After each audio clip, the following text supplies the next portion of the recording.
The Invisible Man by H.G. Wells. Chapter 1. The Strange Man's Arrival. The stranger came early in February, one wintry day, through a biting wind and a driving snow, the last snowfall of the year, over the down, walking from Bramblehurst railway station, and carrying a little black portmanteau in his thickly gloved hand. He was wrapped up from head to foot, and the brim of his soft felt hat hid every inch of his face but the shiny tip of his nose. The snow had piled itself against his shoulders and chest and added a white crest to the burden he carried. He staggered into the coach and horses, more dead than alive, and flung his portmanteau down. "A fire," he cried, "in the name of human charity, a room and a fire." He stamped and shook the snow off from himself in the bar, and followed Mrs. Hall into her guest parlour to strike his bargain. And with that much introduction, that and a couple of sovereigns flung upon the table, he took up his quarters in the inn. Mrs. Hall lit the fire, and left him there while she went to prepare him a meal with her own hands. A guest to stop at Iping in the winter-time was an unheard-of piece of luck, let alone a guest who was no haggler, and she was resolved to show herself worthy of her good fortune. As soon as the bacon was well under way, and Milly, her lymphatic maid, had been brisked up a bit by a few deftly chosen expressions of contempt, she carried the cloth, plates, and glasses into the parlour, and began to lay them with the utmost éclat. Although the fire was burning up briskly, she was surprised to see that her visitor still wore his hat and coat, standing with his back to her and staring out of the window at the falling snow in the yard. His gloved hands were clasped behind him, and he seemed to be lost in thought. She noticed that the melting snow that still sprinkled his shoulders dripped upon her carpet. "Can I take your hat and coat, sir," she said, "and give them a good dry in the kitchen?" "No," he said, without turning. She was not sure she had heard him, and was about to repeat her question. He turned his head and looked at her over his shoulder. "I prefer to keep them on," he said with emphasis, and she noticed that he wore big blue spectacles with side-lights, and had a bush side-whisker over his coat-collar that completely hid his cheeks and face. "Very well, sir," she said, "as you like. In a bit the room will be warmer." He made no answer, and had turned his face away from her again, and Mrs. Hall, feeling that her conversational advances were ill-timed, laid the rest of the table things in a quick staccato and whisked out of the room. When she returned, he was still standing there like a man of stone, his back hunched, his collar turned up, his dripping hat-brim turned down, hiding his face and ears completely. She put down the eggs and bacon with considerable emphasis, and called rather than said to him, "Your lunch is served, sir." "Thank you," he said at the same time, and did not stir until she was closing the door. Then he swung round and approached the table with a certain eager quickness. As she went behind the bar to the kitchen, she heard a sound repeated at regular intervals. Chirk, chirk, chirk it went, the sound of a spoon being rapidly whisked round a basin. "That girl," she said. "There, I clean forgot it. It's her being so long." And while she herself finished mixing the mustard, she gave Milly a few verbal stabs for her excessive slowness.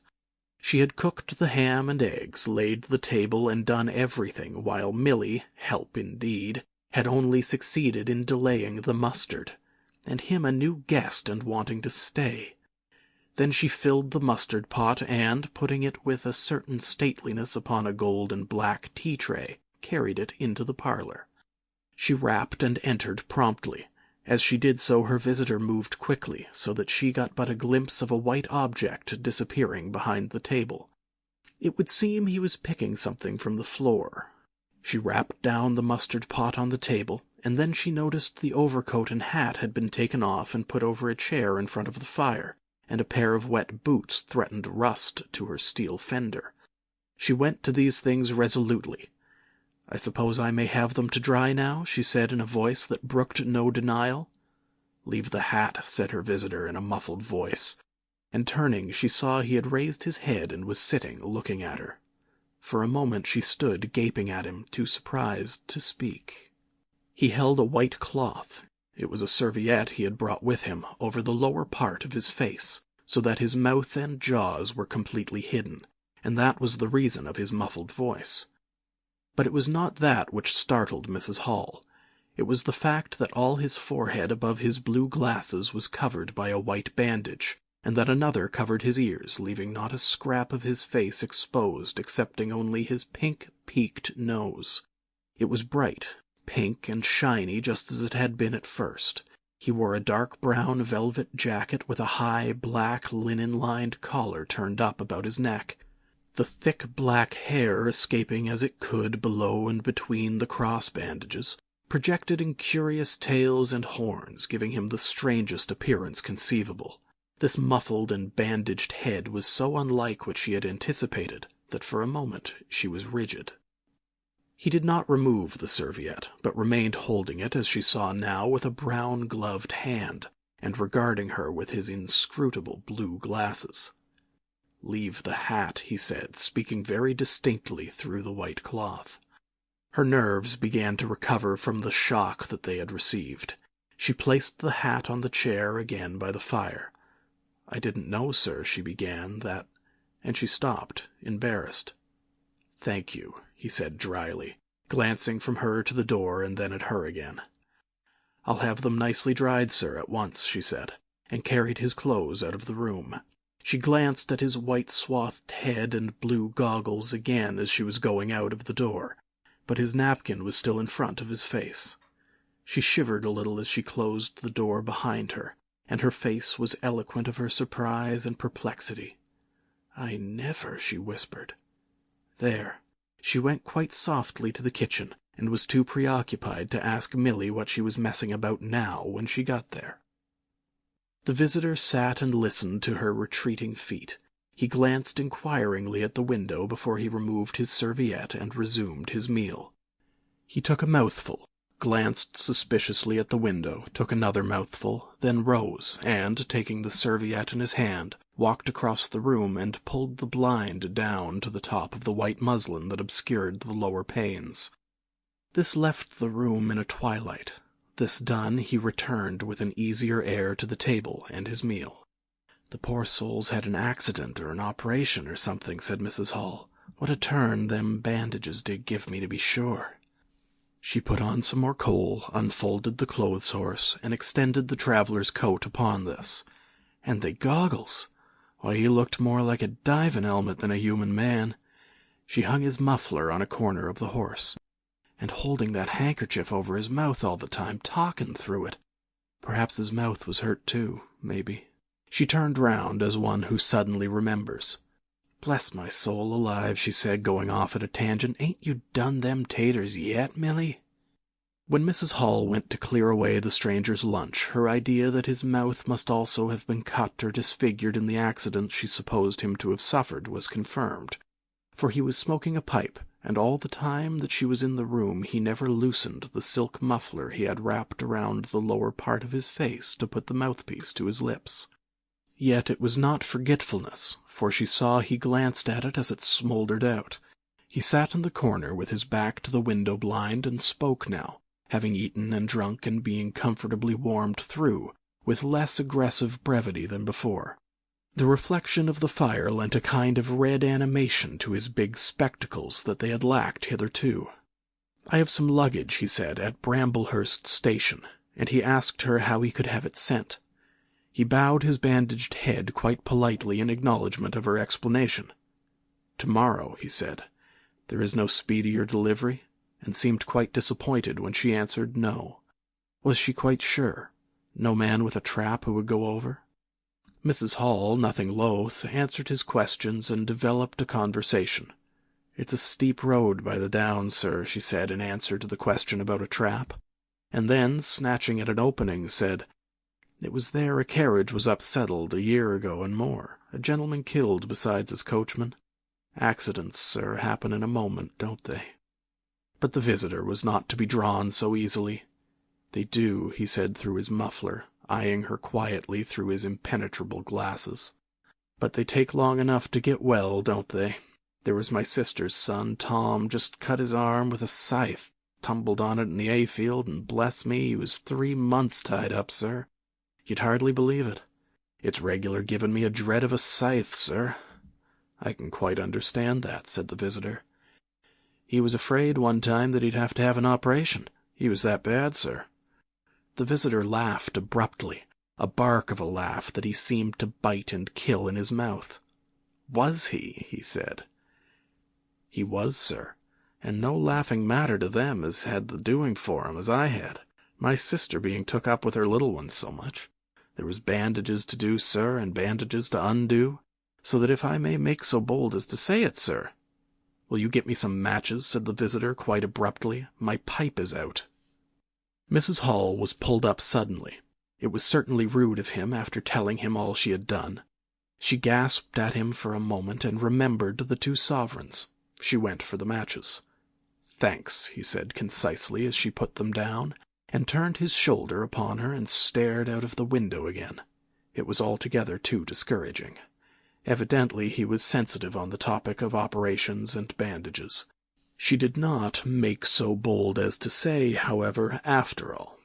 But his snubbing way had irritated her, and Milly had a hot time of it that afternoon. The visitor remained in the parlor until 4 o'clock, without giving the ghost of an excuse for an intrusion. For the most part he was quite still during that time. It would seem he sat in the growing darkness, smoking in the firelight, perhaps dozing. Once or twice a curious listener might have heard him at the coals, and for the space of 5 minutes he was audible pacing the room. He seemed to be talking to himself. Then the armchair creaked as he sat down again. Chapter 2. Mr. Teddy Henfrey's First Impressions.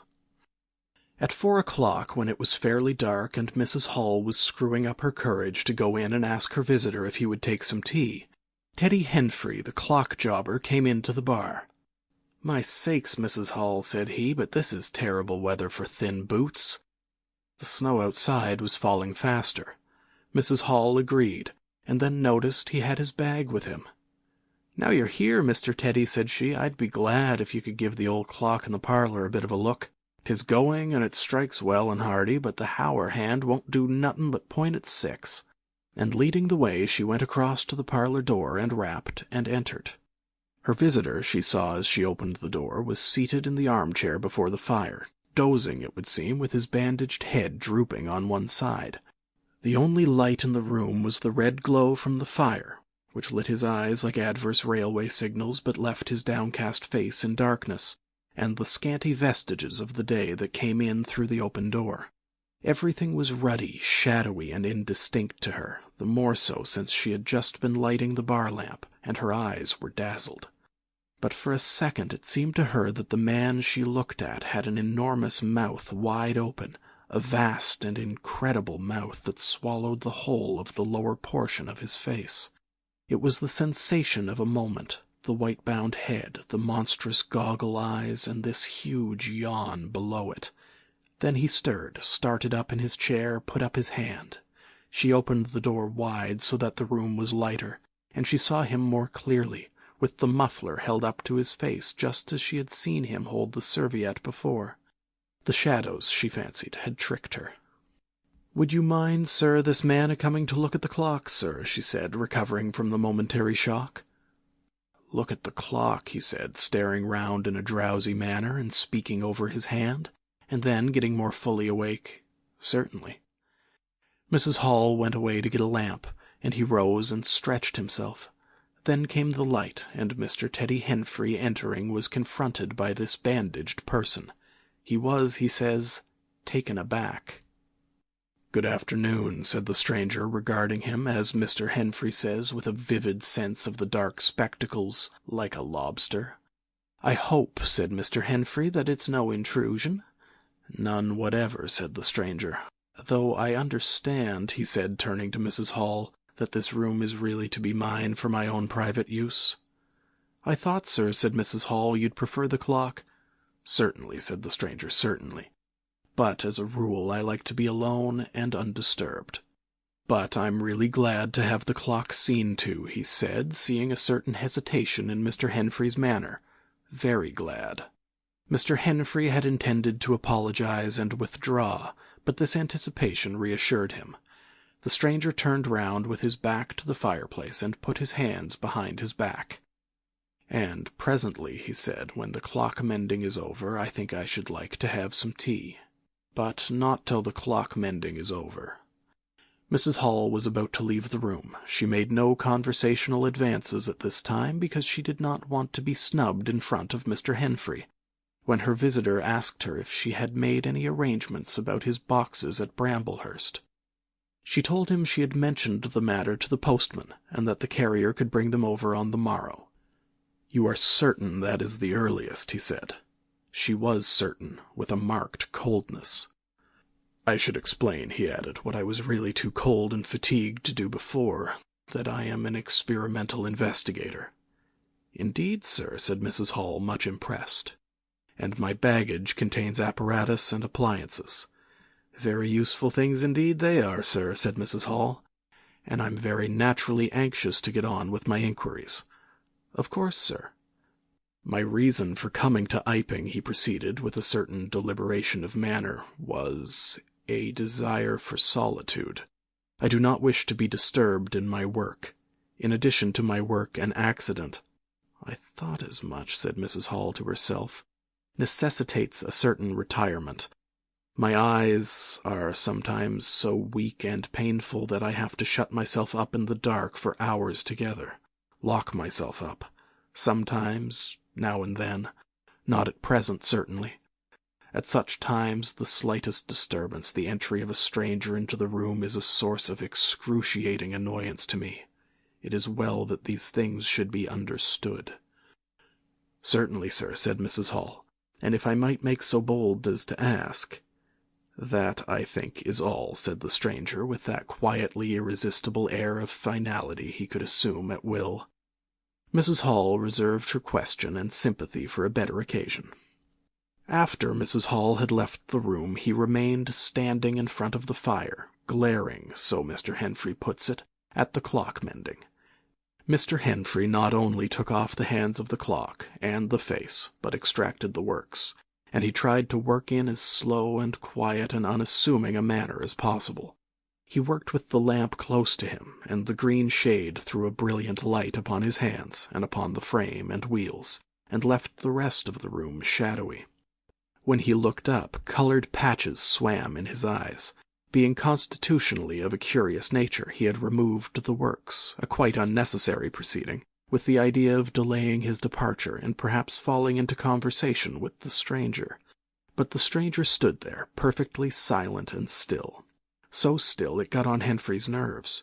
He felt alone in the room and looked up, and there, gray and dim, was the bandaged head and huge blue lenses staring fixedly, with a mist of green spots drifting in front of them. It was so uncanny to Henfrey that for a minute they remained staring blankly at one another. Then Henfrey looked down again. Very uncomfortable position. One would like to say something. Should he remark that the weather was very cold for this time of year? He looked up as if to take aim with that introductory shot. "The weather," he began. "Why don't you finish and go?" said the rigid figure, evidently in a state of painfully suppressed rage. "All you've got to do is fix the hour hand on its axle. You're simply humbugging." "Certainly, sir. 1 minute more. I overlooked—" And Mr. Henfrey finished and went. But he went feeling excessively annoyed. "Damn it," said Mr. Henfrey to himself, trudging down the village through the thawing snow. "A man must do a clock at times, surely." And again, "Can't a man look at you? Ugly." And yet again, "Seemingly not. If the police was wanting you, you couldn't be more wrapped and bandaged."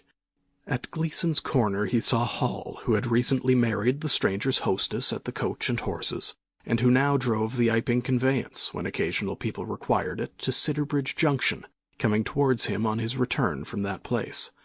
Hall had evidently been stopping a bit at Sidderbridge, to judge by his driving. "How do, Teddy?" he said, passing.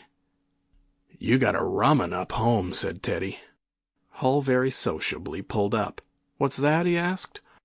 "Rum-looking customers stopping at the Coach and Horses," said Teddy. "My sakes!" And he proceeded to give Hall a vivid description of his grotesque guest. Looks a bit like a disguise, don't it? I'd like to see a man's face if I had him stopping in my place, said Henfrey. But women are that trustful where strangers are concerned. He's took your rooms, and he ain't even given a name, Hall.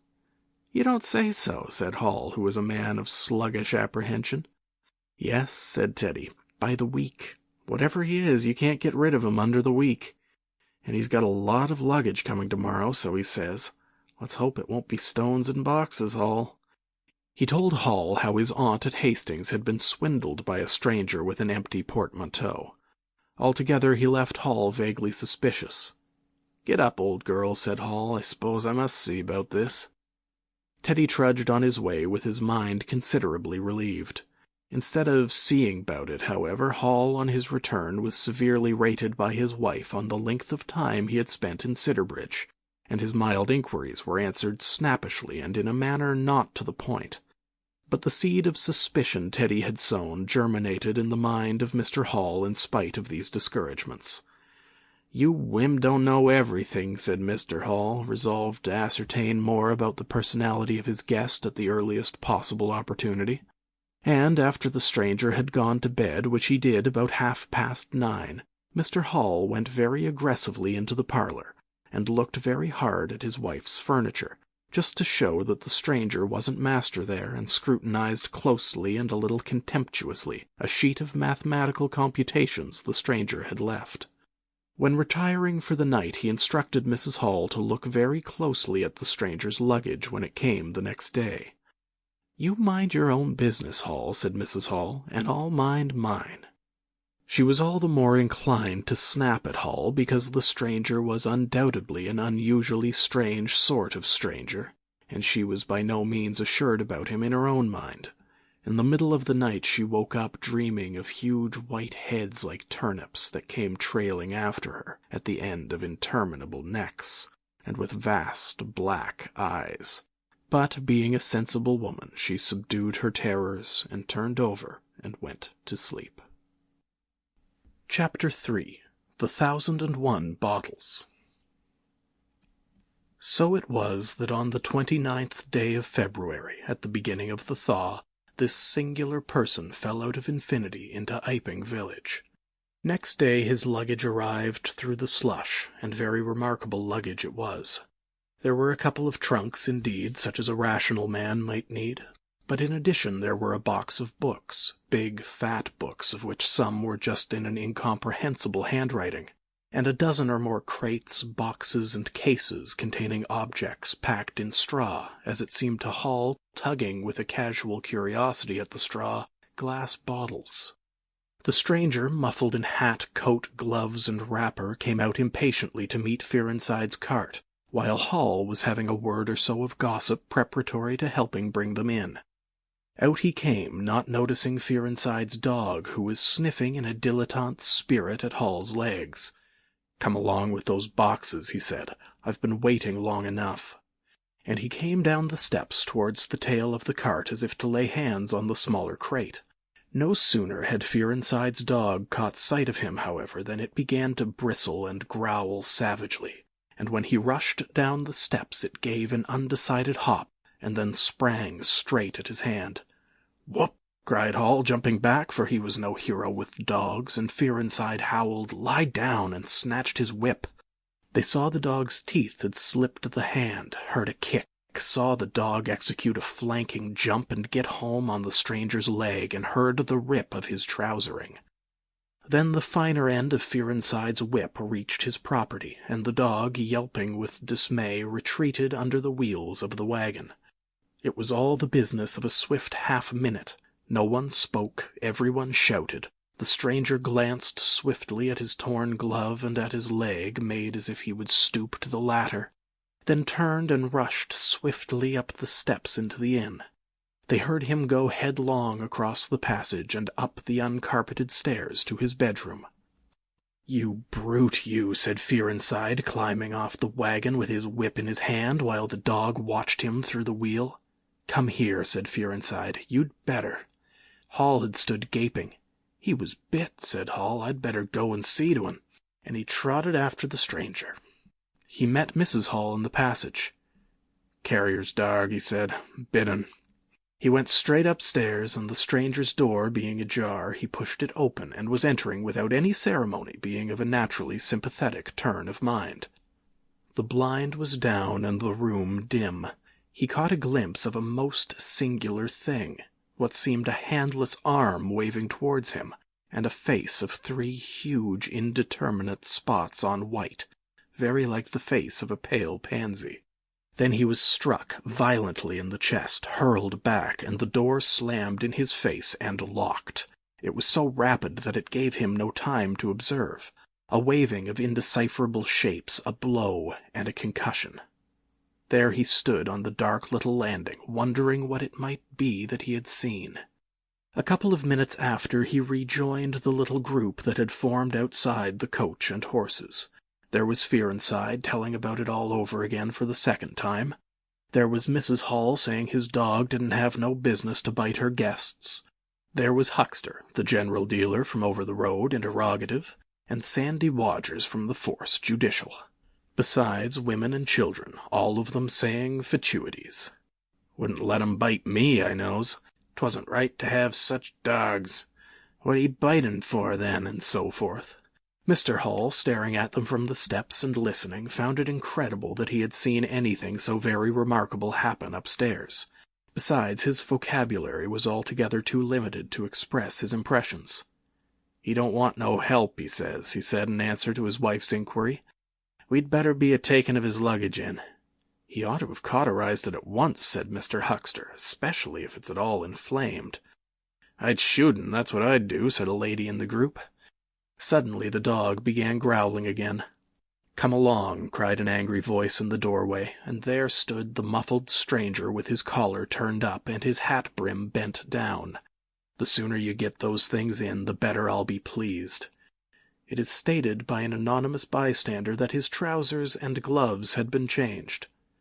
"Was you hurt, sir?" said Fearnside. "I'm rare sorry, the darg—" "Not a bit," said the stranger. "Never broke the skin. Hurry up with those things." Then he swore to himself, so Mr. Hall asserts. Directly the first crate was, in accordance with his directions, carried into the parlor, the stranger flung himself upon it with extraordinary eagerness, and began to unpack it, scattering the straw with an utter disregard of Mrs. Hall's carpet. And from it he began to produce bottles. Little fat bottles containing powders, small and slender bottles containing colored and white fluids, fluted blue bottles labeled poison, bottles with round bodies and slender necks, large green glass bottles, large white glass bottles, bottles with glass stoppers and frosted labels, bottles with fine corks, bottles with bungs, bottles with wooden caps, wine bottles, salad oil bottles, putting them in rows on the chiffonier, on the mantel, on the table under the window, round the floor, on the bookshelf, everywhere. The chemist's shop in Bramblehurst could not boast half so many. Quite a sight it was. Crate after crate yielded bottles, until all 6 were empty and the table high with straw. The only things that came out of these crates besides the bottles were a number of test tubes and a carefully packed balance. And directly the crates were unpacked, the stranger went to the window and set to work, not troubling in the least about the litter of straw, the fire which had gone out, the box of books outside, nor for the trunks and other luggage that had gone upstairs. When Mrs. Hall took his dinner to him, he was already so absorbed in his work, pouring little drops out of the bottles into test tubes, that he did not hear her until she had swept away the bulk of the straw and put the tray on the table, with some little emphasis perhaps, seeing the state that the floor was in. Then he half turned his head and immediately turned it away again. But she saw he had removed his glasses. They were beside him on the table, and it seemed to her that his eye sockets were extraordinarily hollow. He put on his spectacles again, and then turned and faced her. She was about to complain of the straw on the floor when he anticipated her. "I wish you wouldn't come in without knocking," he said in the tone of abnormal exasperation that seemed so characteristic of him. "I knocked, but seemingly—" "Perhaps you did, but in my investigations, my really very urgent and necessary investigations, the slightest disturbance, the jar of a door, I must ask you—" "Certainly, sir. You can turn the lock if you're like that, any time." "A very good idea," said the stranger. "This straw, sir, if I might make so bold as to remark." "Don't. If the straw makes trouble, put it down in the bill." And he mumbled at her, words suspiciously like curses. He was so odd standing there, so aggressive and explosive, bottle in one hand and test tube in the other, that Mrs. Hall was quite alarmed. But she was a resolute woman. "In which case I should like to know, sir, what you consider—" "A shilling. Put down a shilling. Surely a shilling's enough." "So be it," said Mrs. Hall, taking up the tablecloth and beginning to spread it over the table. "If you're satisfied, of course." He turned and sat down with his coat collar toward her. All the afternoon he worked with the door locked, and, as Mrs. Hall testifies, for the most part in silence. But once there was a concussion and a sound of bottles ringing together as though the table had been hit, and the smash of a bottle flung violently down, and then a rapid pacing athwart the room. Fearing something was the matter, she went to the door and listened, not caring to knock. "I can't go on," he was raving. "I can't go on. 300,000, 400,000, the huge multitude. Cheated. All my life it may take me. Patience. Patience indeed. Fool. Fool." There was a noise of hobnails on the bricks in the bar, and Mrs. Hall had very reluctantly to leave the rest of his soliloquy. When she returned, the room was silent again, save for the faint crepitation of his chair and the occasional clink of a bottle. It was all over. The stranger had resumed work. When she took in his tea, she saw broken glass in the corner of the room under the concave mirror, and a golden stain that had been carelessly wiped. She called attention to it. "Put it down in the bill," snapped her visitor. "For God's sake, don't worry me. If there's damage done, put it down in the bill." And he went on ticking a list in the exercise book before him. "I'll tell you something," said Fearenside mysteriously. It was late in the afternoon, and they were in the little beer shop of Iping Hanger. "Well," said Teddy Henfrey. "This chap you're speaking of, what my dog bit? Well, he's black. Leastways his legs are. I seed through the tear in his trousers and the tear of his glove. You'd have expected a sort of pinky to show, wouldn't you? Well, there wasn't none, just blackness. I tell you, he's as black as my hat." "My sakes," said Henfrey, "it's a rummy case altogether. Why, his nose is as pink as paint." "That's true," said Fearenside. "I knows that. And I tell you what I'm thinking. That man's a piebald, Teddy. Black here and white there in patches, and he's ashamed of it. He's a kind of half-breed, and the colors come off patchy instead of mixing. I've heard of such things before, and it's the common way with horses, as anyone can see." Chapter 4. Mr. Cuss Interviews the Stranger. I have told the circumstances of the stranger's arrival in Iping with a certain fullness of detail, in order that the curious impression he created may be understood by the reader. But, excepting two odd incidents, the circumstances of his stay until the extraordinary day of the club festival may be passed over very cursorily. There were a number of skirmishes with Mrs. Hall on matters of domestic discipline, but in every case until late April, when the first signs of penury began, he overrode her by the easy expedient of an extra payment. Hall did not like him, and whenever he dared he talked of the advisability of getting rid of him, but he showed his dislike chiefly by concealing it ostentatiously, and avoiding his visitor as much as possible. "Wait till the summer," said Mrs. Hall sagely, "when the artists are beginning to come. Then we'll see. He may be a bit overbearing, but bills settled punctual is bills settled punctual, whatever you'd like to say." The stranger did not go to church, and indeed made no difference between Sunday and the irreligious days, even in costume. He worked, as Mrs. Hall thought, very fitfully. Some days he would come down early and be continuously busy.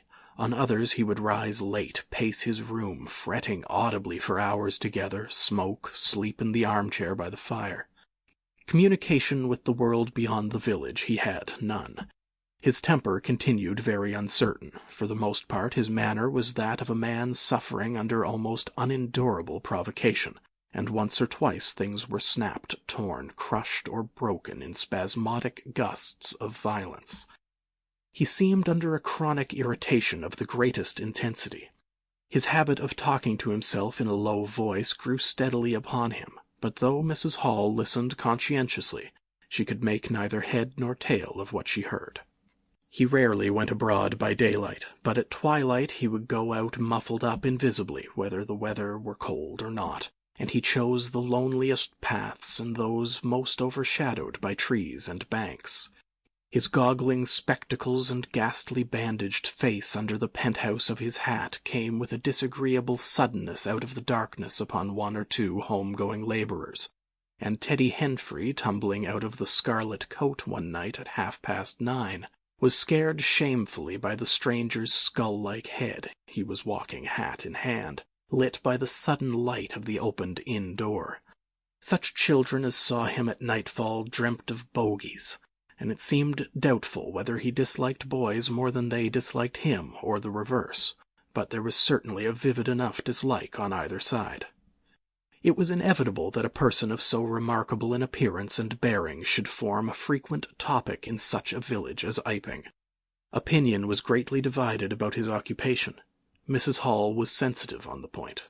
When questioned, she explained very carefully that he was an experimental investigator, going gingerly over the syllables as one who dreads pitfalls. When asked what an experimental investigator was, she would say with a touch of superiority that most educated people knew such things as that, and would thus explain that he discovered things. Her visitor had had an accident, she said, which temporarily discolored his face and hands, and being of a sensitive disposition, he was adverse to any public notice of the fact. Out of her hearing there was a view largely entertained that he was a criminal trying to escape from justice by wrapping himself up so as to conceal himself altogether from the eye of the police. This idea sprang from the brain of Mr. Teddy Henfrey. No crime of any magnitude dating from the middle or end of February was known to have occurred. Elaborated in the imagination of Mr. Gould, the probationary assistant in the National School, this theory took the form that the stranger was an anarchist in disguise, preparing explosives, and he resolved to undertake such detective operations as his time permitted. These consisted for the most part in looking very hard at the stranger whenever they met, or in asking people who had never seen the stranger leading questions about him. But he detected nothing. Another school of opinion followed Mr. Fearenside, and either accepted the piebald view or some modification of it, as, for instance, Silas Durgan, who was heard to assert that if he chooses to show himself at fairs he'd make his fortune in no time, and, being a bit of a theologian, compared the stranger to the man with the one talent. Yet another view explained the entire matter by regarding the stranger as a harmless lunatic. That had the advantage of accounting for everything straight away. Between these main groups there were waverers and compromisers. Sussex folk have few superstitions, and it was only after the events of early April that the thought of the supernatural was first whispered in the village. Even then it was only credited among the womenfolk. But whatever they thought of him, people in Iping on the whole agreed in disliking him. His irritability, though it might have been comprehensible to an urban brain-worker, was an amazing thing to these quiet Sussex villagers. The frantic gesticulations they surprised now and then, the headlong pace after nightfall that swept upon them round quiet corners, the inhuman bludgeoning of all tentative advances of curiosity, the taste for twilight that led to the closing of doors, the pulling down of blinds, the extinction of candles and lamps. Who could agree with such goings-on? They drew aside as he passed down the village, and when he had gone by, young humorists would up with coat collars and down with hat brims, and go pacing nervously after him in imitation of his occult bearing. There was a song popular at that time called The Bogey Man. Miss Stachel sang it in the schoolroom concert, in aid of the church lamps, and thereafter, whenever one or two of the villagers were gathered together and the stranger appeared, a bar or so of this tune, more or less sharp or flat, was whistled in the midst of them. Also belated little children would call Boogeyman after him, and make off tremulously elated. Cuss, the general practitioner, was devoured by curiosity. The bandages excited his professional interest, the report of the 1,001 bottles aroused his jealous regard. All through April and May he coveted an opportunity of talking to the stranger, and at last, towards Whitsuntide, he could stand it no longer, but hit upon the subscription list for a village nurse as an excuse. He was surprised to find that Mr. Hall did not know his guest's name. "He give a name," said Mrs. Hall, an assertion which was quite unfounded, "but I didn't rightly hear it." She thought it seemed silly not to know the man's name. Cuss rapped at the parlor door and entered. There was a fairly audible imprecation from within. "Pardon my intrusion," said Cuss, and then the door closed and cut Mrs. Hall off from the rest of the conversation. She could hear the murmur of voices for the next 10 minutes, then a cry of surprise, a stirring of feet, a chair flung aside, a bark of laughter, quick steps to the door, and Cuss appeared, his face white, his eyes staring over his shoulder. He left the door open behind him, and, without looking at her, strode across the hall and went down the steps, and she heard his feet hurrying along the road. He carried his hat in his hand. She stood behind the door, looking at the open door of the parlor. Then she heard the stranger laughing quietly, and then his footsteps came across the room. She could not see his face where she stood. The parlor door slammed, and the place was silent again. Cuss went straight up the village to Bunting, the vicar.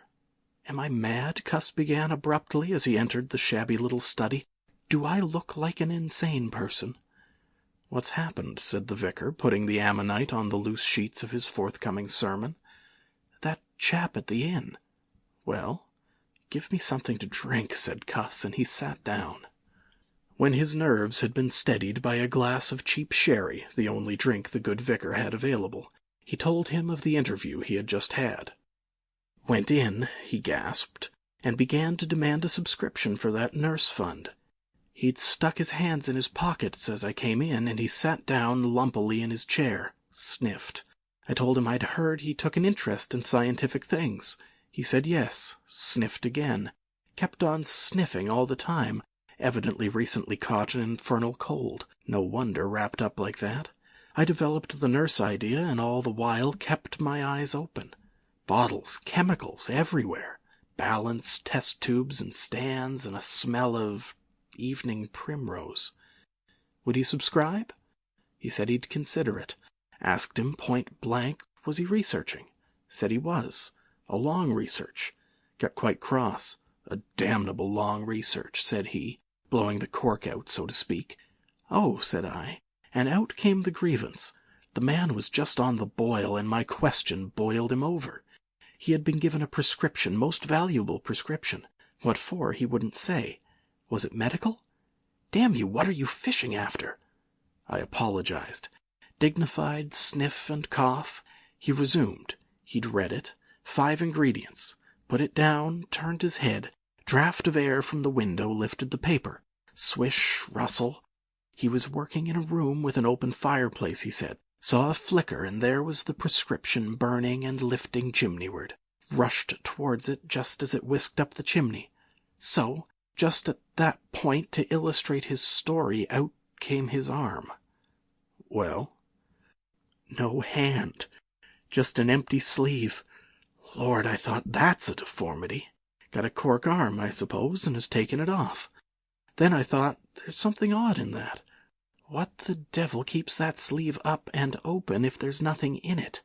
There was nothing in it, I tell you. Nothing down it, right down to the joint. I could see right down it to the elbow, and there was a glimmer of light shining through a tear of the cloth. Good God, I said. Then he stopped, stared at me with those black goggles of his, and then at his sleeve. Well? That's all. He never said a word, just glared and put his sleeve back in his pocket quickly. I was saying, said he, that there was a prescription burning, wasn't I? Interrogative cough. How the devil, said I, can you move an empty sleeve like that? Empty sleeve? Yes, said I, an empty sleeve. It's an empty sleeve, is it? You saw it was an empty sleeve. He stood up right away. I stood up too. He came towards me in 3 very slow steps and stood quite close. Sniffed venomously.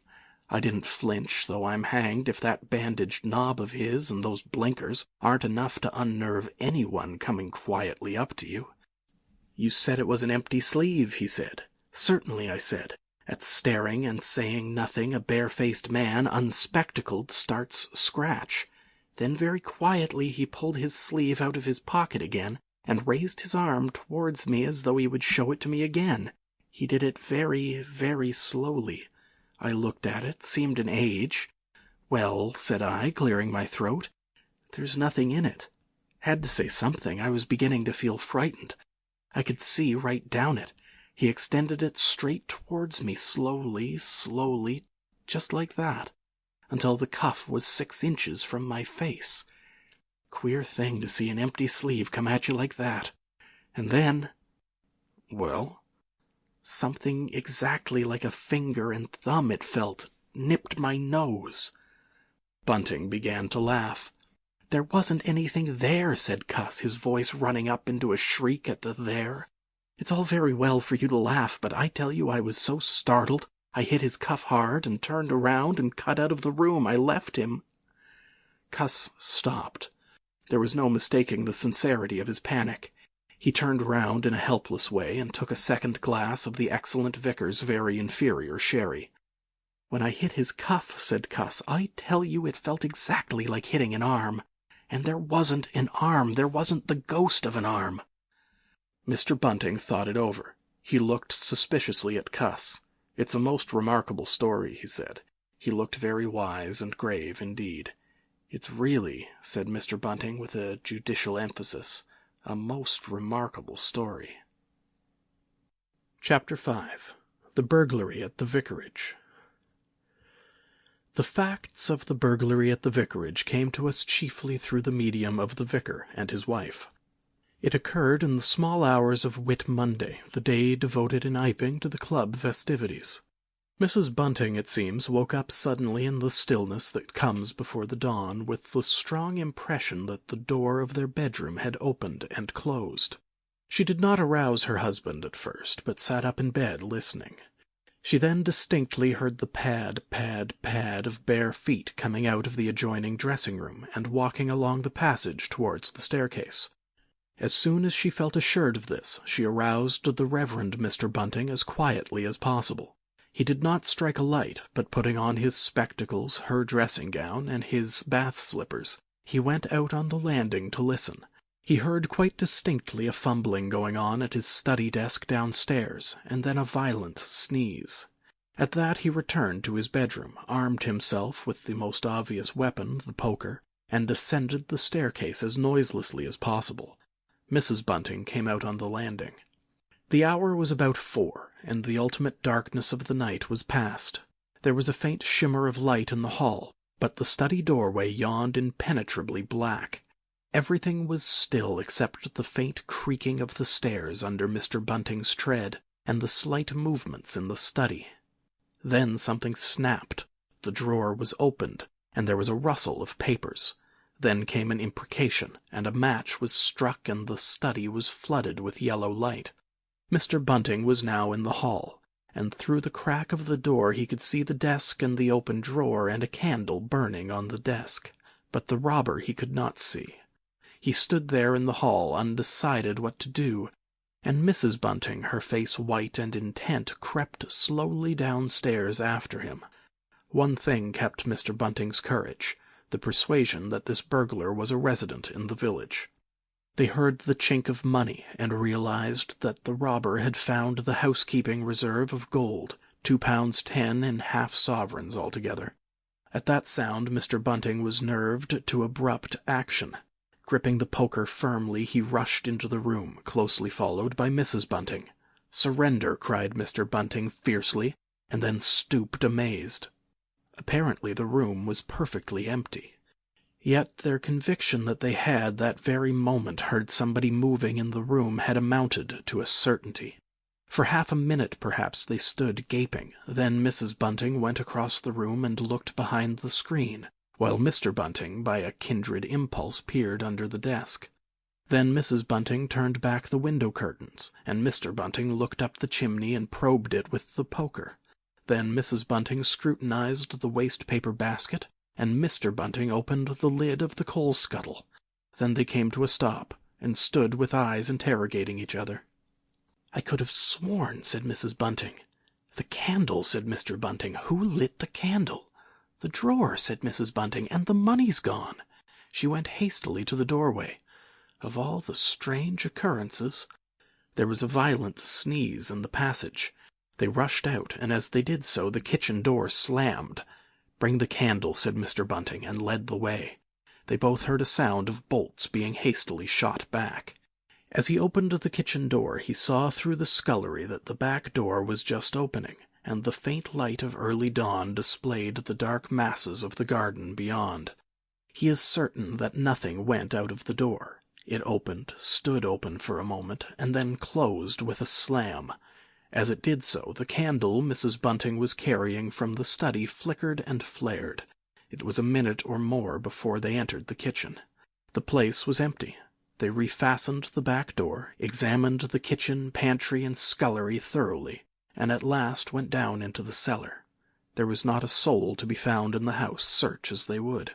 Daylight found the vicar and his wife, a quaintly costumed little couple, still marveling about on their own ground floor by the unnecessary light of a guttering candle. Chapter 6. The Furniture That Went Mad. Now it happened that in the early hours of Whit Monday, before Milly was hunted out for the day, Mr. Hall and Mrs. Hall both rose and went noiselessly down into the cellar. Their business there was of a private nature, and had something to do with the specific gravity of their beer. They had hardly entered the cellar when Mrs. Hall found she had forgotten to bring down a bottle of sarsaparilla from their joint room. As she was the expert and principal operator in this affair, Hall very properly went upstairs for it. On the landing he was surprised to see that the stranger's door was ajar. He went on into his own room, and found the bottle as he had been directed. But returning with the bottle, he noticed that the bolts of the front door had been shot back, that the door was in fact simply on the latch, and with a flash of inspiration he connected this with the stranger's room upstairs and the suggestions of Mr. Teddy Henfrey. He distinctly remembered holding the candle while Mrs. Hall shot these bolts overnight. At the sight he stopped, gaping, then, with the bottle still in his hand, went upstairs again. He rapped at the stranger's door. There was no answer. He rapped again, then pushed the door wide open and entered. It was as he expected. The bed, the room also, was empty. And what was stranger, even to his heavy intelligence, on the bedroom chair and along the rail of the bed were scattered the garments, the only garments, so far as he knew, and the bandages of their guest. His big slouch hat was even cocked jauntily over the bedpost. As Hall stood there he heard his wife's voice coming out of the depth of the cellar, with that rapid telescoping of the syllables and interrogative cocking up of the final words to a high note by which the West Sussex villagers want to indicate a brisk impatience. "George, you got what I want?" At that he turned and hurried down to her. "Janny," he said, over the rail of the cellar steps, "'tis the truth what Henfrey says. He's not in his room, he ain't, and the front door is unbolted." At first Mrs. Hall did not understand, and as soon as she did she resolved to see the empty room for herself. Hall, still holding the bottle, went first. "If he ain't there," he said, "his clothes are. And what's he doing without his clothes, then? 'Tis a most curious business." As they came up the cellar steps they both, it was afterwards ascertained, fancied they heard the front door open and shut, but seeing it closed and nothing there, neither said a word to the other about it at the time. Mrs. Hall passed her husband in the passage and ran on first upstairs. Someone sneezed on the staircase. Hall, following 6 steps behind, thought that he heard her sneeze. She, going on first, was under the impression that Hall was sneezing. She flung open the door and stood regarding the room. "Of all the curious," she said. She heard a sniff close behind her head as it seemed, and, turning, was surprised to see Hall a dozen feet off on the topmost stair. But in another moment he was beside her. She bent forward and put her hand on the pillow and then under the clothes. "Cold," she said. "He's been up this hour or more." As she did so, a most extraordinary thing happened.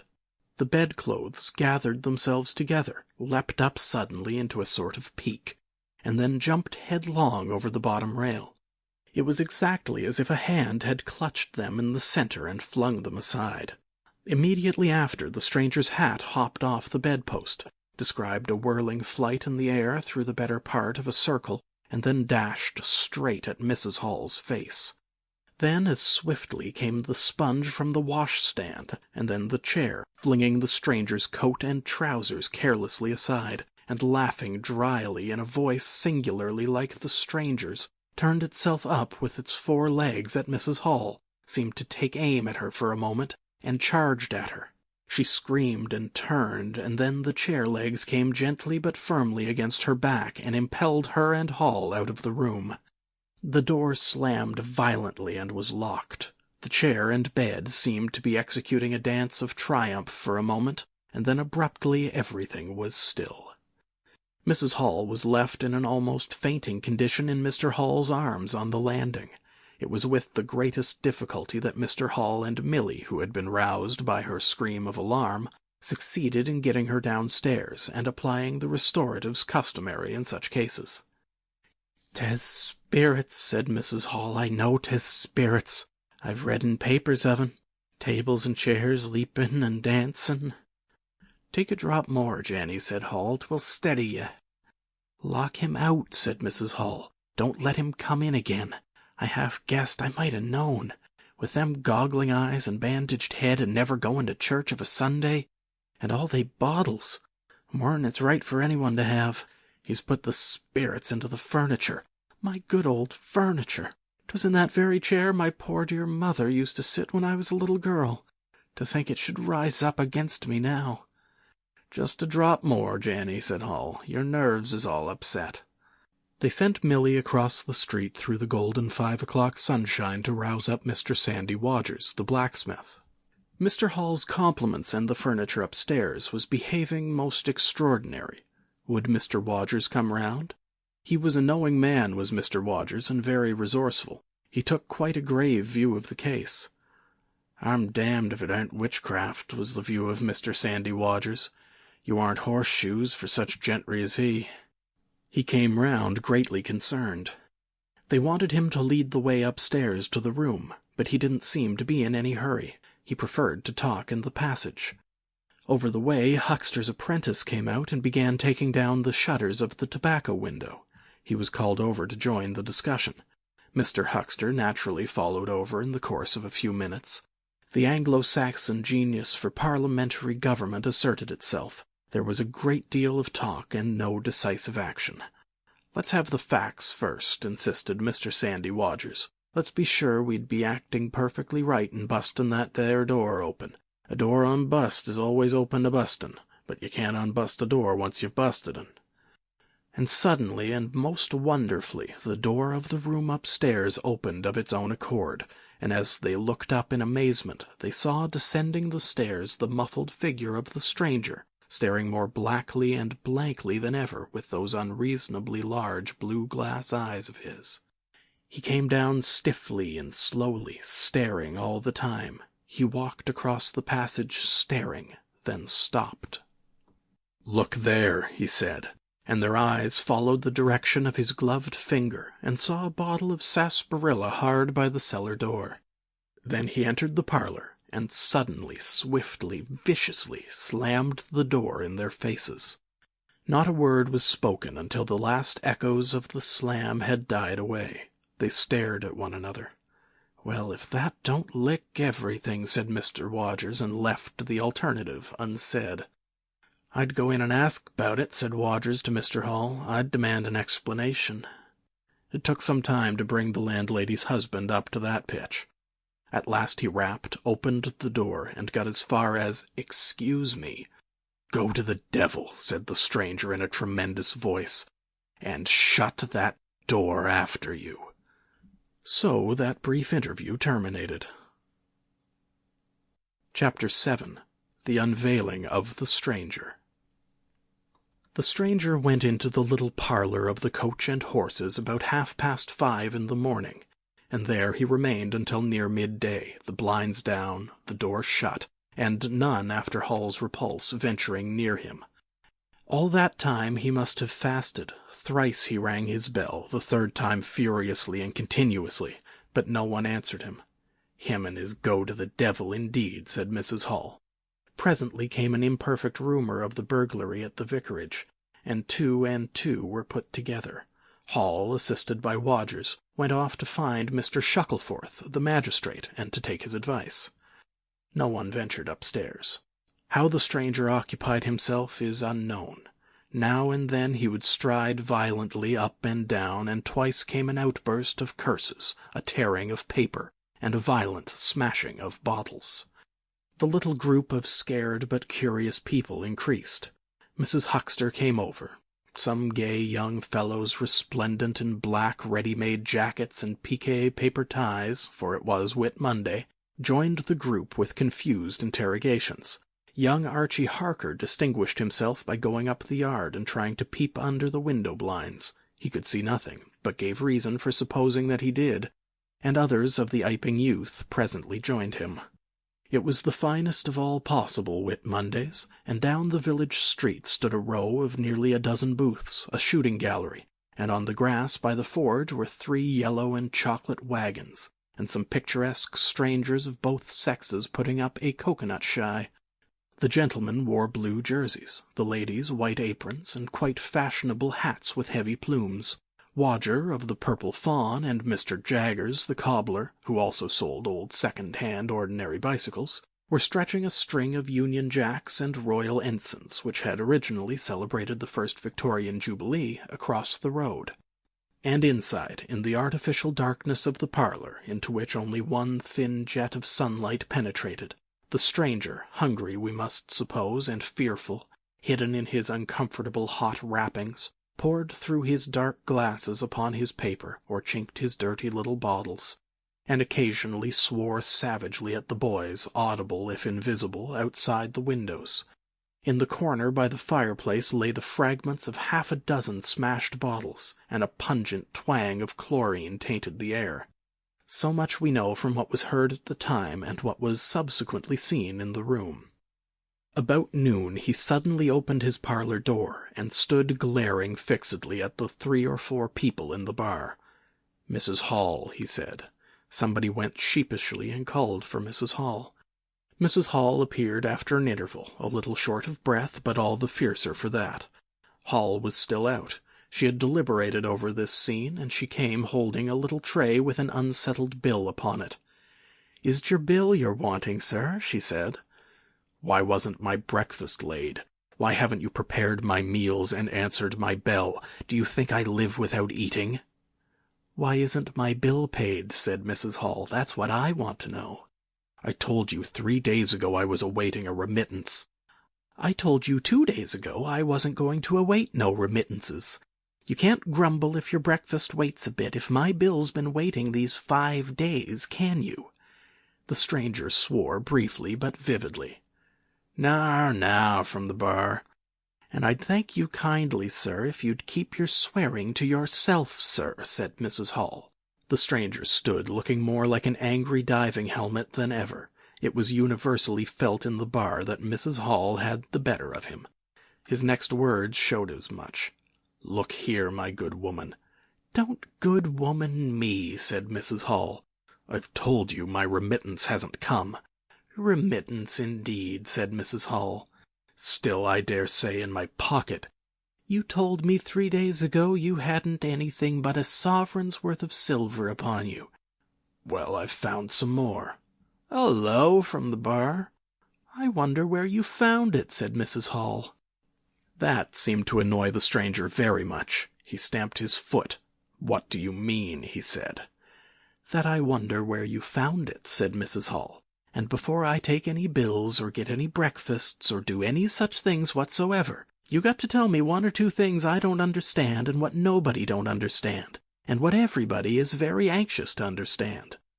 I want to know what you been doing to my chair upstairs, and I want to know how 'tis your room was empty and how you got in again. Them as stops in this house comes in by the doors. That's the rule of the house, and that you didn't do. And what I want to know is how you did come in. And I want to know—" Suddenly the stranger raised his gloved hands clenched, stamped his foot, and said "Stop!" with such extraordinary violence that he silenced her instantly. "You don't understand," he said, "who I am or what I am. I'll show you. By heaven, I'll show you." Then he put his open palm over his face and withdrew it. The center of his face became a black cavity. "Here," he said. He stepped forward and handed Mrs. Hall something which she, staring at his metamorphosed face, accepted automatically. Then, when she saw what it was, she screamed loudly, dropped it, and staggered back. The nose, it was the stranger's nose, pink and shining, rolled on the floor. Then he removed his spectacles, and everyone in the bar gasped. He took off his hat, and with a violent gesture tore at his whiskers and bandages. For a moment they resisted him. A flash of horrible anticipation passed through the bar. "Oh, my God," said one. Then off they came. It was worse than anything. Mrs. Hall, standing open-mouthed and horror-struck, shrieked at what she saw, and made for the door of the house. Everyone began to move. They were prepared for scars, disfigurements, tangible horrors. But nothing. The bandages and false hair flew across the passage into the bar, making a hobbledehoy jump to avoid them. Everyone tumbled on everyone else down the steps, for the man who stood there shouting some incoherent explanation was a solid gesticulating figure up to the coat collar of him, and then nothingness, no visible thing at all. People down the village heard shouts and shrieks, and looking up the street saw the coach and horses violently firing out its humanity. They saw Mrs. Hall fall down, and Mr. Teddy Hentfrey jump to avoid tumbling over her. And then they heard the frightful screams of Milly, who, emerging suddenly from the kitchen at the noise of the tumult, had come upon the headless stranger from behind. These increased suddenly. Forthwith everyone all down the street, the sweetstuff seller, coconut-shy proprietor and his assistant, the swing man, little boys and girls, rustic dandies, smart wenches, smocked elders, and aproned gypsies, began running towards the inn. And in a miraculously short space of time a crowd of perhaps 40 people, and rapidly increasing, swayed and hooted and inquired and exclaimed and suggested in front of Mrs. Hall's establishment. Everyone seemed eager to talk at once, and the result was babble. A small group supported Mrs. Hall, who was picked up in a state of collapse. There was a conference, and the incredible evidence of a vociferous eyewitness. "Oh, Bogey! What's he been doing, then? Ain't hurt the girl, has he? Run at him with a knife, I believe. No head, I tell you. I don't mean no manner of speaking, I mean man without a head. Nonsense, it's just some conjuring trick. Fetched off his wrapping, he did." In its struggles to see in through the open door, the crowd formed itself into a straggling wedge, with the more adventurous apex nearest to the inn. "He stood for a moment. I heard the girl scream, and he turned. I saw her skirts whisk, and he went after her. Didn't take 10 seconds. Back he comes with a knife in his hand and a loaf, stood just as if he was staring, not a moment ago. Went in that door. I tell you, he ain't got no head at all. You just missed him."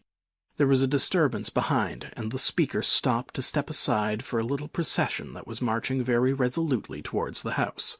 First Mr. Hall, very red and determined, then Mr. Bobby Jaffers, the village constable, then the wary Mr. Wodgers.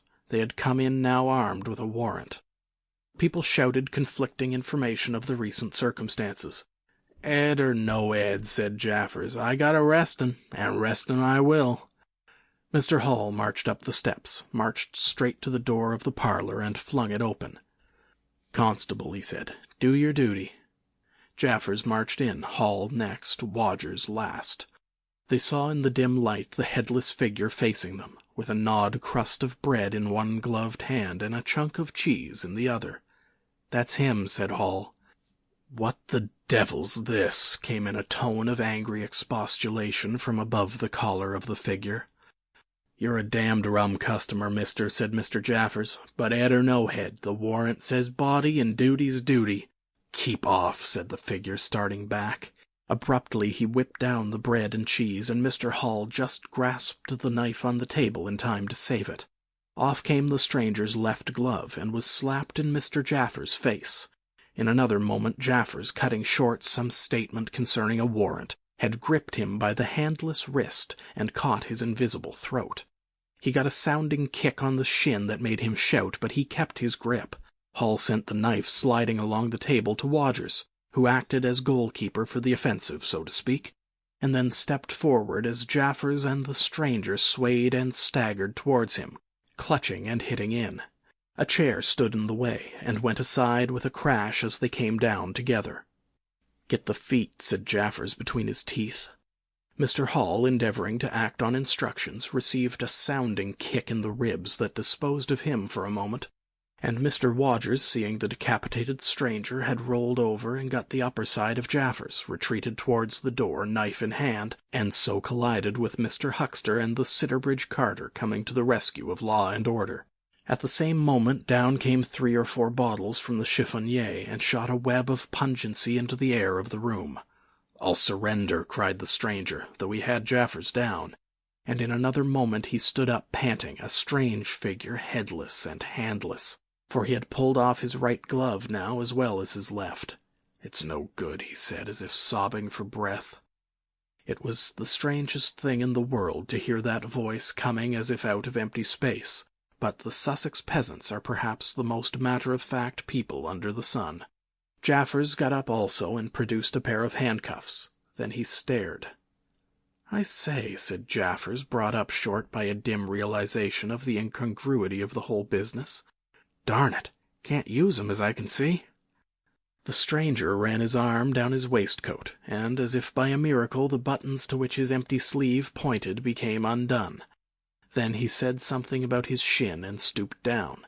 He seemed to be fumbling with his shoes and socks.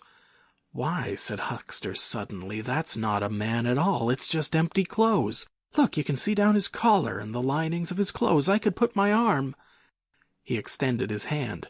It seemed to meet something in mid-air, and he drew it back with a sharp exclamation. "I wish you'd keep your fingers out of my eyes," said the aerial voice in a tone of savage expostulation. "The fact is, I'm all here, head, hands, legs, and all the rest of it, but it happens I'm invisible. It's a confounded nuisance, but I am. That's no reason why I should be poked to pieces by every stupid bumpkin in Iping, is it?" The suit of clothes, now all unbuttoned and hanging loosely upon its unseen supports, stood up, arms akimbo. Several other of the men-folk had now entered the room, so that it was closely crowded. "Invisible, eh?" said Huxter, ignoring the stranger's abuse. "Who ever heard of the likes of that? It's strange, perhaps, but it's not a crime. Why am I assaulted by a policeman in this fashion?" "Ah, that's a different matter," said Jaffers.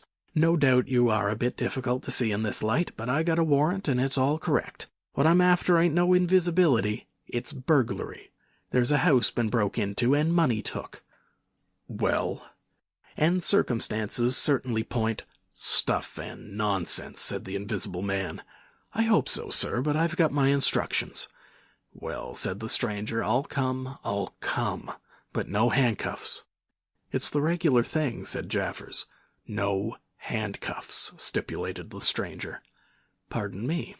Abruptly the figure sat down, and before anyone could realize what was being done, the slippers, socks, and trousers had been kicked off under the table. Then he sprang up again and flung off his coat. "Here, stop that," said Jaffers, suddenly realizing what was happening. He gripped at the waistcoat. It struggled, and the shirt slipped out of it and left it limp and empty in his hand. "Hold him," said Jaffers loudly. "Once he gets the things off—" "Hold him!" cried everyone, and there was a rush at the fluttering white shirt, which was now all that was visible of the stranger. The shirt-sleeve planted a shrewd blow in Hall's face that stopped his open-armed advance and sent him backward into old Toothsome the sexton, and in another moment the garment was lifted up and became convulsed and vacantly flapping about the arms, even as a shirt that is being thrust over a man's head. Jaffers clutched at it, and only helped to pull it off. He was struck in the mouth out of the air, and incontinently threw his truncheon and smote Teddy Hentfrey savagely upon the crown of his head. "Look out!" said everybody, fencing at random and hitting at nothing. "Hold him! Shut the door! Don't let him loose! I got something! Here he is!" A perfect babel of noises they made. Everybody, it seemed, was being hit all at once, and Sandy Wodgers, knowing as ever, and his wits sharpened by a frightful blow in the nose, reopened the door and led the rout. The others, following incontinently, were jammed for a moment in the corner by the doorway. The hitting continued. Phipps, the Unitarian, had a front tooth broken, and Henfrey was injured in the cartilage of his ear. Jaffers was struck under the jaw, and turning, caught at something that intervened between him and Huckster in the melee, and prevented their coming together. He felt a muscular chest, and in another moment the whole mass of struggling, excited men shot out into the crowded hall. "I got him!" shouted Jaffers, choking and reeling through them all, and wrestling with purple face and swelling veins against his unseen enemy. Men staggered right and left as the extraordinary conflict swayed swiftly towards the house door and went spinning down the half-dozen steps of the inn. Jaffers cried in a strangled voice, holding tight nevertheless and making play with his knee, spun around and fell heavily undermost with his head on the gravel. Only then did his fingers relax. There were excited cries of "Hold him! Invisible!" and so forth, and a young fellow, a stranger in the place whose name did not come to light, rushed in at once, caught something, missed his hold, and fell over the constable's prostrate body. Halfway across the road a woman screamed as something pushed by her. A dog, kicked apparently, yelped and ran howling into Huckster's yard, and with that the transit of the invisible man was accomplished. For a space people stood amazed and gesticulating, and then came panic, and scattered them abroad through the village as gust scatters dead leaves. But Jaffers lay quite still, face upward and knees bent, at the foot of the steps of the inn. Chapter 8. In Transit. The 8th chapter is exceedingly brief, and relates that Gibbons, the amateur naturalist of the district, while lying out on the spacious open downs without a soul within a couple of miles of him, as he thought, and almost dozing, heard close to him the sound as of a man coughing, sneezing, and then swearing savagely to himself, and looking, beheld nothing. Yet the voice was indisputable.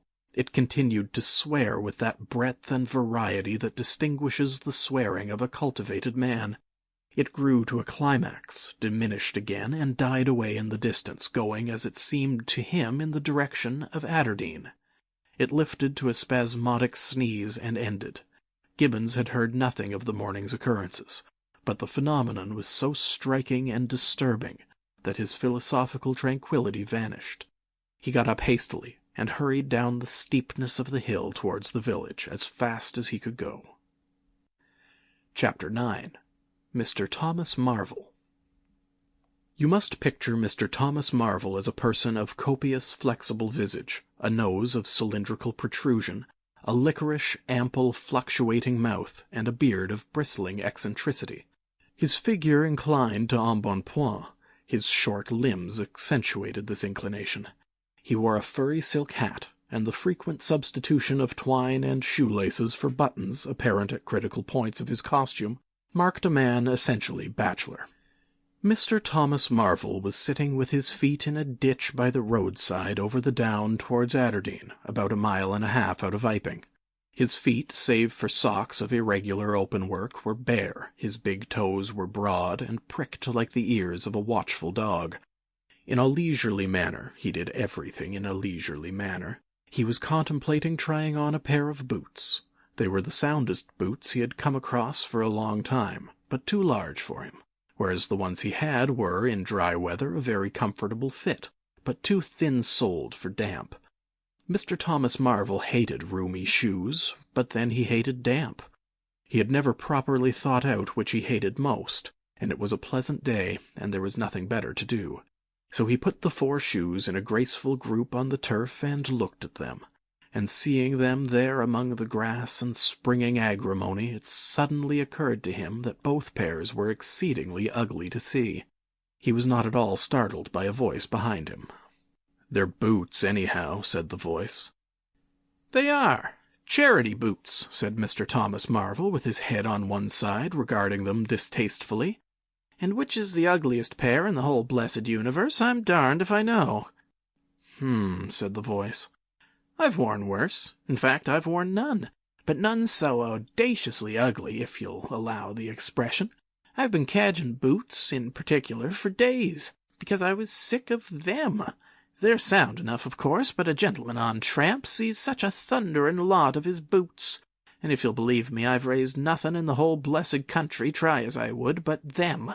Look at 'em. And a good country for boots, too, in a general way. But it's just my promiscuous luck. I've got my boots in this country 10 years or more, and then they treat you like this." "It's a beast of a country," said the voice, "and pigs for people." "Ain't it?" said Mr. Thomas Marvel. "Lord, but them boots, it beats it." He turned his head over his shoulder to the right to look at the boots of his interlocutor with a view to comparisons. And lo, where the boots of his interlocutor should have been were neither legs nor boots. He was irradiated by the dawn of a great amazement.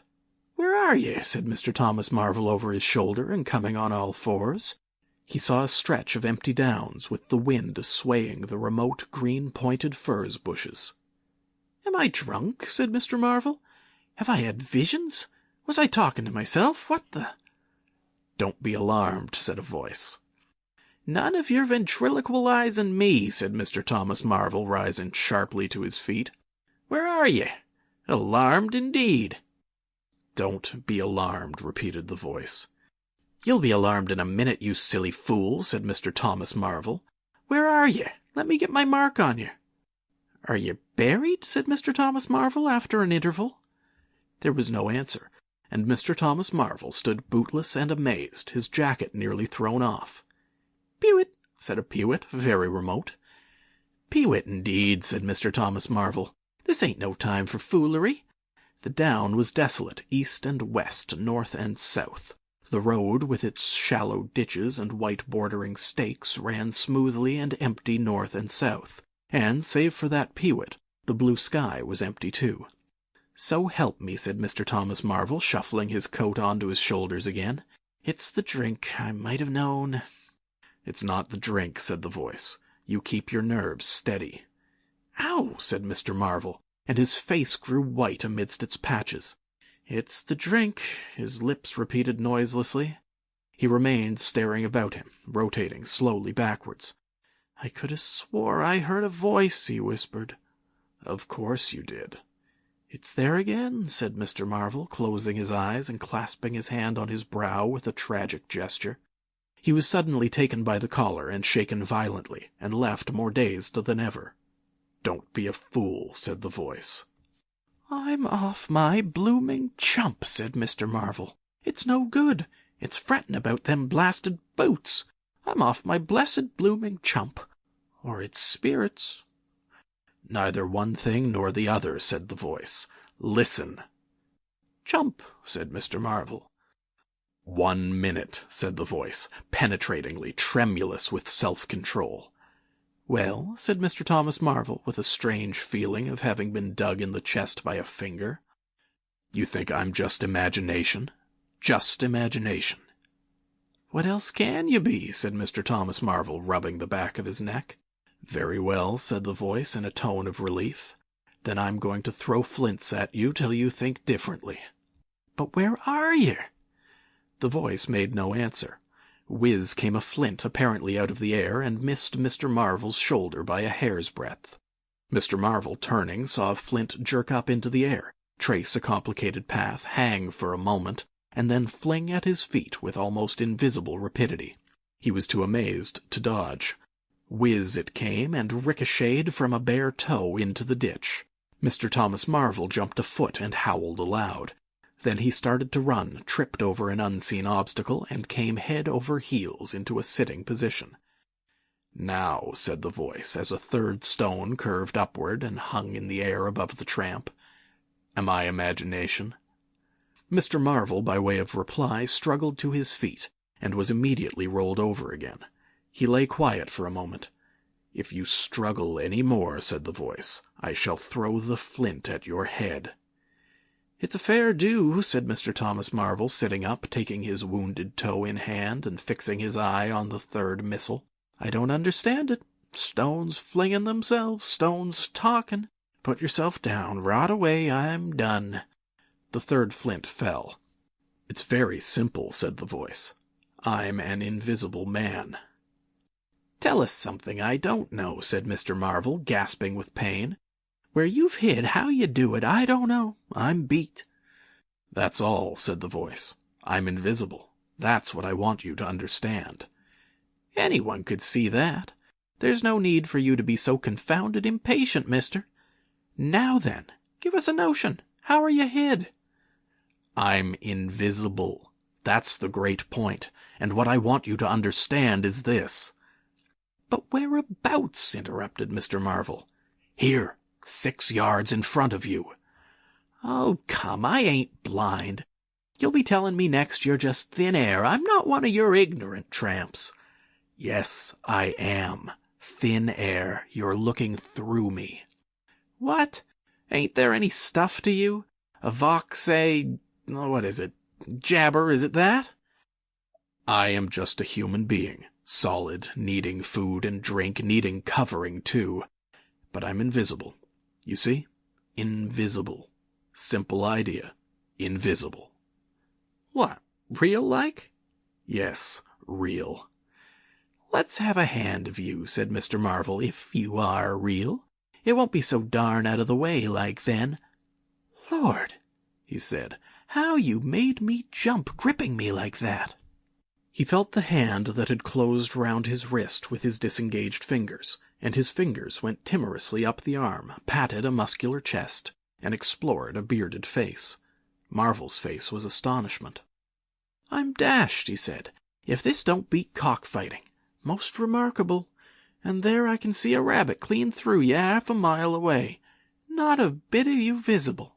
Except... He scrutinized the apparently empty space keenly. You haven't been eating bread and cheese, he asked, holding the invisible arm. You're quite right, and it's not quite assimilated into the system. Ah, said Mr. Marvel. Sort of ghostly, though. Of course, all this isn't half so wonderful as you think. It's quite wonderful enough for my modest wants, said Mr. Thomas Marvel. How you manage it? How the deuce is it done? It's too long a story, and besides... I'll tell you, the whole business fairly beats me, said Mr. Marvel. What I want to say at present is this. I need help. I have come to that. I came upon you suddenly. I was wandering, mad with rage, naked, impotent. I could have murdered. And I saw you. Lord, said Mr. Marvel. I came up behind you, hesitated, went on. Mr. Marvel's expression was eloquent. Then stopped. Here, I said, is an outcast like myself. This is the man for me. So I turned back and came to you, and... Lord, said Mr. Marvel, but I'm all in a tizzy. May I ask, how is it? And what may you be requiring in the way of help? Invisible. I want you to help me get clothes, and shelter, and then with other things. I've left them long enough. If you won't, well... But you will, must. Look here, said Mr. Marvel.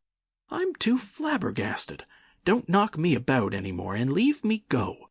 I must get steady a bit. And you've pretty near broken my toe. It's all so unreasonable.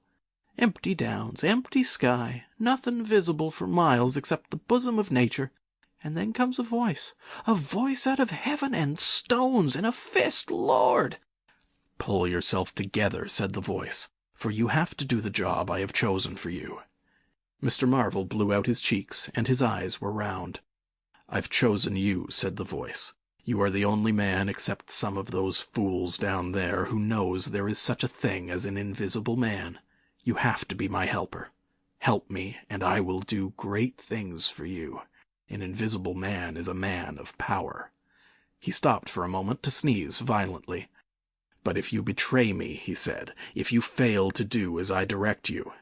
He paused and tapped Mr. Marvel's shoulders smartly. Mr. Marvel gave a yelp of terror at the touch. I don't want to betray you, said Mr. Marvel, edging away from the direction of the fingers. Don't you go a-thinking that, whatever you do. All I want to do is help you. Just tell me what I got to do. Lord, whatever you want done, that I'm most willing to do. Chapter 10. Mr. Marvel's Visit to Iping. After the first gusty panic had spent itself, Iping became argumentative. Skepticism suddenly reared its head, rather nervous skepticism, not at all assured of its back, but skepticism nevertheless. It is so much easier not to believe in an invisible man, and those who had actually seen him dissolve into air or felt the strength of his arm could be counted on the fingers of 2 hands. And of these witnesses Mr. Wodgers was presently missing, having retired impregnably behind the bolts and bars of his own house, and Jaffers was lying stunned in the parlor of the Coach and Horses. Great and strange ideas transcending experience often have less effect upon men and women than smaller, more tangible considerations. Iping was gay with bunting, and everybody was in a gala dress. Whit Monday had been looked forward to for a month or more. By the afternoon even those who believed in the unseen were beginning to resume their little amusements in a tentative fashion, on the supposition that he had quite gone away, and with the skeptics he was already a jest. But people, skeptics and believers alike, were remarkably sociable all that day. Haysman's Meadow was gay with a tent in which Mrs. Bunting and other ladies were preparing tea, while without the Sunday school children ran races and played games under the noisy guidance of the curate and the Misses Cuss and Sackbut. No doubt there was a slight uneasiness in the air, but people for the most part had the sense to conceal whatever imaginative qualms they experienced. On the village green inclined strong rope, down which, clinging the while to a pulley-swung handle, one could be hurled violently against a sack at the other end, came in for considerable favor among the adolescents, as also did the swings and the coconut shies. There was also promenading, and the steam organ attached to a small roundabout filled the air with a pungent flavor of oil, and with equally pungent music. Members of the club who had attended church in the morning were splendid in badges of pink and green, and some of the gayer-minded had also adorned their bowler hats with brilliant-colored favors of ribbon. Old Fletcher, whose conceptions of holiday-making were severe, was visible through the jasmine about his window or through the open door, whichever way you chose to look, poised delicately on a plank supported on 2 chairs, and whitewashing the ceiling of his front room. About 4 o'clock a stranger entered the village from the direction of the Downs. He was a short, stout person in an extraordinarily shabby top-hat, and he appeared to be very much out of breath. His cheeks were alternately limp and tightly puffed. His mottled face was apprehensive, and he moved with a sort of reluctant alacrity. He turned the corner of the church, and directed his way to the Coach and Horses. Among others, old Fletcher remembers seeing him, and indeed the old gentleman was struck so by his peculiar agitation that he inadvertently allowed a quantity of whitewash to run down the brush into the sleeve of his coat while regarding him. This stranger, to the perceptions of the proprietor of the coconut shy, appeared to be talking to himself, and Mr. Huckster remarked the same thing. He stopped at the foot of the Coach and Horses steps, and, according to Mr. Huckster, appeared to undergo a severe internal struggle before he could induce himself to enter the house. Finally he marched up the steps, and was seen by Mr. Huckster to turn to the left, and open the door of the parlor. Mr. Huckster heard voices from within the room, and from the bar apprising the man of his error. "That room's private," said Hall, and the stranger shut the door clumsily and went into the bar. In the course of a few minutes he reappeared, wiping his lips with the back of his hand with an air of quiet satisfaction that somehow impressed Mr. Huckster as assumed. He stood looking about him for some moments, and then Mr. Huckster saw him walk in an oddly furtive manner towards the gates of the yard, upon which the parlor window opened.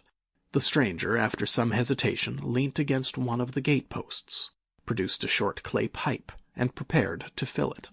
His fingers trembled while doing so. He lit it clumsily, and folding his arms began to smoke in a languid attitude, an attitude which his occasional glances up the yard altogether belied. All this Mr. Huckster saw over the canisters of the tobacco window, and the singularity of the man's behavior prompted him to maintain his observation. Presently the stranger stood up abruptly and put his pipe in his pocket. Then he vanished into the yard. Forthwith Mr. Huckster, conceiving he was witness of some petty larceny, leapt round his corner and ran out into the road to intercept the thief. As he did so, Mr. Marvel reappeared, his hat askew, a big bundle in a blue tablecloth in one hand, and 3 books tied together, as it proved afterwards with the vicar's braces, in the other. Directly he saw Huckster, he gave a sort of gasp, and turning sharply to the left, began to run. "Stop, thief!" cried Huckster, and set off after him. Mr. Huckster's sensations were vivid but brief. He saw the man just before him and spurting briskly for the church corner and the hill road. He saw the village flags and festivities beyond, and a face or so turned towards him. He bawled, "Stop!" again.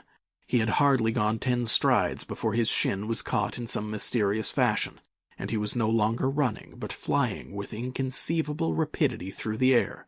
He saw the ground suddenly close to his face. The world seemed to splash into a million whirling specks of light, and subsequent proceedings interested him no more. Chapter 11. In the Coach and Horses. Now, in order to clearly understand what had happened in the inn, it is necessary to go back to the moment when Mr. Marvel first came into view of Mr. Huckster's window. At that precise moment, Mr. Cuss and Mr. Bunting were in the parlor. They were seriously investigating the strange occurrences of the morning, and were, with Mr. Hall's permission, making a thorough examination of the invisible man's belongings. Jaffers had partially recovered from his fall and had gone home in the charge of his sympathetic friends.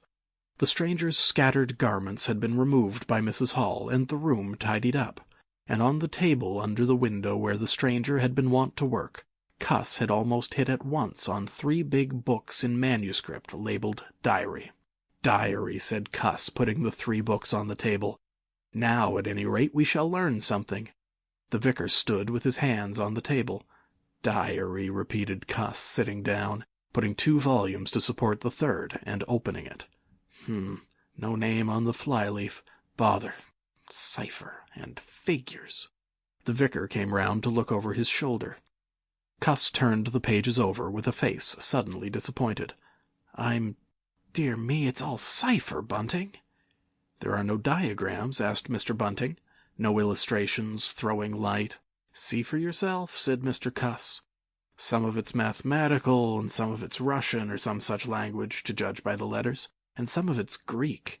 Now the Greek I thought you—" "Of course," said Mr. Bunting, taking out and wiping his spectacles and feeling suddenly very uncomfortable, for he had no Greek left in his mind worth talking about. "Yes, the Greek, of course, may furnish a clue. I'll find you a place." "I'd rather glance through the volumes first," said Mr. Bunting, still wiping. "A general impression first, Cuss, and then, we can go looking for clues." He coughed, put on his glasses, arranged them fastidiously, coughed again, and wished something would happen to avert the seemingly inevitable exposure. Then he took the volume Cuss handed him in a leisurely manner, and then something did happen. The door opened suddenly. Both gentlemen started violently, looked round, and were relieved to see a sporadically rosy face beneath a furry silk hat. "Tap?" asked the face, and stood staring. "No," said both gentlemen at once. "Over on the other side, my man," said Mr. Bunting, and "Please shut that door," said Mr. Cuss irritably. "All right," said the intruder, as it seemed in a low voice curiously different from the huskiness of its first inquiry. "Right you are," said the intruder in the former voice. "Stand clear," and he vanished and closed the door. "A sailor, I should judge," said Mr. Bunting. "Amusing fellows they are. Stand clear, indeed. A nautical term, referring to his getting back out of the room, I suppose?" "I dare say so," said Cuss. "My nerves are all loose today. Quite made me jump, the door opening like that." Mr. Bunting smiled as if he had not jumped. "And now," he said with a sigh, "these books." Someone sniffed as he did so. "One thing is indisputable," said Bunting, drawing up a chair next to that of Cuss. "There certainly have been very strange things happen in Iping in the last few days. Very strange. I cannot, of course, believe in this absurd invisibility story." "It's incredible," said Cuss. "Incredible. But the fact remains that I certainly saw right down his sleeve." "But did you? Are you sure? Suppose a mirror, for instance. Hallucinations are so easily produced. I don't know if you have ever seen a really good conjurer." "I won't argue again," said Cuss. "We've thrashed that out, Bunting. And just now there's these books. Here's some of what I take to be Greek. Greek letters, certainly." He pointed to the middle of the page. Mr. Bunting flushed slightly and brought his face nearer, apparently finding some difficulty with his glasses. Suddenly he became aware of a strange feeling at the nape of his neck. He tried to raise his head and encountered an immovable resistance. The feeling was a curious pressure, the grip of a heavy, firm hand, and it bore his chin irresistibly to the table. "Don't move, little men," whispered a voice, "or I'll brain you both." He looked into the face of Cuss, close to his own, and each saw a horrified reflection of his own sickly astonishment. "I'm sorry to handle you so roughly," said the voice, "but it's unavoidable. Since when did you learn to pry into an investigator's private memoranda?" said the voice, and two chins struck the table simultaneously, and two sets of teeth rattled. "Since when did you learn to invade the private rooms of a man in misfortune?" And the concussion was repeated. "Where have they put my clothes?" "Listen," said the voice. "The windows are fastened, and I've taken the key out of the door. I am a fairly strong man, and I have the poker handy, besides being invisible. There's not the slightest doubt that I could kill you both and get away quite easily if I wanted to. Do you understand? Very well. If I let you go, will you promise not to try any nonsense and do what I tell you?" The vicar and the doctor looked at one another, and the doctor pulled a face. "Yes," said Mr. Bunting, and the doctor repeated it. Then the pressure on the necks relaxed, and the doctor and the vicar sat up, both very red in the face and wriggling their heads. "Please keep sitting where you are," said the Invisible Man. "Here's the poker, you see.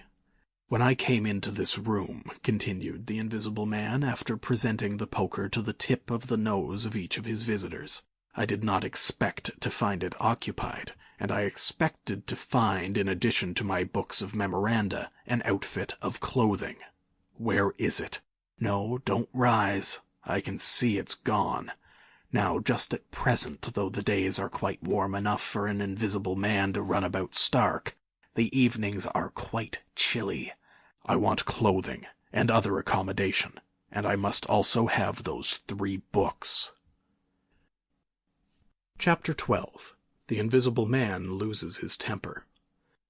It is unavoidable that at this point the narrative should break off again, for a certain very painful reason that will presently be apparent. While these things were going on in the parlor, and while Mr. Huckster was watching Mr. Marvel smoking his pipe against the gate, not a dozen yards away were Mr. Hall and Teddy Henfrey discussing in a state of cloudy puzzlement the one Iping topic. Suddenly there came a violent thud against the door of the parlor, a sharp cry, and then silence. "Hello," said Teddy Henfrey. "Hello," from the tap. Mr. Hall took things in slowly but surely. "That ain't right," he said, and came round from behind the bar towards the parlor door. He and Teddy approached the door together, with intent faces. Their eyes considered. "Summat wrong," said Hall, and Henfrey nodded agreement. Whiffs of an unpleasant chemical odor met them, and there was a muffled sound of conversation, very rapid and subdued. "You all right there?" asked Hall, rapping. The muttered conversation ceased abruptly. For a moment, silence. Then the conversation was resumed, in hissing whispers. Then a sharp cry of, "No, no, you don't!" There came a sudden motion and the oversetting of a chair, a brief struggle. Silence again. "What the deuce!" exclaimed Henfrey, sotto voce. "You all right there?" asked Mr. Hall, sharply, again. The vicar's voice answered with a curious jerking intonation. "Quite right. Please don't interrupt." "Odd," said Mr. Henfrey. "Odd," said Mr. Hall. "Says don't interrupt," said Henfrey. "I heard'n," said Hall. "And a sniff," said Henfrey. They remained listening. The conversation was rapid and subdued. "I can't," said Mr. Bunting, his voice rising. "I tell you, sir, I will not." "What was that?" asked Henfrey. "He says you were not," said Hall. "Wasn't speaking to us, was he?" "Disgraceful," said Mr. Bunting within. "Disgraceful," said Mr. Henfrey. "I heard it, distinct." "Who's that speaking now?" asked Henfrey. "Mr. Cuss, I suppose," said Hall. "Can you hear anything?" Silence. The sounds within indistinct and perplexing. "Sounds like throwing the tablecloth about," said Hall. Mrs. Hall appeared behind the bar. Hall made gestures of silence and invitation. This aroused Mrs. Hall's wifely opposition. "What yer listening there for, Hall?" she asked. "Ain't you nothing better to do, busy day like this?" Hall tried to convey everything by grimaces and dumb show, but Mrs. Hall was obdurate. She raised her voice, so Hall and Henfrey, rather crestfallen, tiptoed back to the bar, gesticulating to explain to her. At first she refused to see anything in what they had heard at all. Then she insisted on Hall keeping silence, while Henfrey told her his story. She was inclined to think the whole business nonsense. Perhaps they were just moving the furniture about. "I heard un say disgraceful, that I did," said Hall. "I heard that, Mrs. Hall," said Henfrey. "Like as not," began Mrs. Hall. "Hush," said Mr. Teddy Henfrey. "Didn't I hear the window?" "What window?" asked Mrs. Hall. "Parlor window," said Henfrey. Everyone stood listening intently.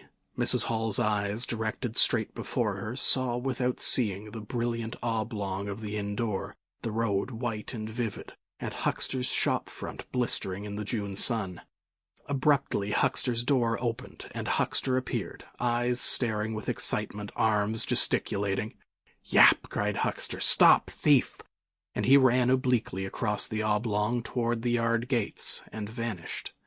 Simultaneously came a tumult from the parlor, and a sound of windows being closed. Hall, Henfrey, and the human contents of the tap rushed out at once pell-mell into the street. They saw someone whisk round the corner toward the road, and Mr. Huckster executing a complicated leap in the air that ended on his face and shoulder. Down the street people were standing astonished or running towards them. Mr. Huckster was stunned. Henfrey stopped to discover this, but Hall and the two laborers from the tap rushed at once to the corner, shouting incoherent things, and saw Mr. Marvel vanishing by the corner of the church wall. They appear to have jumped to the impossible conclusion that this was the invisible man suddenly become visible, and set off at once along the lane in pursuit. But Hall had hardly run a dozen yards before he gave a loud shout of astonishment, and went flying headlong sideways, clutching one of the laborers and bringing him to the ground. He had been charged just as one charges a man at football. The second laborer came round in a circle, stared, and conceiving that Hall had tumbled over of his own accord, turned to resume the pursuit, only to be tripped by the ankle just as Huckster had been. Then, as the first laborer struggled to his feet, he was kicked sideways by a blow that might have felled an ox. As he went down, the rush from the direction of the village green came round the corner. The first to appear was the proprietor of the Coconut Shy, a burly man in a blue jersey. He was astonished to see the lane empty save for 3 men sprawling absurdly on the ground. And then something happened to his rearmost foot, and he went headlong and rolled sideways just in time to graze the feet of his brother and partner, following headlong.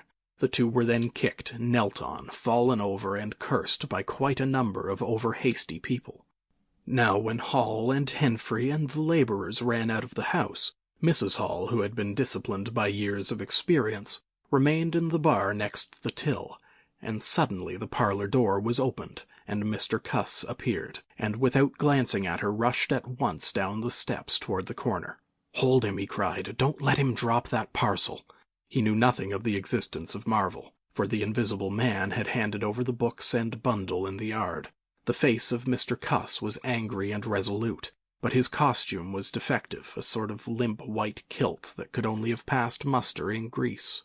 "Hold him," he bawled. "He's got my trousers and every stitch of the vicar's clothes."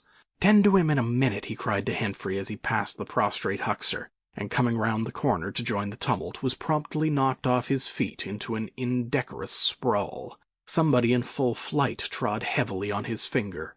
He yelled, struggled to regain his feet, was knocked against and thrown on all fours again, and became aware that he was involved not in a capture, but a rout.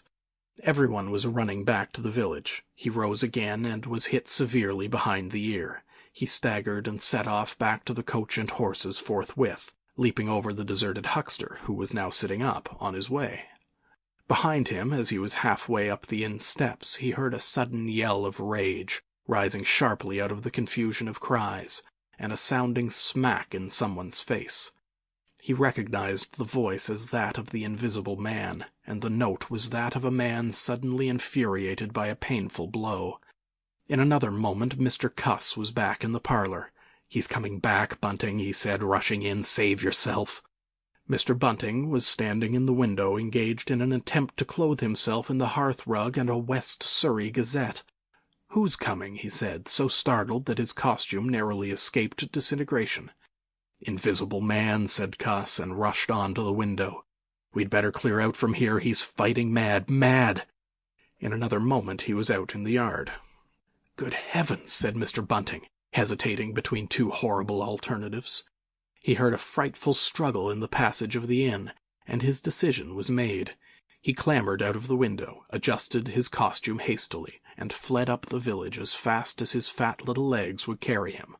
From the moment when the Invisible Man screamed with rage and Mr. Bunting made his memorable flight up the village, it became impossible to give a consecutive account of affairs in Iping. Possibly the Invisible Man's original intention was simply to cover Marvel's retreat with the clothes and books. But his temper, at no time very good, seems to have gone completely at some chance blow, and forthwith he set to smiting and overthrowing for the mere satisfaction of hurting. You must figure the street full of running figures, of doors slamming and fights for hiding places. You must figure the tumult suddenly striking on the unstable equilibrium of old Fletcher's planks and 2 chairs, with cataclysmic results. You must figure an appalled couple caught dismally in a swing. And then the whole tumultuous rush has passed, and the Iping street with its gods and flags is deserted save for the still raging unseen, and littered with coconuts, overthrown canvas screens, and the scattered stock in trade of a sweetstuff stall.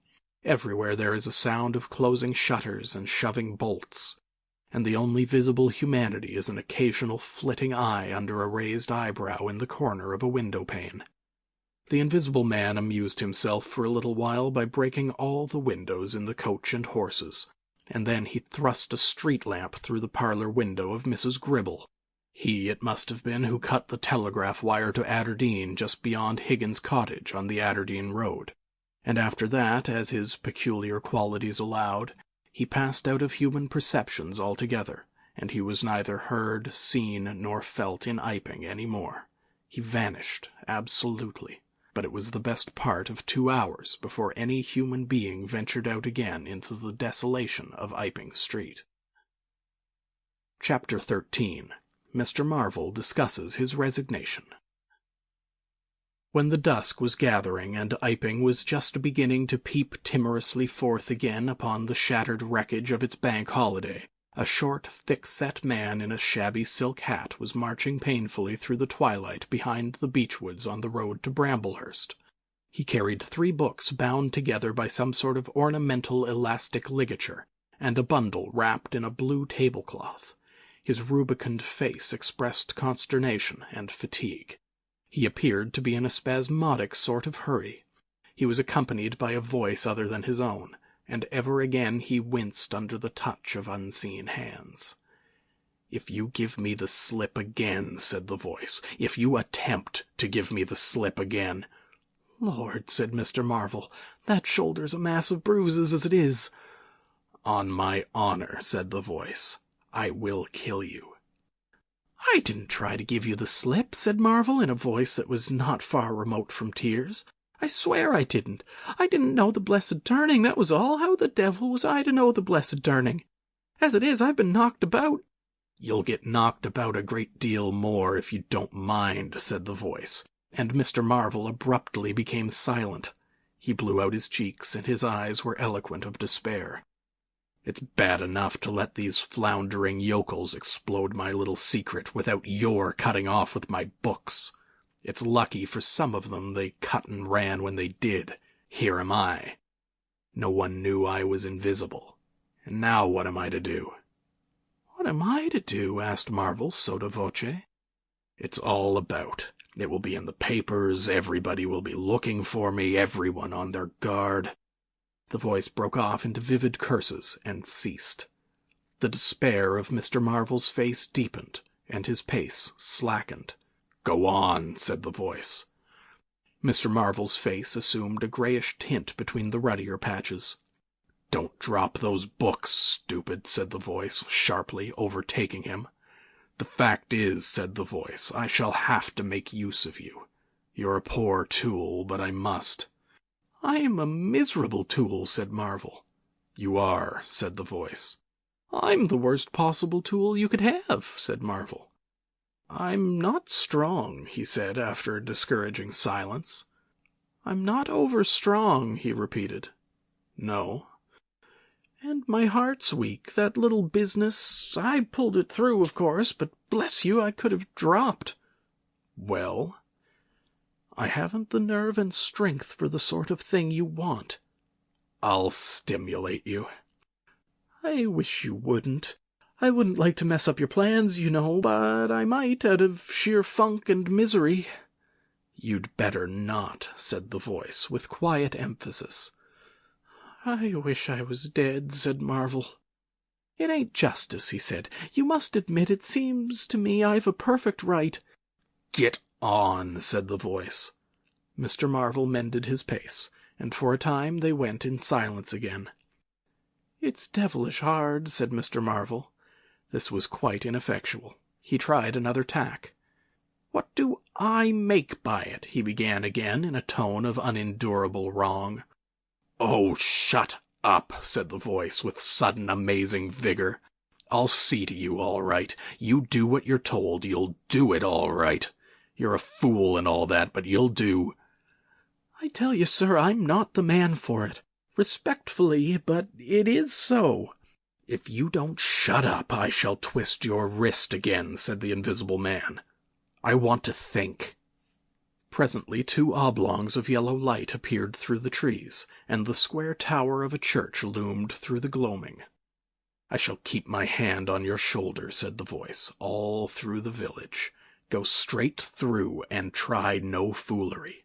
It will be the worse for you if you do." "I know that," sighed Mr. Marvel. "I know all that."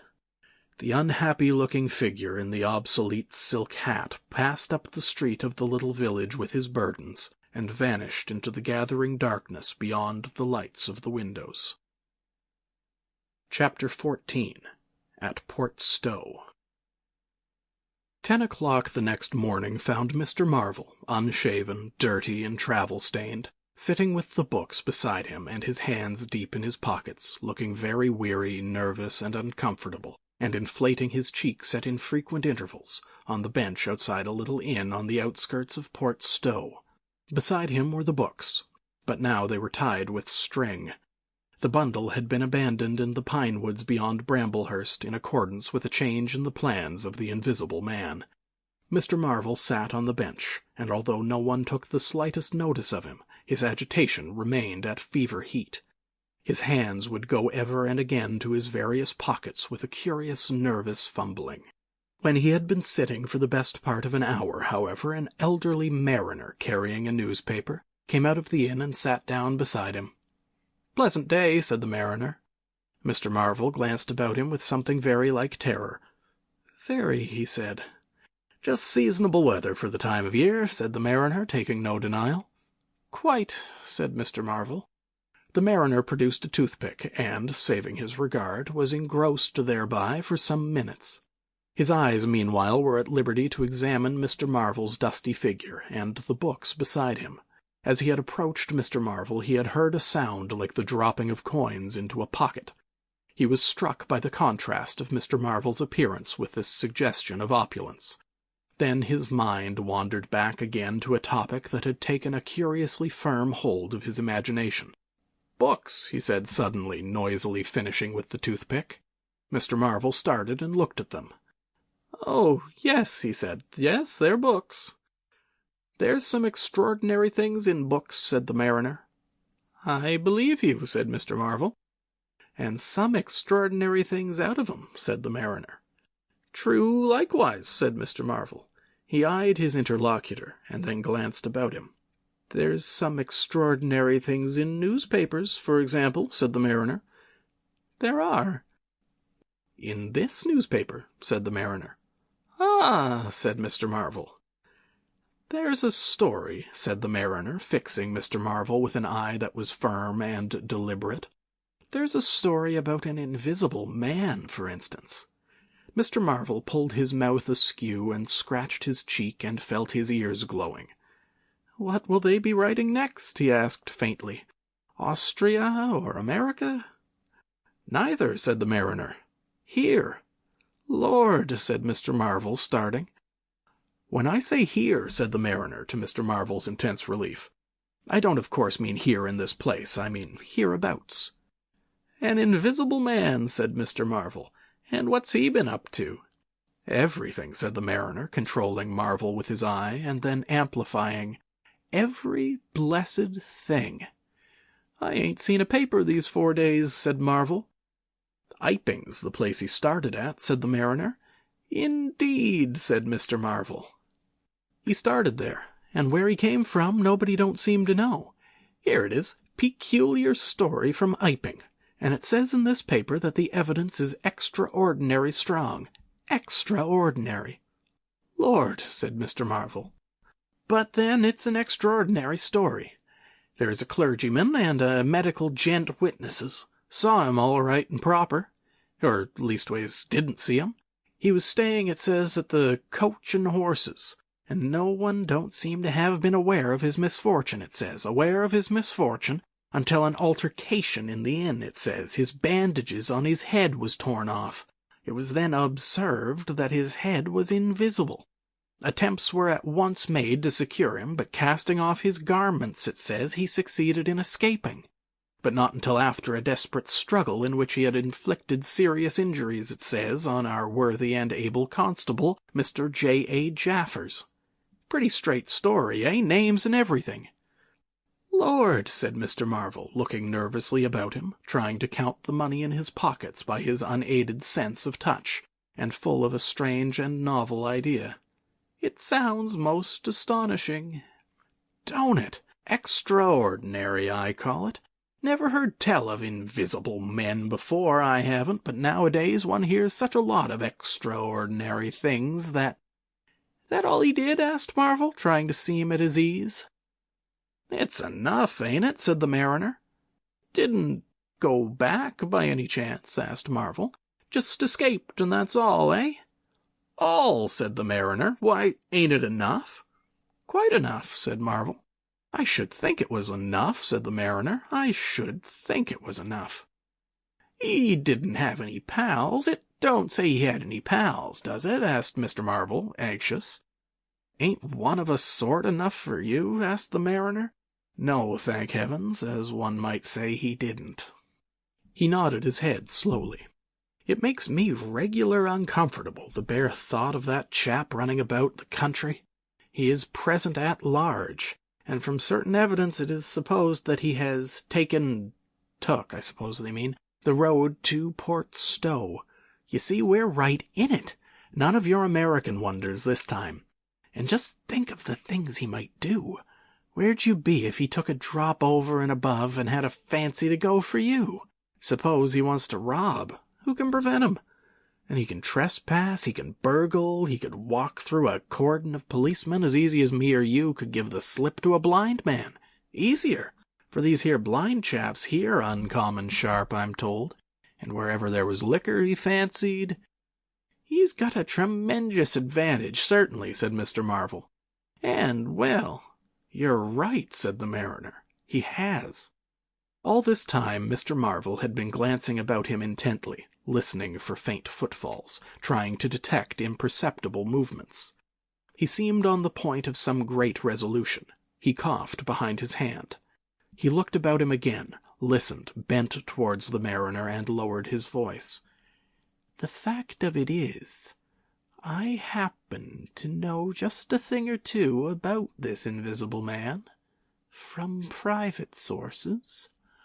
"Oh," said the mariner, interested. "You?" "Yes," said Mr. Marvel. "Me." "Indeed," said the mariner. "And may I ask—" "You'll be astonished," said Mr. Marvel behind his hand. "It's tremendous." "Indeed," said the mariner. "The fact is," began Mr. Marvel eagerly in a confidential undertone. Suddenly his expression changed marvelously. "Ow!" he said. He rose stiffly in his seat. His face was eloquent of physical suffering. "Wow!" he said. "What's up?" said the mariner, concerned. "Toothache," said Mr. Marvel, and put his hand to his ear. He caught hold of his books. "I must be getting on, I think," he said.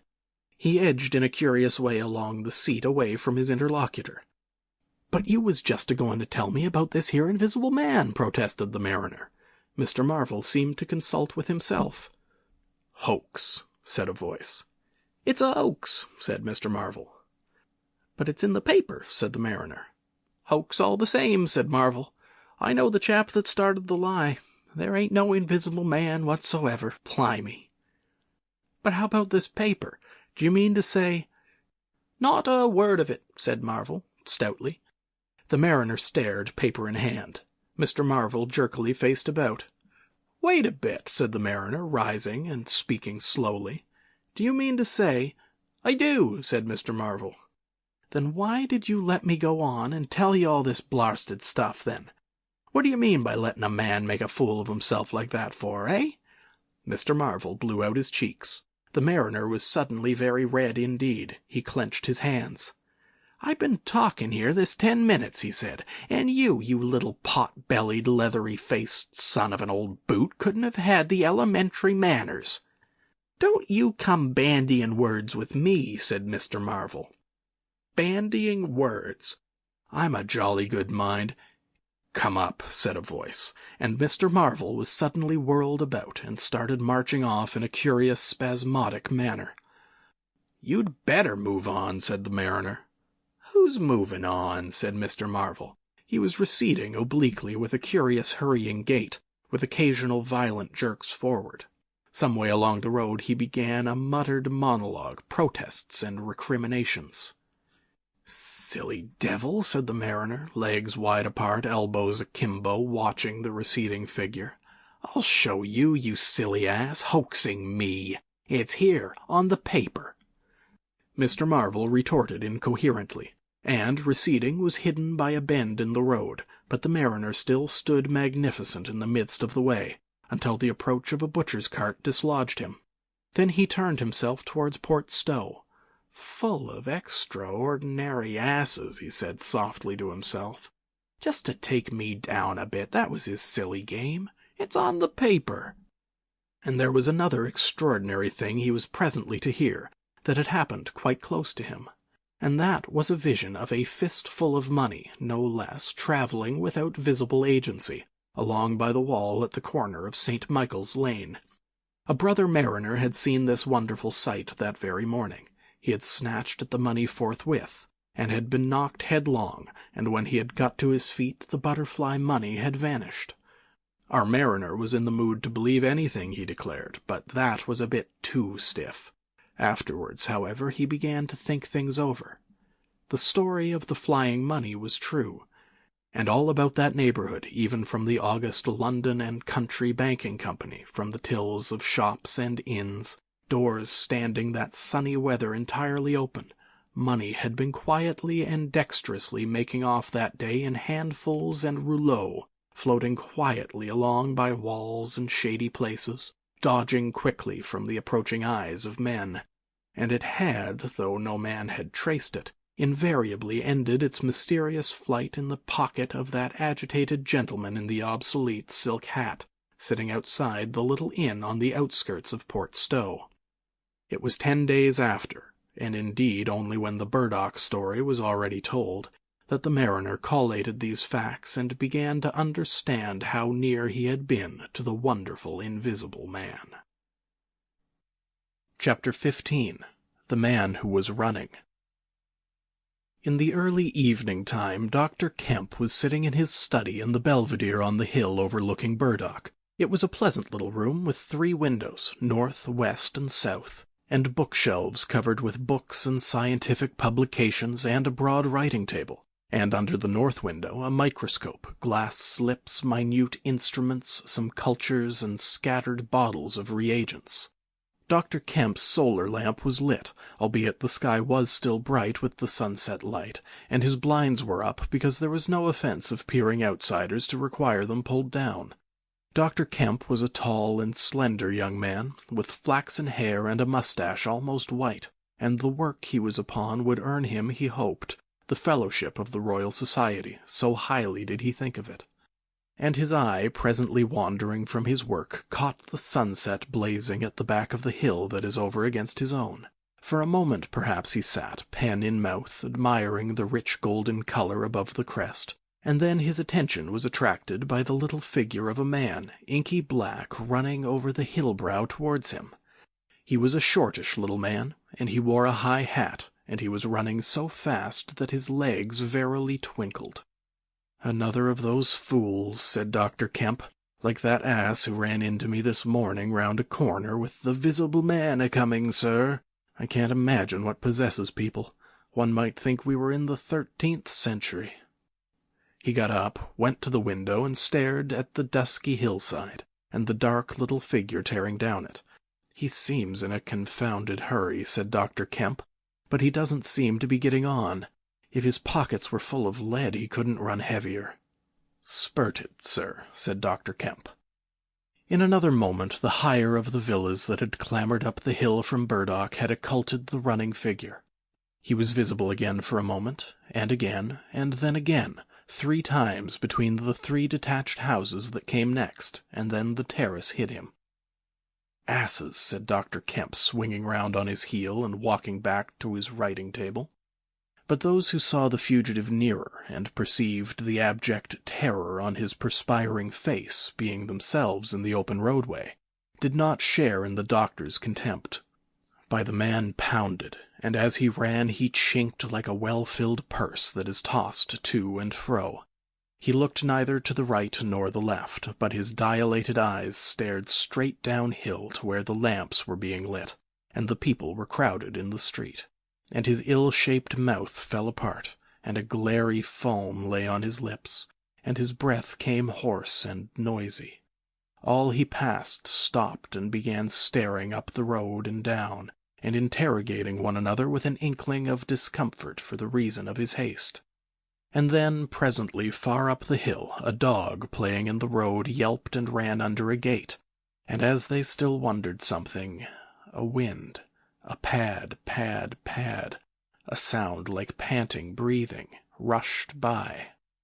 People screamed, people sprang off the pavement. It passed in shouts, it passed by indistinct down the hill. They were shouting in the street before Marvel was halfway there. They were bolting into houses and slamming the doors behind them with the news. He heard it and made one last desperate spurt.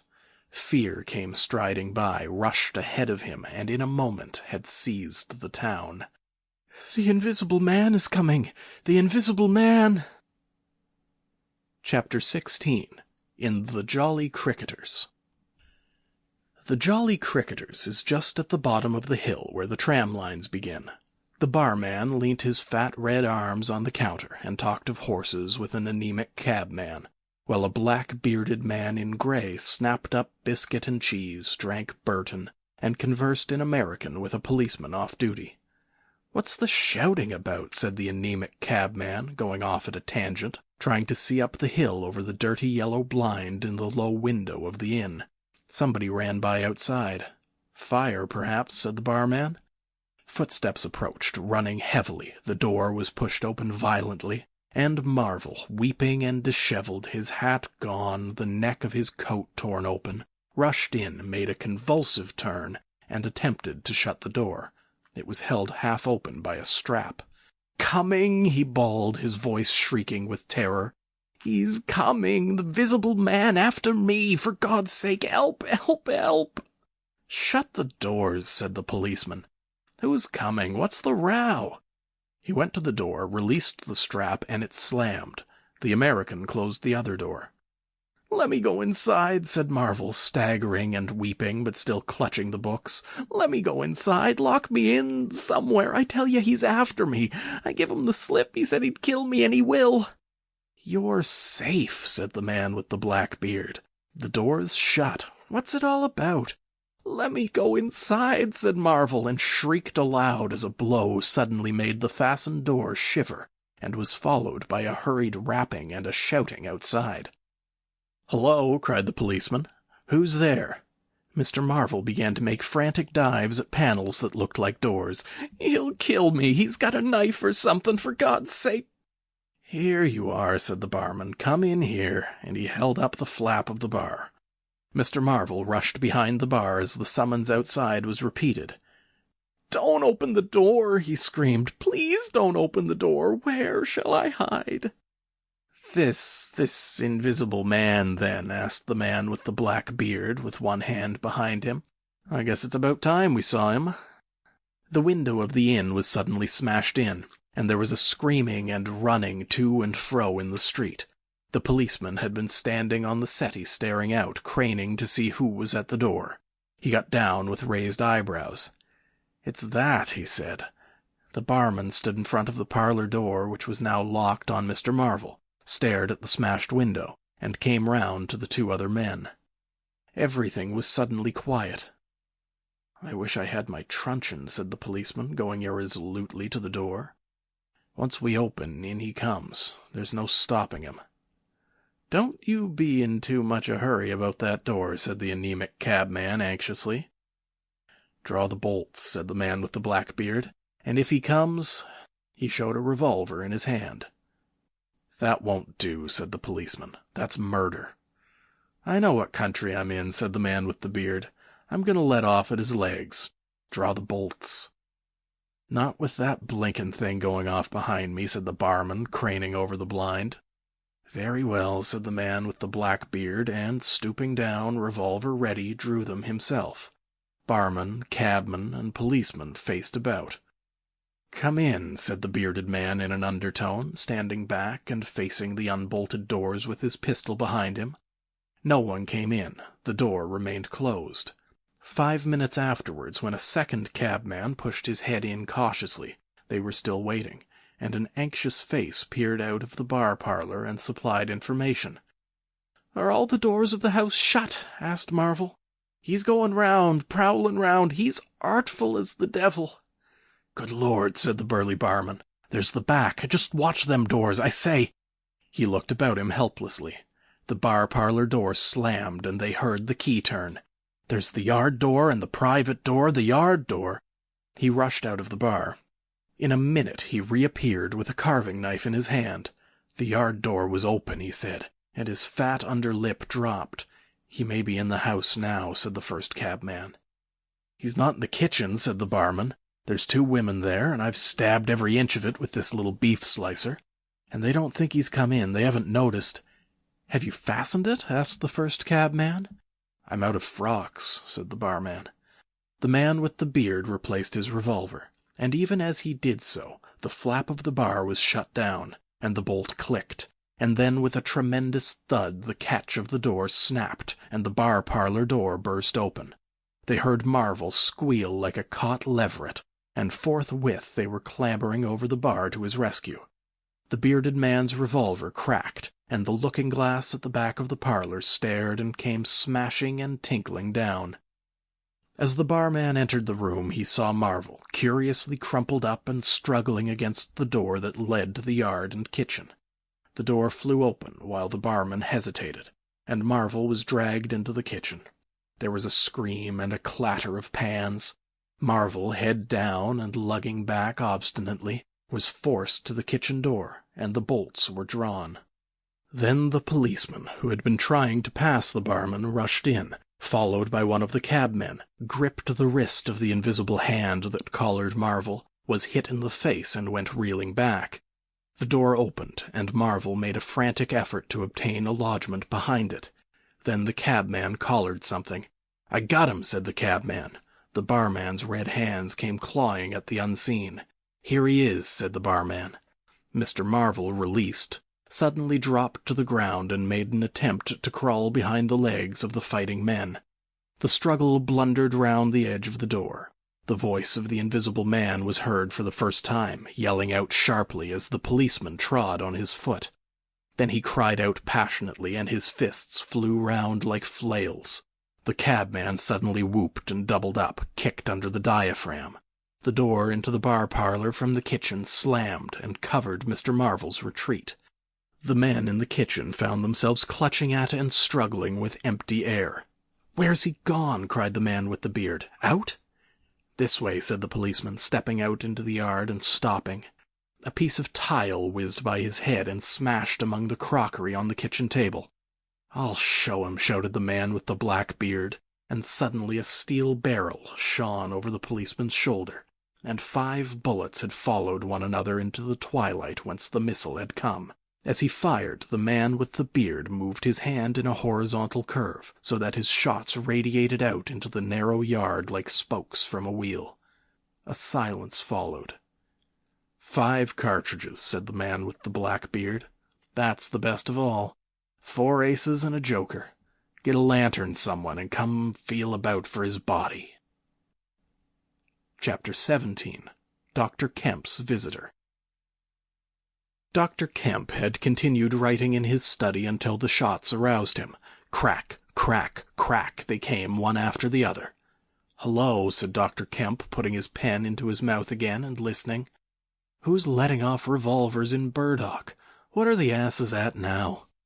He went to the south window, threw it up, and leaning out stared down on the network of windows, beaded gas lamps and shops, with its black interstices of roof and yard that made up the town at night. "Looks like a crowd down the hill," he said, "by the cricketers," and remained watching.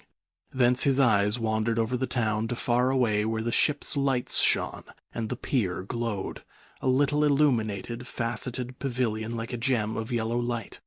The moon in its first quarter hung over the westward hill, and the stars were clear and almost tropically bright. After 5 minutes, during which his mind had traveled into a remote speculation of social conditions of the future, and lost itself at last over the time dimension, Dr. Kemp roused himself with a sigh, pulled down the window again, and returned to his writing desk.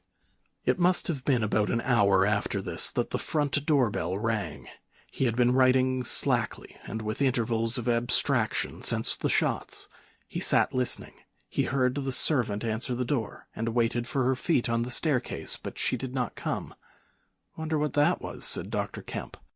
He tried to resume his work, failed, got up, went downstairs from his study to the landing, rang, and called over the balustrade to the housemaid as she appeared in the hall below.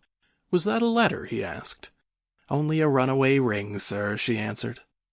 "I'm restless tonight," he said to himself.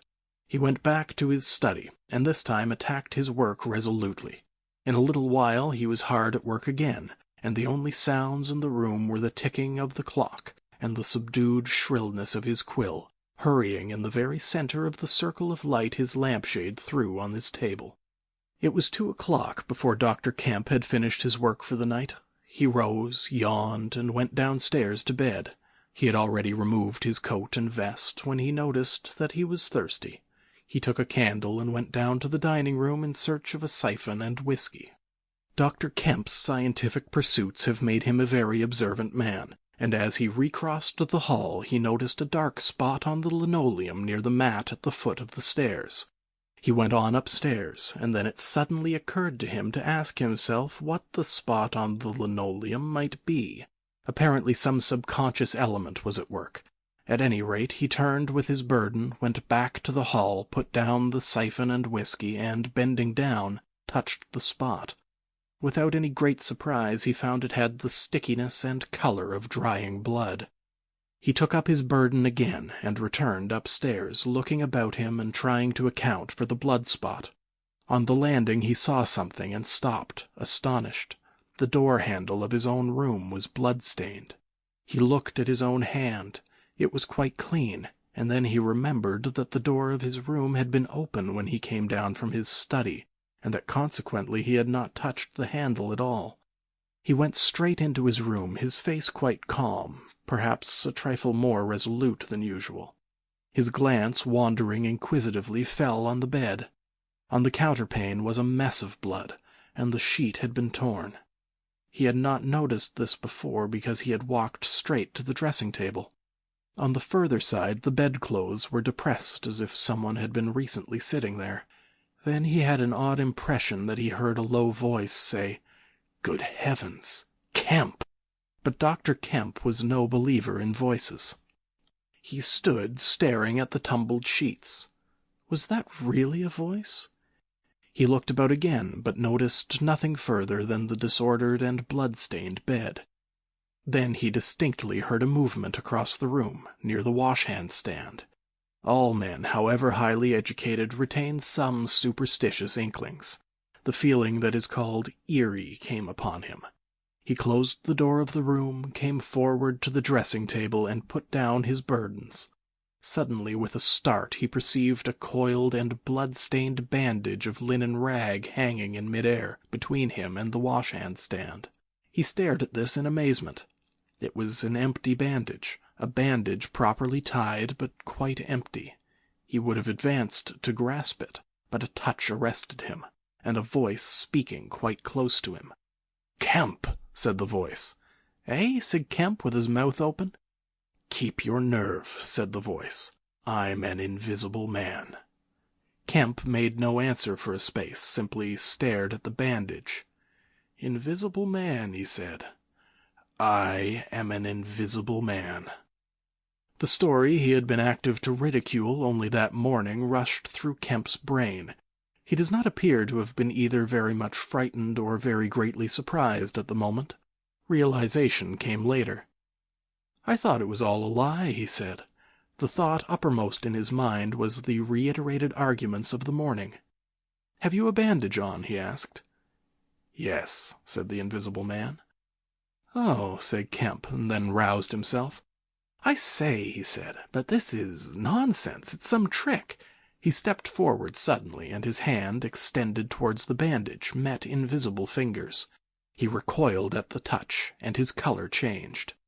"Keep steady, Kemp, for God's sake. I want help badly. Stop." The hand gripped his arm. He struck at it. "Kemp," cried the voice. "Kemp, keep steady." And the grip tightened. A frantic desire to free himself took possession of Kemp. The hand of the bandaged arm gripped his shoulder, and he was suddenly tripped and flung backward upon the bed. He opened his mouth to shout, and the corner of the sheet was thrust between his teeth. The invisible man had him down grimly, but his arms were free, and he struck and tried to kick savagely. "Listen to reason, will you?" said the invisible man, sticking to him in spite of a pounding in the ribs. "By heaven, you'll madden me in a minute." "Lie still, you fool," bawled the invisible man in Kemp's ear. Kemp struggled for another moment, and then lay still. "If you shout, I'll smash your face," said the invisible man, relieving his mouth. "I'm an invisible man. It's no foolishness and no magic. I really am an invisible man. And I want your help. I don't want to hurt you, but if you behave like a frantic rustic, I must. Don't you remember me, Kemp? Griffin, of University College." "Let me get up," said Kemp. "I'll stop where I am, and let me sit quiet for a minute." He sat up and felt his neck. "I am Griffin of University College, and I have made myself invisible. I am just an ordinary man, a man you have known, made invisible." "Griffin," said Kemp. "Griffin," answered the voice. "A younger student than you were, almost an albino, 6 feet high and broad, with a pink and white face and red eyes, who won the medal for chemistry." "I am confused," said Kemp. "My brain is rioting. What has this to do with Griffin?" "I am Griffin." Kemp thought. "It's horrible," he said. "But what devilry must happen to make a man invisible?" "It's no devilry. It's a process, sane and intelligible enough." "It's horrible," said Kemp. "How on earth—" "It's horrible enough. But I'm wounded and in pain and tired. Great God, Kemp, you are a man. Take it steady. Give me some food and drink, and let me sit down here." Kemp stared at the bandage as it moved across the room, then saw a basket chair dragged across the floor and come to rest near the bed. It creaked, and the seat was depressed the quarter of an inch or so. He rubbed his eyes and felt his neck again. "This beats ghosts," he said, and laughed stupidly. "That's better. Thank heaven you're getting sensible. Or silly, said Kemp, and knuckled his eyes. Give me some whiskey, I'm near dead. It didn't feel so. Where are you? If I get up, shall I run into you? There. All right. Whiskey? Here, where shall I give it to you? The chair creaked, and Kemp felt the glass drawn away from him. He let go by an effort. His instinct was all against it. It came to rest poised 20 inches above the front edge of the seat of the chair. He stared at it in infinite perplexity. This must be hypnotism. You have suggested you are invisible. Nonsense, said the voice. It's frantic. Listen to me. I demonstrated conclusively this morning, began Kemp, that invisibility... Never mind what you've demonstrated. I'm starving, said the voice, and the night is chilly to a man without clothes. Food, said Kemp. The tumbler of whiskey tilted itself. Yes, said the invisible man, rapping it down. Have you a dressing gown? Kemp made some exclamation in an undertone. He walked to a wardrobe and produced a robe of dingy scarlet. This do? He asked. It was taken from him. It hung limp for a moment in midair, fluttered weirdly, stood full and decorous buttoning itself, and sat down in his chair. Drawers, socks, slippers would be a comfort, said the unseen, curtly. And food. Anything. But this is the insanest thing I was ever in my life. He turned out his drawers for the articles, and then went downstairs to ransack his larder. He came back with some cold cutlets and bread, and pulled up a light table, and placed them before his guest. Never mind knives, said his visitor, and a cutlet hung in mid-air with a sound of gnawing. Invisible, said Kemp, and sat down on a bedroom chair.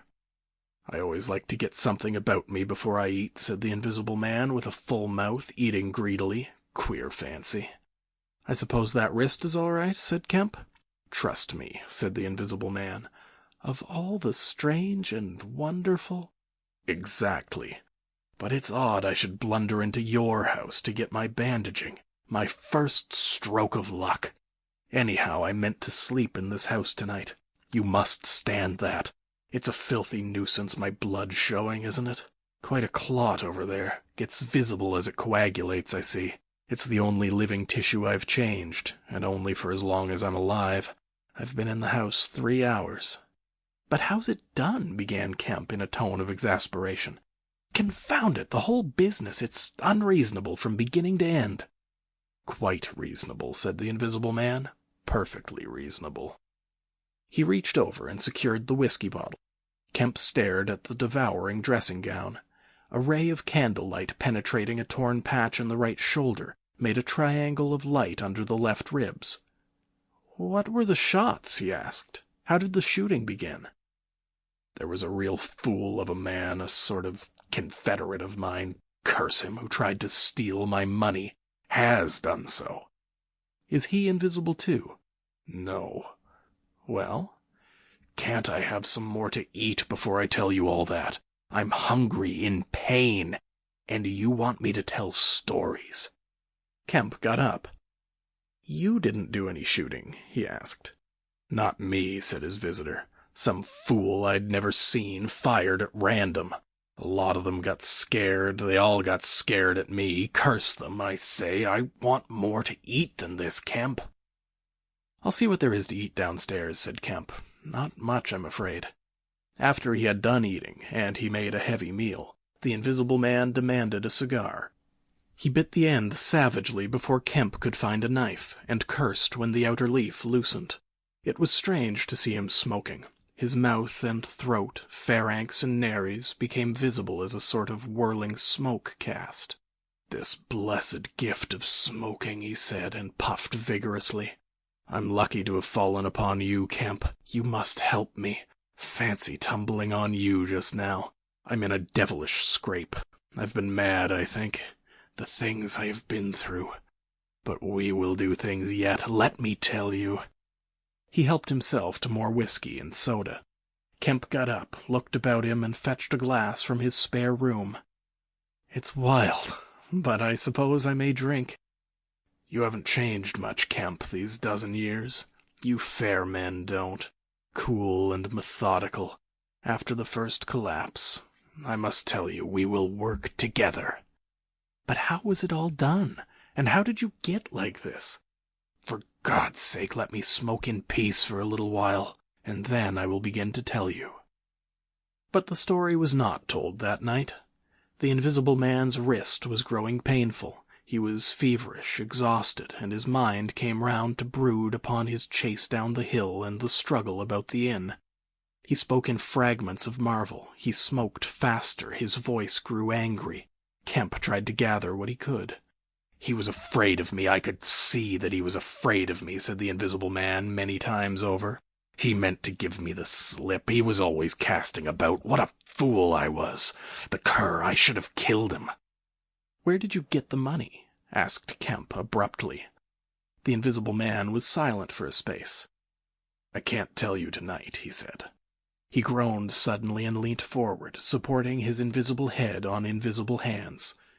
"Kemp," he said, "I've had no sleep for near 3 days, except a couple of dozes of an hour or so. I must sleep soon." "Well, have my room. Have this room." "But how can I sleep? If I sleep, he will get away. Ugh, what does it matter?" "What's the shot wound?" asked Kemp abruptly. "Nothing. Scratch and blood. Oh, God, how I want sleep." "Why not?" The Invisible Man appeared to be regarding Kemp. "Because I've a particular objection to being caught by my fellow men," he said slowly. Kemp started. "Fool that I am," said the Invisible Man, striking the table smartly. "I've put the idea into your head."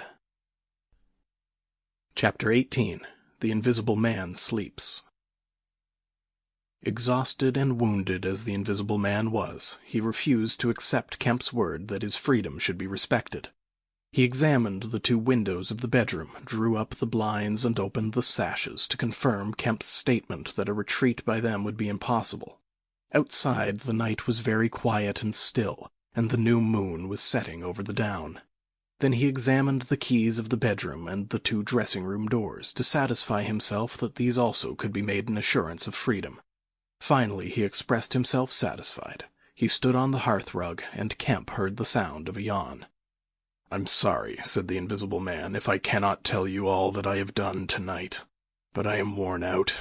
It's grotesque, no doubt. It's horrible. But believe me, Kemp, in spite of your arguments this morning, it's quite a possible thing. I have made a discovery. I meant to keep it to myself. I can't. I must have a partner, and you.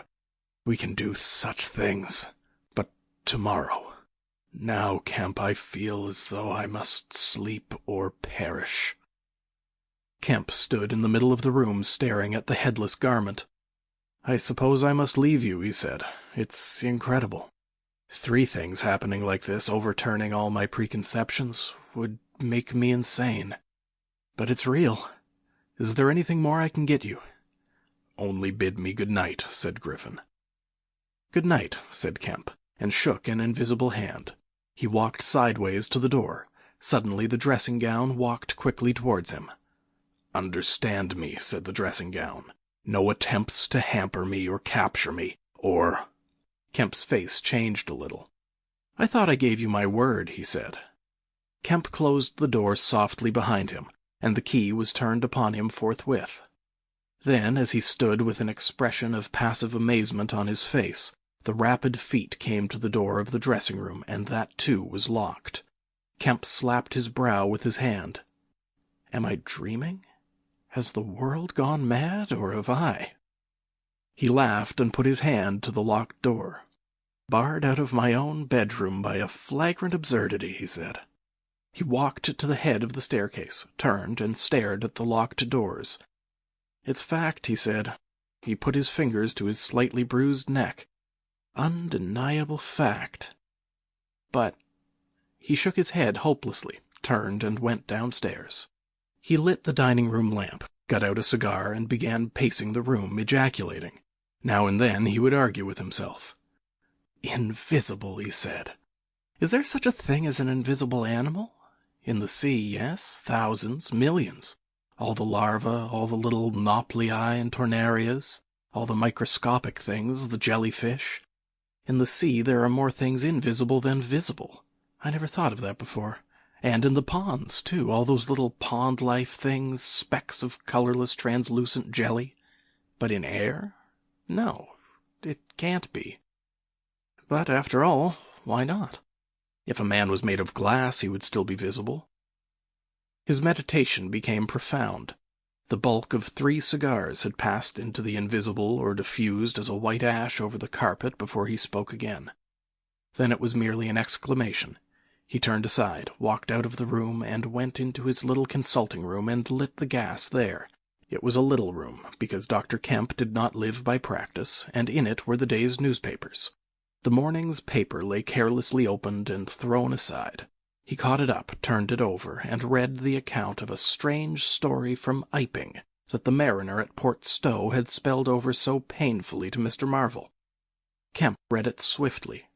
"Wrapped up," said Kemp, "disguised, hiding it. No one seems to have been aware of his misfortune. What the devil is his game?" He dropped the paper, and his eye went seeking. "Ah," he said, and caught up the St. James Gazette, lying folded up as it arrived. "Now we shall get at the truth," said Dr. Kemp. He rent the paper open, a couple of columns confronted him. "An entire village in Sussex goes mad," was the heading. "Good heavens," said Kemp, reading eagerly an incredulous account of the events in Iping of the previous afternoon that have already been described. Over the leaf the report in the morning paper had been reprinted. He reread it. Ran through the streets, striking right and left. Jaffers insensible, Mr. Huckster in great pain, still unable to describe what he saw. Painful humiliation, vicar, woman ill with terror, windows smashed. This extraordinary story probably a fabrication, too good not to print, cum grano. He dropped the paper and stared blankly in front of him. Probably a fabrication. He caught up the paper again and reread the whole business. But when does the tramp come in? Why the deuce was he chasing a tramp? He sat down abruptly on the surgical bench. "He's not only invisible," he said, "but he's mad, homicidal." When dawn came to mingle its pallor with the lamplight and cigar smoke of the dining room, Kemp was still pacing up and down, trying to grasp the incredible. He was altogether too excited to sleep. His servants, descending sleepily, discovered him, and were inclined to think that overstudy had worked this ill on him. He gave them extraordinary but quite explicit instructions to lay breakfast for 2 in the Belvedere study, and then to confine themselves to the basement and ground floor. Then he continued to pace the dining room until the morning's paper came. That had much to say and little to tell beyond the confirmation of the evening before, and a very badly written account of another remarkable tale from Port Burdock. This gave Kemp the essence of the happenings at the Jolly Cricketers, and the name of Marvel. "He has made me keep with him for 24 hours, Marvel testified. Certain minor facts were added to the Iping story, notably the cutting of the village telegraph wire. But there was nothing to throw light on the connection between the invisible man and the tramp, for Mr. Marvel had supplied no information about the 3 books, or the money with which he was lined. The incredulous tone had vanished, and a shoal of reporters and inquirers were already at work elaborating the matter. Kemp read every scrap of the report, and sent his housemaid out to get every one of the morning papers she could. These he also devoured. "He is invisible," he said, "and it reads like rage growing to mania. The things he may do, the things he may do. And he's upstairs, free as the air. What on earth ought I to do? For instance, would it be a breach of faith if— No." He went to a little untidy desk in the corner and began a note. He tore this up half-written and wrote another. He read it over and considered it. Then he took an envelope and addressed it to Colonel Adee, Port Burdock. The invisible man awoke even as Kemp was doing this. He awoke in an evil temper, and Kemp, alert for every sound, heard his pattering feet rush suddenly across the bedroom overhead. Then a chair was flung over and the wash-hand stand tumbler smashed. Kemp hurried upstairs and rapped eagerly. Chapter 19. Certain First Principles. "What's the matter?" asked Kemp when the Invisible Man admitted him. "Nothing," was the answer. "But confound it, the smash!" "Fit of temper," said the Invisible Man. "Forgot this arm, and it's sore." "You're rather liable to that sort of thing." "I am." Kemp walked across the room and picked up the fragments of broken glass. "All the facts are out about you," said Kemp, standing up with the glass in his hand. "All that happened in Iping and down the hill. The world has become aware of its invisible citizen. But no one knows you are here." The Invisible Man swore. "The secret's out. I gather it was a secret. I don't know what your plans are, but of course I'm anxious to help you." The Invisible Man sat down on the bed. "There's breakfast upstairs," said Kemp, speaking as easily as possible, and he was delighted to find his strange guest rose willingly. Kemp led the way up the narrow staircase to the belvedere. "Before we can do anything else," said Kemp, "I must understand a little more about this invisibility of yours." He had sat down after one nervous glance out of the window, with the air of a man who has talking to do.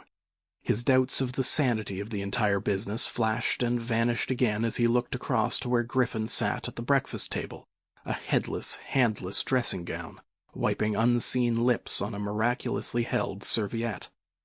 "It's simple enough, and credible enough," said Griffin, putting the serviette aside and leaning the invisible head on an invisible hand.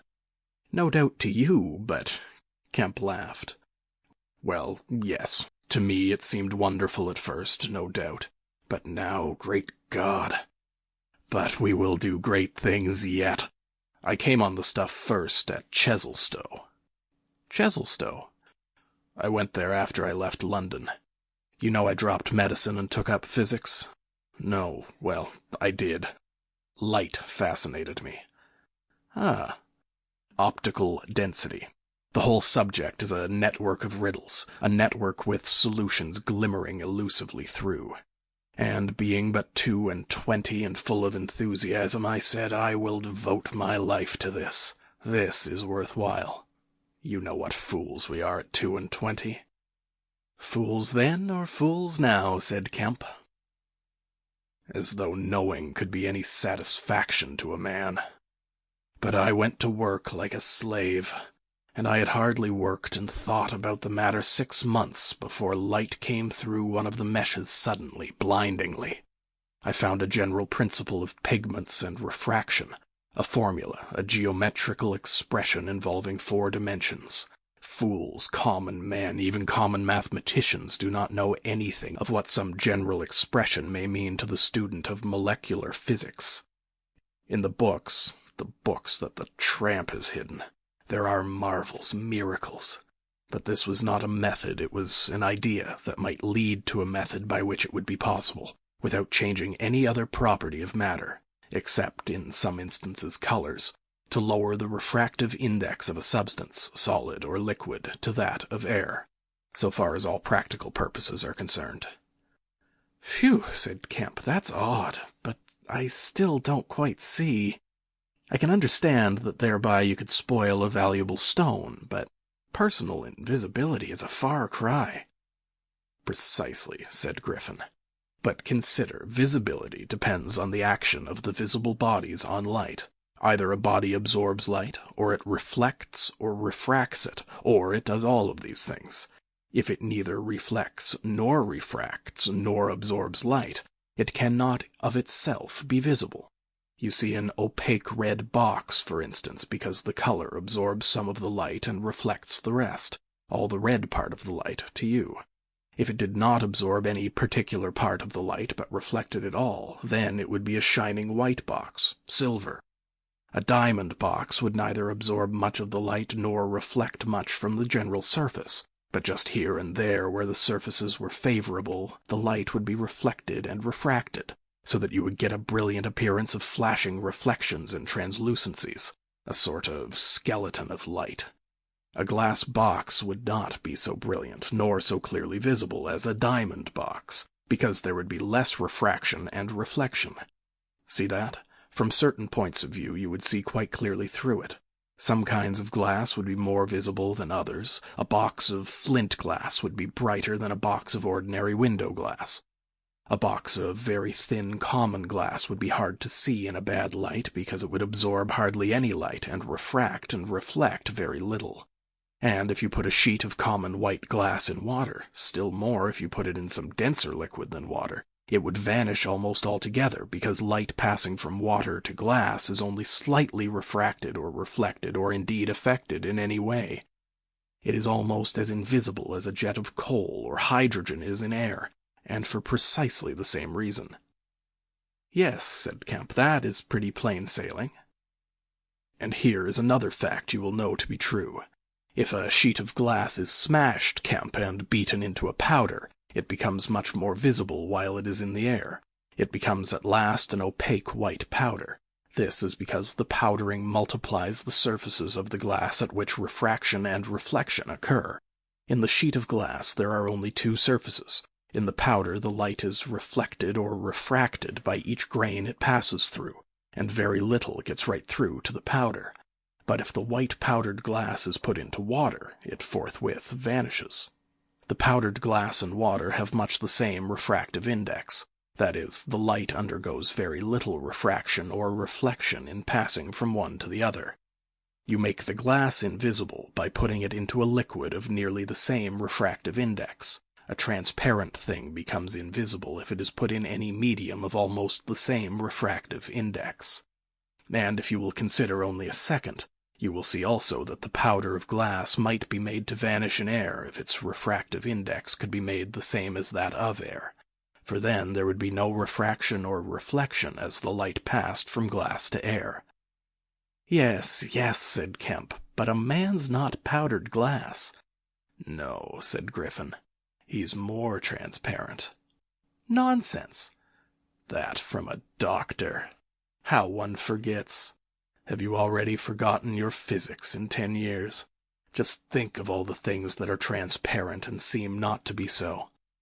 Paper, for instance, is made up of transparent fibers, and it is white and opaque only for the same reason that a powder of glass is white and opaque. Oil white paper, fill up the interstices between the particles with oil so that there is no longer refraction or reflection except at the surfaces, and it becomes as transparent as glass. And not only paper, but cotton fiber, linen fiber, wool fiber, woody fiber, and bone, Kemp. Flesh, Kemp. Hair, Kemp. Nails and nerves, Kemp.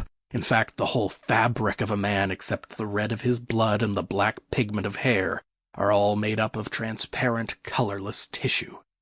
So little suffices to make us visible one to the other. For the most part, the fibers of a living creature are no more opaque than water."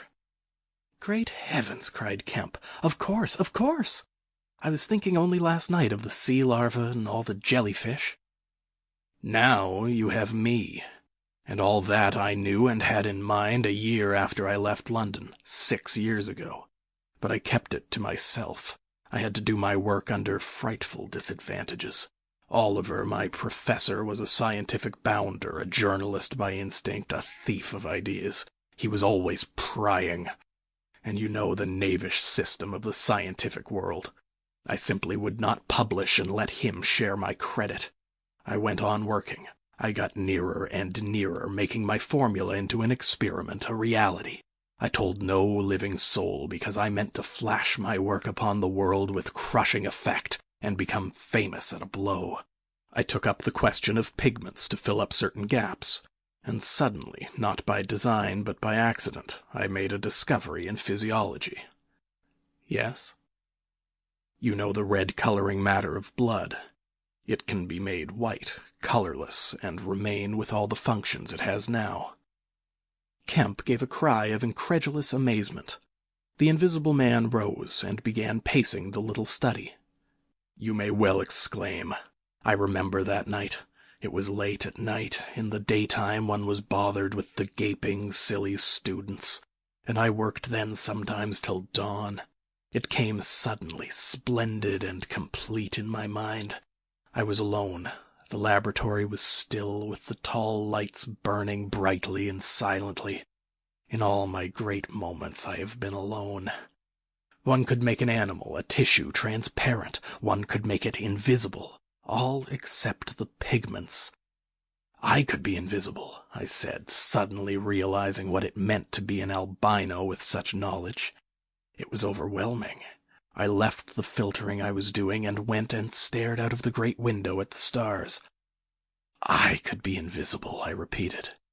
To do such a thing would be to transcend magic, and I beheld, unclouded by doubt, a magnificent vision of all that invisibility might mean to a man. The mystery, the power, the freedom. Drawbacks I saw none. You have only to think.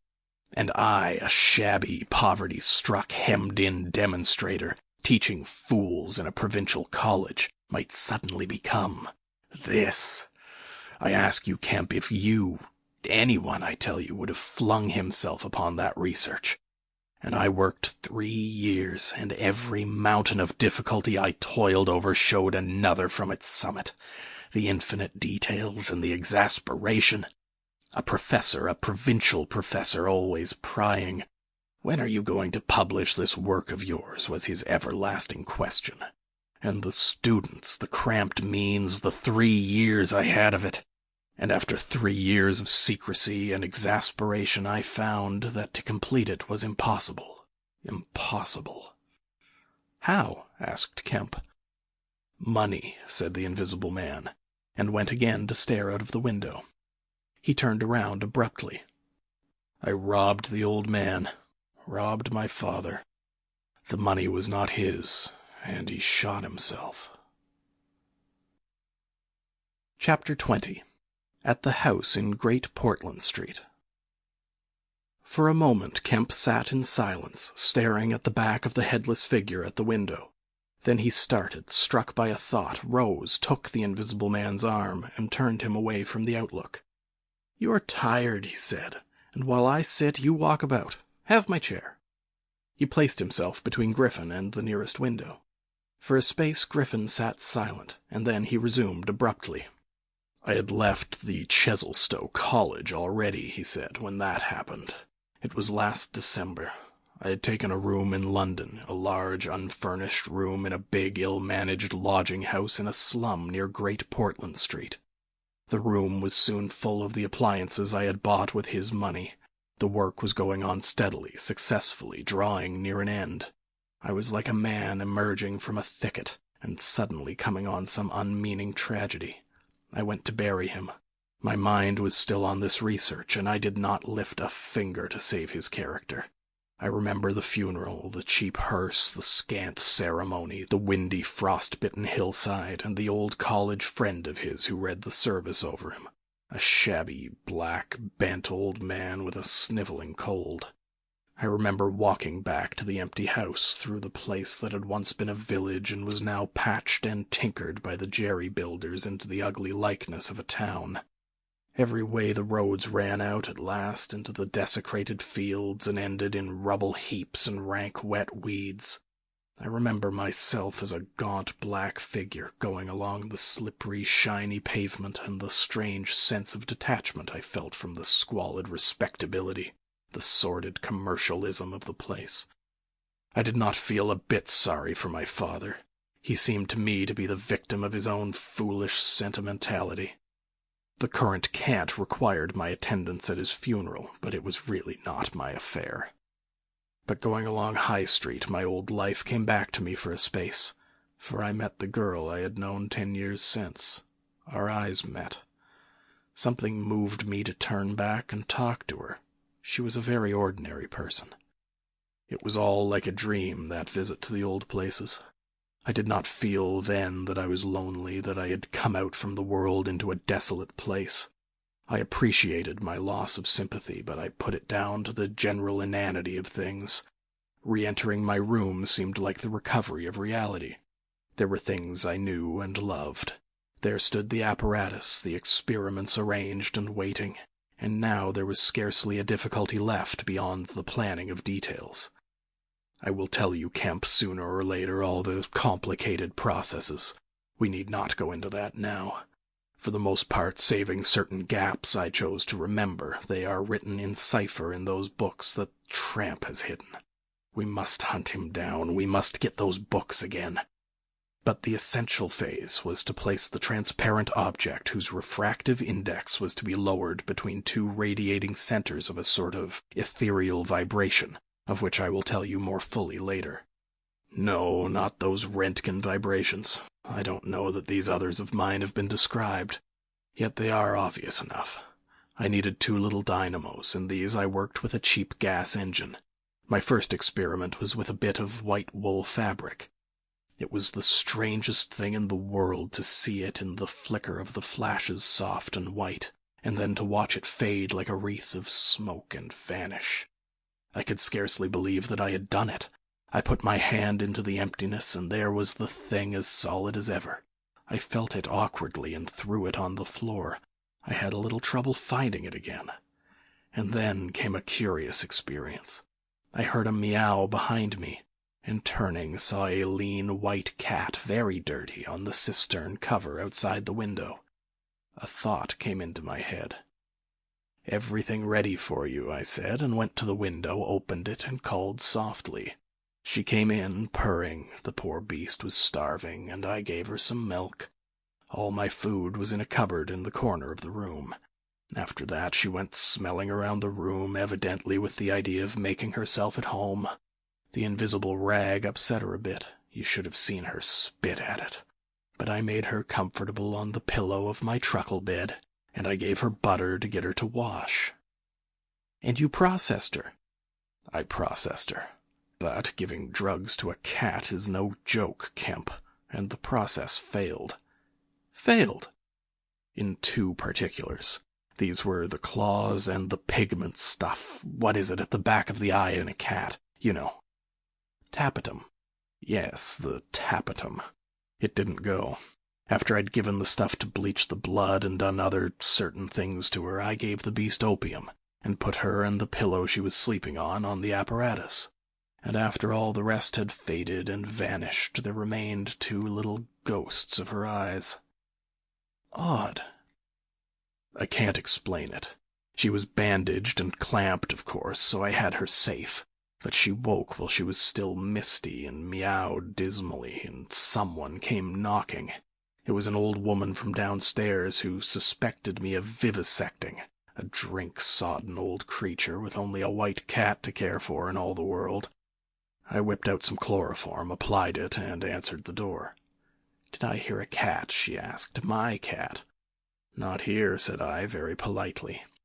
She was a little doubtful and tried to peer past me into the room. Strange enough to her, no doubt. Bare walls, uncurtained windows, truckle bed with the gas engine vibrating and the seethe of the radiant points and that faint, ghastly stinging of chloroform in the air. She had to be satisfied at last and went away again. "How long did it take?" asked Kemp. 3 or 4 hours, the cat. The bones and sinews and the fat were the last to go, and the tips of the colored hairs. And, as I say, the back part of the eye, though iridescent stuff it is, wouldn't go at all. It was night outside long before the business was over, and nothing was to be seen but the dim eyes and the claws. I stopped the gas engine, felt for and stroked the beast, which was still insensible, and then, being tired, left it sleeping on the invisible pillow and went to bed. I found it hard to sleep. I lay awake, thinking weak, aimless stuff, going over the experiment over and over again, or dreaming feverishly of things growing misty and vanishing about me, until everything, the ground I stood on, vanished, and so I came to that sickly, falling nightmare one gets. About 2, the cat began meowing about the room. I tried to hush it by talking to it, and then I decided to turn it out. I remember the shock I had when striking a light. There were just the round eyes shining green, and nothing round them. I would have given it milk, but I hadn't any. It wouldn't be quiet. It just sat down and meowed at the door. I tried to catch it with an idea of putting it out of the window, but it wouldn't be caught. It vanished. Then it began meowing in different parts of the room. At last I opened the window and made a bustle. I suppose it went out at last. I never saw any more of it. Then, heaven knows why, I fell thinking of my father's funeral again, and the dismal, windy hillside until the day had come. I found sleeping was hopeless, and, locking my door after me, wandered out into the morning streets. "You don't mean to say there's an invisible cat at large," said Kemp. "If it hasn't been killed," said the Invisible Man. "Why not?" "Why not?" said Kemp. I didn't mean to interrupt. "It's very probably been killed," said the Invisible Man. "It was alive for 4 days after, I know, and down a grating in Great Titchfield Street, because I saw a crowd round the place trying to see whence the meowing came." He was silent for the best part of a minute. Then he resumed abruptly. "I remember that morning before the change very vividly. I must have gone up Great Portland Street. I remember the barracks in Albany Street and the horse soldiers coming out, and at last I found the summit of Primrose Hill. It was a sunny day in January, one of those sunny, frosty days that came before the snow this year. My weary brain tried to formulate the position, to plot out a plan of action. I was surprised to find, now that my prize was within my grasp, how inconclusive its attainment seemed. As a matter of fact, I was worked out. The intense stress of nearly 4 years' continuous work left me incapable of any strength of feeling. I was apathetic, and I tried in vain to recover the enthusiasm of my first inquiries, the passion of discovery that had enabled me to compass even the downfall of my father's gray hairs. Nothing seemed to matter. I saw pretty clearly this was a transient mood due to overwork and want of sleep, and that either by drugs or rest it would be possible to recover my energies. All I could think clearly was that the thing had to be carried through. The fixed idea still ruled me, and soon, for the money I had was almost exhausted, I looked about me at the hillside, with children playing and girls watching them, and tried to think of all the fantastic advantages an invisible man would have in the world. After a time I crawled home, took some food and a strong dose of strychnine, and went to sleep in my clothes on my unmade bed. Strychnine is a grand tonic, Kemp, to take the flabbiness out of a man. "It's the devil," said Kemp. "It's the Paleolithic in a bottle." I awoke vastly invigorated and rather irritable, you know. I know the stuff. And there was someone rapping at my door. It was my landlord, with threats and inquiries, an old Polish Jew in a long gray coat and greasy slippers. I had been tormenting a cat in the night, he was sure. The old woman's tongue had been busy. He insisted on knowing all about it. The laws in this country against vivisection were very severe. He might be liable. I denied the cat. Then the vibration of the little gas engine could be felt all over the house, he said. That was true, certainly. He edged around me into the room, peering about over his German silver spectacles, and a sudden dread came into my mind that he might carry away something of my secret. I tried to keep between him and the concentrating apparatus I had arranged, and that only made him more curious. What was I doing? Why was I always alone and secretive? Was it legal? Was it dangerous? I paid nothing but the usual rent. His had always been a most respectable house in a disreputable neighborhood. Suddenly my temper gave way. I told him to get out. He began to protest, to jabber of his right of entry. In a moment I had him by the collar. Something ripped, and he went spinning out into his own passage. I slammed and locked the door and sat down, quivering. He made a fuss outside, which I disregarded, and after a time he went away. But this brought matters to a crisis. I did not know what he would do, nor even what he had the power to do. To move to fresh apartments would have meant delay. Altogether, I barely had £20 left in the world, for the most part in a bank, and I could not afford that. Vanish. It was irresistible. Then there would be an inquiry, a sacking of my room. At the thought of the possibility of my work being exposed or interrupted at its very climax, I became very angry and active. I hurried out with my 3 books of notes, my checkbook, the tramp has them now, and I directed them from the nearest post office to a house of call for letters and parcels in Great Portland Street. I tried to go out noiselessly. Coming in, I found my landlord going quietly upstairs. He had heard the door close, I suppose. You would have laughed to see him jump aside on the landing as I came tearing after him. He glared at me as I went by him, and I made the house quiver with the slamming of my door. I heard him come shuffling up to my floor, hesitate, and go down. I set to work upon my preparations forthwith. It was all done that evening and night, while I was still sitting under the sickly, drowsy influence of the drugs that decolorize blood. There came a repeated knocking at the door. It ceased, footsteps went away and returned, and the knocking was resumed. There was an attempt to push something under the door, a blue paper. Then, in a fit of irritation, I rose and went and flung the door wide open. "Now then," I said. It was my landlord with a notice of ejectment or something. He held it out to me, saw something odd about my hands, I expect, and lifted his eyes to my face. For a moment he gaped. Then he gave a sort of inarticulate cry, dropped candle and writ together, and went blundering down the dark passage to the stairs. I shut the door, locked it, and went to the looking-glass. Then I understood his terror. My face was white, like white stone. But it was all horrible. I had not expected the suffering. A night of racking anguish, sickness, and fainting. I set my teeth, though my skin was presently afire, all my body afire. But I lay there like grim death. I understood now how it was the cat had howled until I chloroformed it. Lucky it was I lived alone and untended in my room. There were times when I sobbed and groaned and talked, but I stuck to it. I became insensible and woke languid in the darkness. The pain had passed. I thought I was killing myself, and I did not care.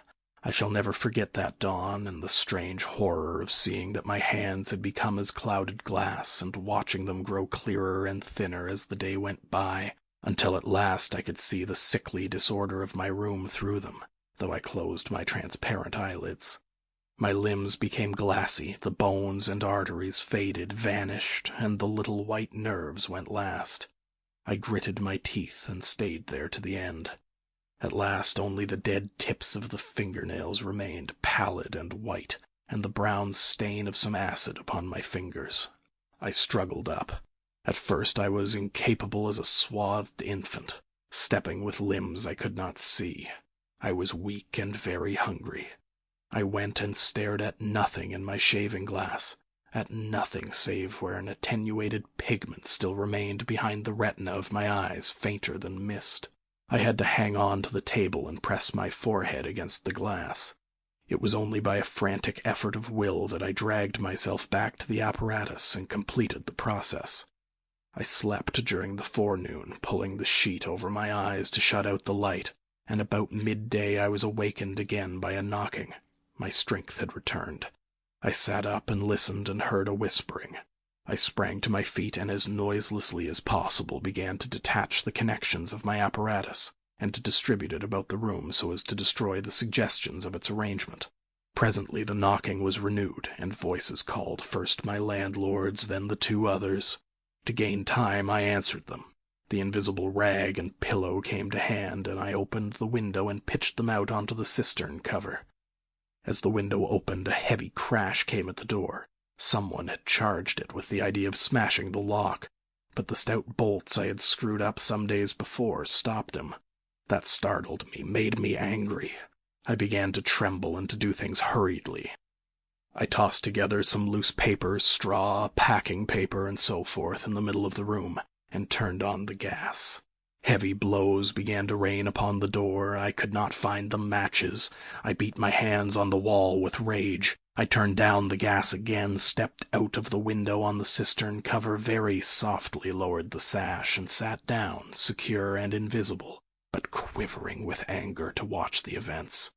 They split a panel, I saw, and in another moment they had broken away the staples of the bolts and stood in the open doorway. It was the landlord and his two stepsons, sturdy young men of 3 or 4 and 20. Behind them fluttered the old hag of a woman from downstairs. You may imagine their astonishment to find the room empty. One of the younger men rushed to the window at once, flung it up, and stared out. His staring eyes and thick-lipped, bearded face came a foot from my face. I was half-minded to hit his silly countenance, but I arrested my doubled fist. He stared right through me. So did the others as they joined him. The old man went and peered under the bed, and then they all made a rush for a cupboard. They had to argue about it at length in Yiddish and Cockney English. They concluded that I had not answered them, that their imagination had deceived them.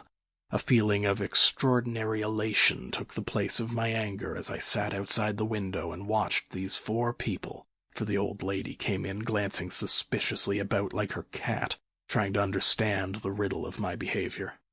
The old man, so far as I could understand his patois, agreed with the old lady that I was a vivisectionist. The sons protested in garbled English that I was an electrician and appealed to the dynamos and radiators. They were all nervous about my arrival, although I found subsequently that they had bolted the front door. The old lady peered into the cupboards and under the bed, and one of the young men pushed up the register and stared up the chimney. One of my fellow lodgers, a costermonger who shared the opposite room with a butcher, appeared on the landing, and he was called in and told incoherent things. It occurred to me that the radiators, if they fell into the hands of some acute, well-educated person, would give me away too much, and watching my opportunity, I came into the room and tilted one of the little dynamos off its fellow on which it was standing, and smashed both apparatus. Then, while they were trying to explain the smash, I dodged out of the room and went softly downstairs. I went into one of the sitting rooms and waited until they came down, still speculating and argumentative, all a little disappointed at finding no horrors, and all a little puzzled about how they stood legally towards me. Then I slipped up again with a box of matches, fired my heap of paper and rubbish, put the chairs and bedding thereby, led the gas to the affair by means of an india-rubber tube, and waving a farewell to the room, left it for the last time. "You fired the house!" exclaimed Kemp. Fired the house. It was the only way to cover my trail, and no doubt it was insured. I slipped the bolts of the front door quietly and went out into the street. I was invisible, and I was only just beginning to realize the extraordinary advantage my invisibility gave me. My head was already teeming with plans of all the wild and wonderful things I now had impunity to do. Chapter 21. In Oxford Street. In going downstairs the first time, I found an unexpected difficulty because I could not see my feet.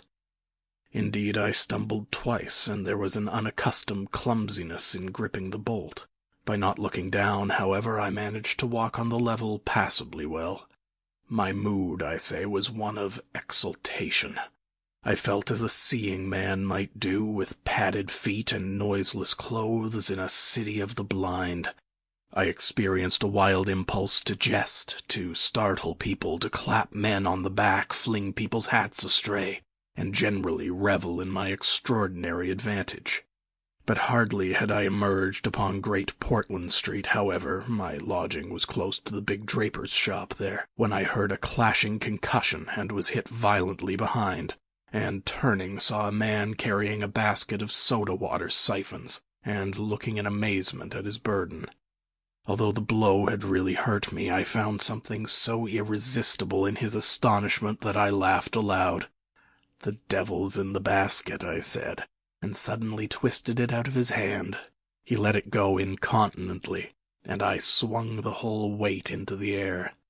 But a fool of a cabman standing outside a public house made a sudden rush for this, and his extending fingers took me with excruciating violence under the ear. I let the whole down with a smash on the cabman, and then, with shouts and the clatter of feet about me, people coming out of shops, vehicles pulling up, I realized what I had done for myself, and cursing my folly, backed against a shop window, and prepared to dodge out of the confusion.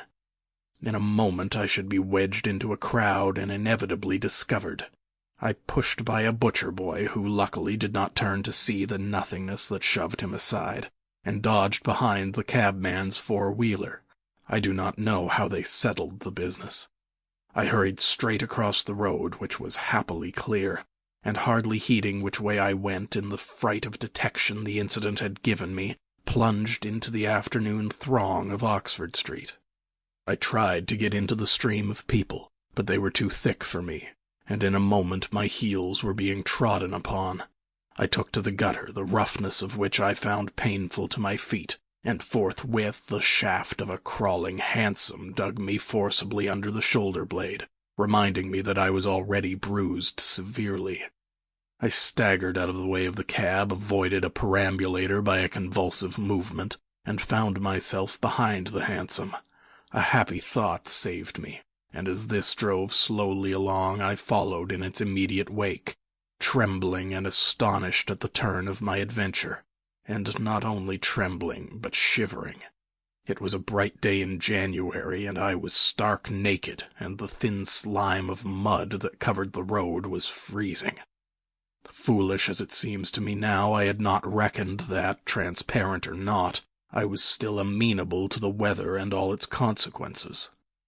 Then, suddenly, a bright idea came into my head. I ran round and got into the cab, and so, shivering, scared, and sniffling with the first imitations of a cold, and with the bruises in the small of my back growing upon my attention, I drove slowly along Oxford Street and past Tottenham Court Road. My mood was as different from that in which I had sallied forth 10 minutes ago as it is possible to imagine. This invisibility, indeed. The one thought that possessed me was, how was I to get out of the scrape I was in? We crawled past Moody's, and there a tall woman with 5 or 6 yellow-labeled books hailed my cab, and I sprang out just in time to escape her, shaving a railway van narrowly in my flight. I made off up the roadway to Bloomsbury Square, intending to strike north past the museum and so get into the quiet district. I was now cruelly chilled, and the strangeness of my situation so unnerved me that I whimpered as I ran. At the northward corner of the square a little white dog ran out of the Pharmaceutical Society's offices, and incontinently made for me, nose down. I had never realized it before, but the nose is to the mind of a dog what the eye is to the mind of a seeing man. Dogs perceive the scent of a man moving as men perceive his vision.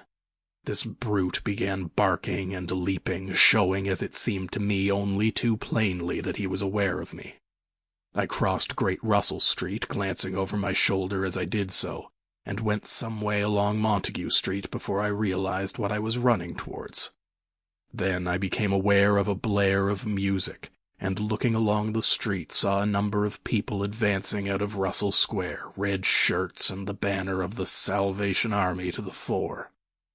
Such a crowd, chanting in the roadway and scoffing on the pavement, I could not hope to penetrate, and dreading to go back and further from home again, and deciding on the spur of the moment, I ran up the white steps of a house facing the museum railings, and stood there until the crowd should have passed. Happily, the dog stopped at the noise of the band too, hesitated, turned tail, running back to Bloomsbury Square again. On came the band, bawling with unconscious irony some hymn about when shall we see his face, and it seemed an interminable time to me before the tide of the crowd washed along the pavement by me. Thud, thud, thud came the drum with a vibrating resonance, and for the moment I did not notice 2 urchins stopping by the railings by me. "See 'em," said one. "See what?" said the other.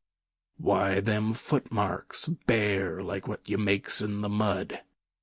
I looked down and saw the youngsters had stopped and were gaping at the muddy footmarks I had left behind me up the newly whitened steps. The passing people elbowed and jostled them, but their confounded intelligence was arrested. Thud, thud, thud, when, thud, shall we see, thud, his face, thud, thud. "There's a barefoot man gone up them steps, or I don't know nothing," said one, "and he ain't never come down again, and his foot was a-bleeding." The thick of the crowd had already passed. "Looky there, Ted," quoth the younger of the detectives, with the sharpness of surprise in his voice, and pointed straight to my feet. I looked down and saw at once the dim suggestion of their outline sketched in splashes of mud. For a moment I was paralyzed. "Why, that's rum," said the elder. "Dashed rum. It's just like the ghost of a foot, ain't it?" He hesitated and advanced with outstretched hand. A man pulled up short to see what he was catching, and then a girl. In another moment he would have touched me. Then I saw what to do. I made a step, the boy started back with an exclamation, and with a rapid movement I swung myself over into the portico of the next house. But the smaller boy was sharp-eyed enough to follow the movement, and before I was well down the steps and upon the pavement, he had recovered from his momentary astonishment, and was shouting out that the feet had gone over the wall. They rushed round and saw my new footmarks flash into being on the lower step and upon the pavement. "What's up?" asked someone. "Feet, look, feet running." Everybody in the road except my 3 pursuers was pouring along after the Salvation Army, and this blow not only impeded me but them. There was an eddy of surprise and interrogation. At the cost of bowling over one young fellow I got through, and in another moment I was rushing headlong round the circuit of Russell Square with 6 or 7 astonished people following my footmarks. There was no time for explanation, or else the whole host would have been after me. Twice I doubled round corners, thrice I crossed the road and came back upon my tracks, and then as my feet grew hot and dry, the damp impressions began to fade. At last I had a breathing space and rubbed my feet clean with my hands, and so got away altogether. The last I saw of the chase was a little group of a dozen people, perhaps, studying with infinite perplexity a slowly drying footprint that had resulted from a puddle in Tavistock Square, a footprint as isolated and incomprehensible to them as Crusoe's solitary discovery. This running warmed me to a certain extent, and I went on with a better courage through the maze of less frequented roads that runs hereabouts.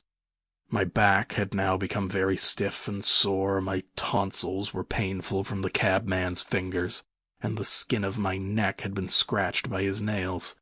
My feet hurt exceedingly, and I was lame from a little cut on one foot. I saw in time a blind man approaching me, and fled limping, for I feared his subtle intuitions. Once or twice accidental collisions occurred, and I left people amazed, with unaccountable curses ringing in their ears.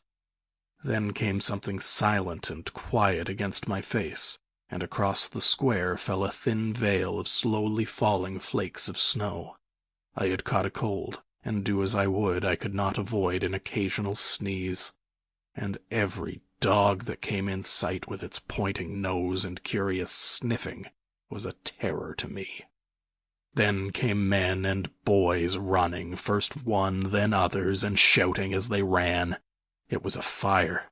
They ran in the direction of my lodging, and looking back down a street I saw a mass of black smoke streaming up above the roofs and telephone wires. It was my lodging burning. My clothes, my apparatus, all my resources indeed, except my checkbook and the 3 volumes of memoranda that awaited me in Great Portland Street, were there, burning. I had burnt my boats, if ever a man did. The place was blazing. The Invisible Man paused and thought. Kemp glanced nervously out of the window. "Yes," he said. "Go on." Chapter 22. In the Emporium. So, last January, with the beginning of a snowstorm in the air about me, and if it settled on me it would betray me, weary, cold, painful, inexpressibly wretched, and still but half convinced of my invisible quality, I began this new life to which I am committed. I had no refuge, no appliances, no human being in the world in whom I could confide. To have told my secret would have given me away, made a mere show and rarity of me. Nevertheless, I was half-minded to accost some passer-by and throw myself upon his mercy. But I knew too clearly the terror and brutal cruelty my advances would evoke. I made no plans in the street. My sole object was to get shelter from the snow, to get myself covered and warm. Then I might hope to plan. But even to me, an invisible man, the rows of London houses stood latched, barred, and bolted impregnably. Only one thing could I see clearly before me: the cold exposure and misery of the snowstorm and the night. And then I had a brilliant idea. I turned down one of the roads leading from Gower Street to Tottenham Court Road, and found myself outside Omnium's, the big establishment where everything is to be bought. You know the place: meat, grocery, linen, furniture, clothing, oil paintings even. A huge, meandering collection of shops rather than a shop.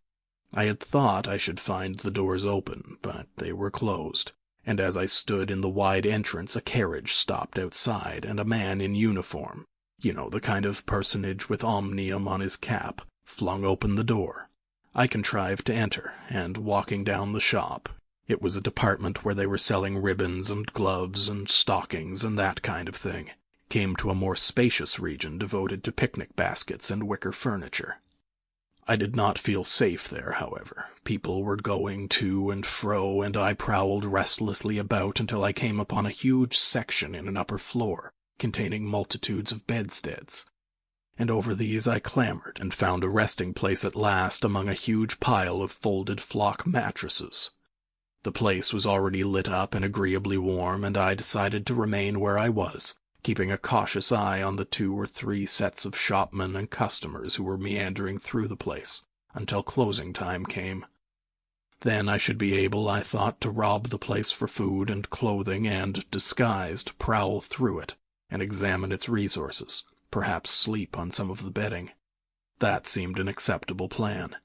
My idea was to procure clothing to make myself a muffled but acceptable figure, to get money, and then to recover my books and parcels where they awaited me, take a lodging somewhere, and elaborate plans for the complete realization of the advantages my invisibility gave me, as I still imagined, over my fellow men.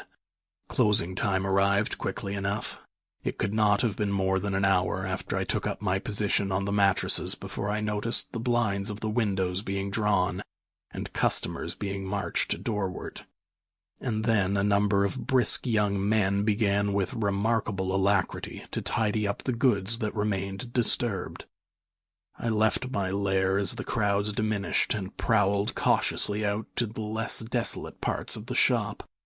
I was really surprised to observe how rapidly the young men and women whipped away the goods displayed for sale during the day. All the boxes of goods, the hanging fabrics, the festoons of lace, the boxes of sweets in the grocery section, the displays of this and that were being whipped down, folded up, slapped into tidy receptacles, and everything that could not be taken down and put away had sheets of some coarse stuff like sacking flung over them. Finally, all the chairs were turned up onto the counters, leaving the floor clear. Directly each of these young people had done, he or she made promptly for the door with such an expression of animation as I have rarely observed in a shop assistant before. Then came a lot of youngsters, scattering sawdust and carrying pails and brooms. I had to dodge to get out of the way, and as it was, my ankle got stung with the sawdust. For some time, wandering through the swathed and darkened apartments, I could hear the brooms at work. And at last, a good hour or more after the shop had been closed, came a noise of locking doors. Silence came upon the place, and I found myself wandering through the vast and intricate shops, galleries, showrooms of the place, alone. It was very still. In one place I remember passing near one of the Tottenham Court Road entrances, and listening to the tapping of boot heels of the passers-by. My first visit was to the place where I had seen stockings and gloves for sale. It was dark, and I had the devil of a hunt after matches, which I found at last in the drawer of the little cash desk. Then I had to get a candle. I had to tear down wrappings and ransack a number of boxes and drawers, but at last I managed to turn out what I sought. The box label called them lamb's wool pants and lamb's wool vests. Then socks, a thick comforter. And then I went to the clothing place and got trousers, a lounge jacket, an overcoat, and a slouch hat, a clerical sort of hat with the brim turned down. I began to feel a human being again, and my next thought was food. Upstairs was a refreshment department, and there I got cold meat. There was coffee still in the urn, and I lit the gas and warmed it up again, and altogether I did not do badly. Afterwards, prowling through the place in search of blankets, I had to put up at last with a heap of down quilts. I came upon a grocery section with a lot of chocolate and candied fruits, more than was good for me indeed, and some white burgundy. And near that was a toy department, and I had a brilliant idea. I found some artificial noses, dummy noses, you know, and I thought of dark spectacles. But Omniums had no optical department. My nose had been a difficulty indeed. I had thought of paint, but the discovery set my mind running on wigs and masks and the like. Finally, I went to sleep in a heap of down quilts, very warm and comfortable. My last thoughts before sleeping were the most agreeable I had had since the change. I was in a state of physical serenity, and that was reflected in my mind. I thought that I should be able to slip out unobserved in the morning with my clothes upon me, muffling my face with a white wrapper I had taken, purchase with the money I had taken spectacles and so forth, and so complete my disguise. I lapsed into disorderly dreams of all the fantastic things that had happened during the last few days. I saw the ugly little Jew of a landlord vociferating in his rooms. I saw his 2 sons marveling, and the wrinkled old woman's gnarled face as she asked for her cat.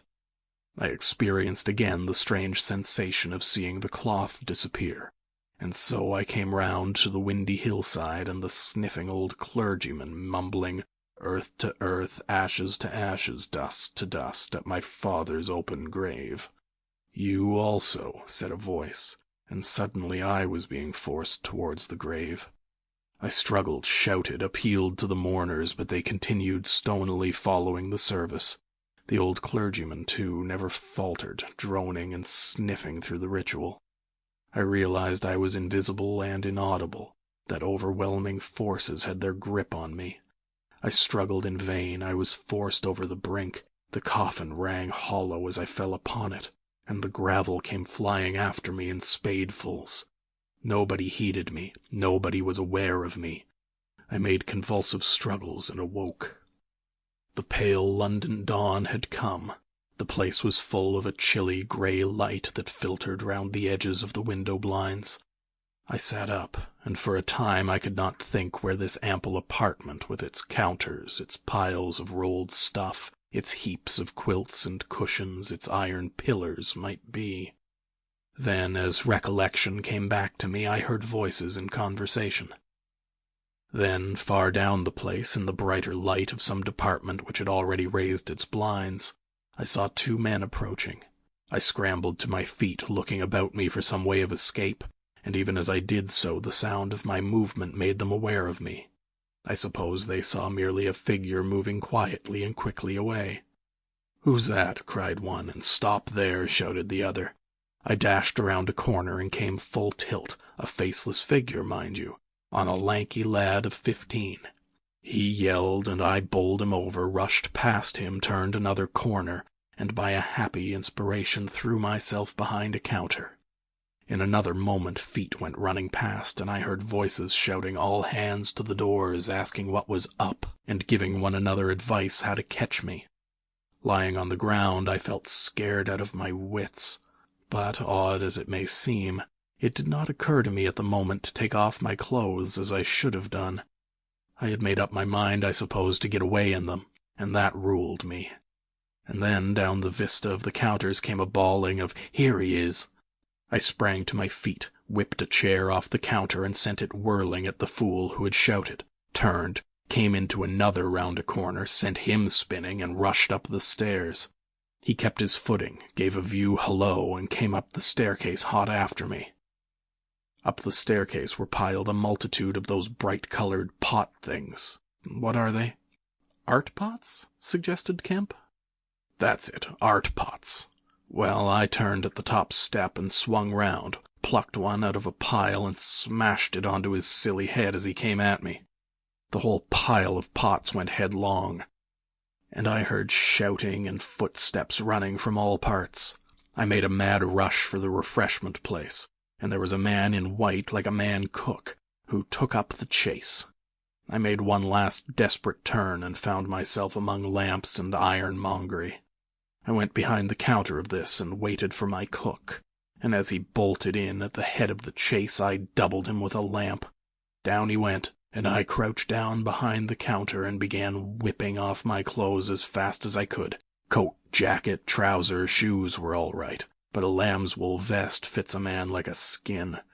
I heard more men coming. My cook was lying quiet on the other side of the counter, stunned or scared speechless, and I had to make another dash for it like a rabbit hunted out of a woodpile.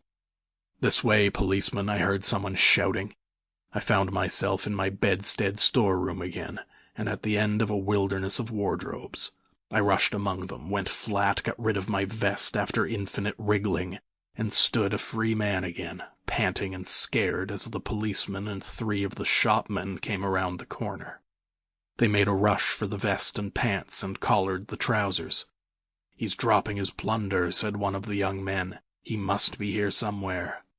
But they did not find me all the same. I stood watching them hunt for me for a time, and cursing my ill luck in losing the clothes. Then I went into the refreshment room, drank a little milk I found there, and sat down by the fire to consider my position.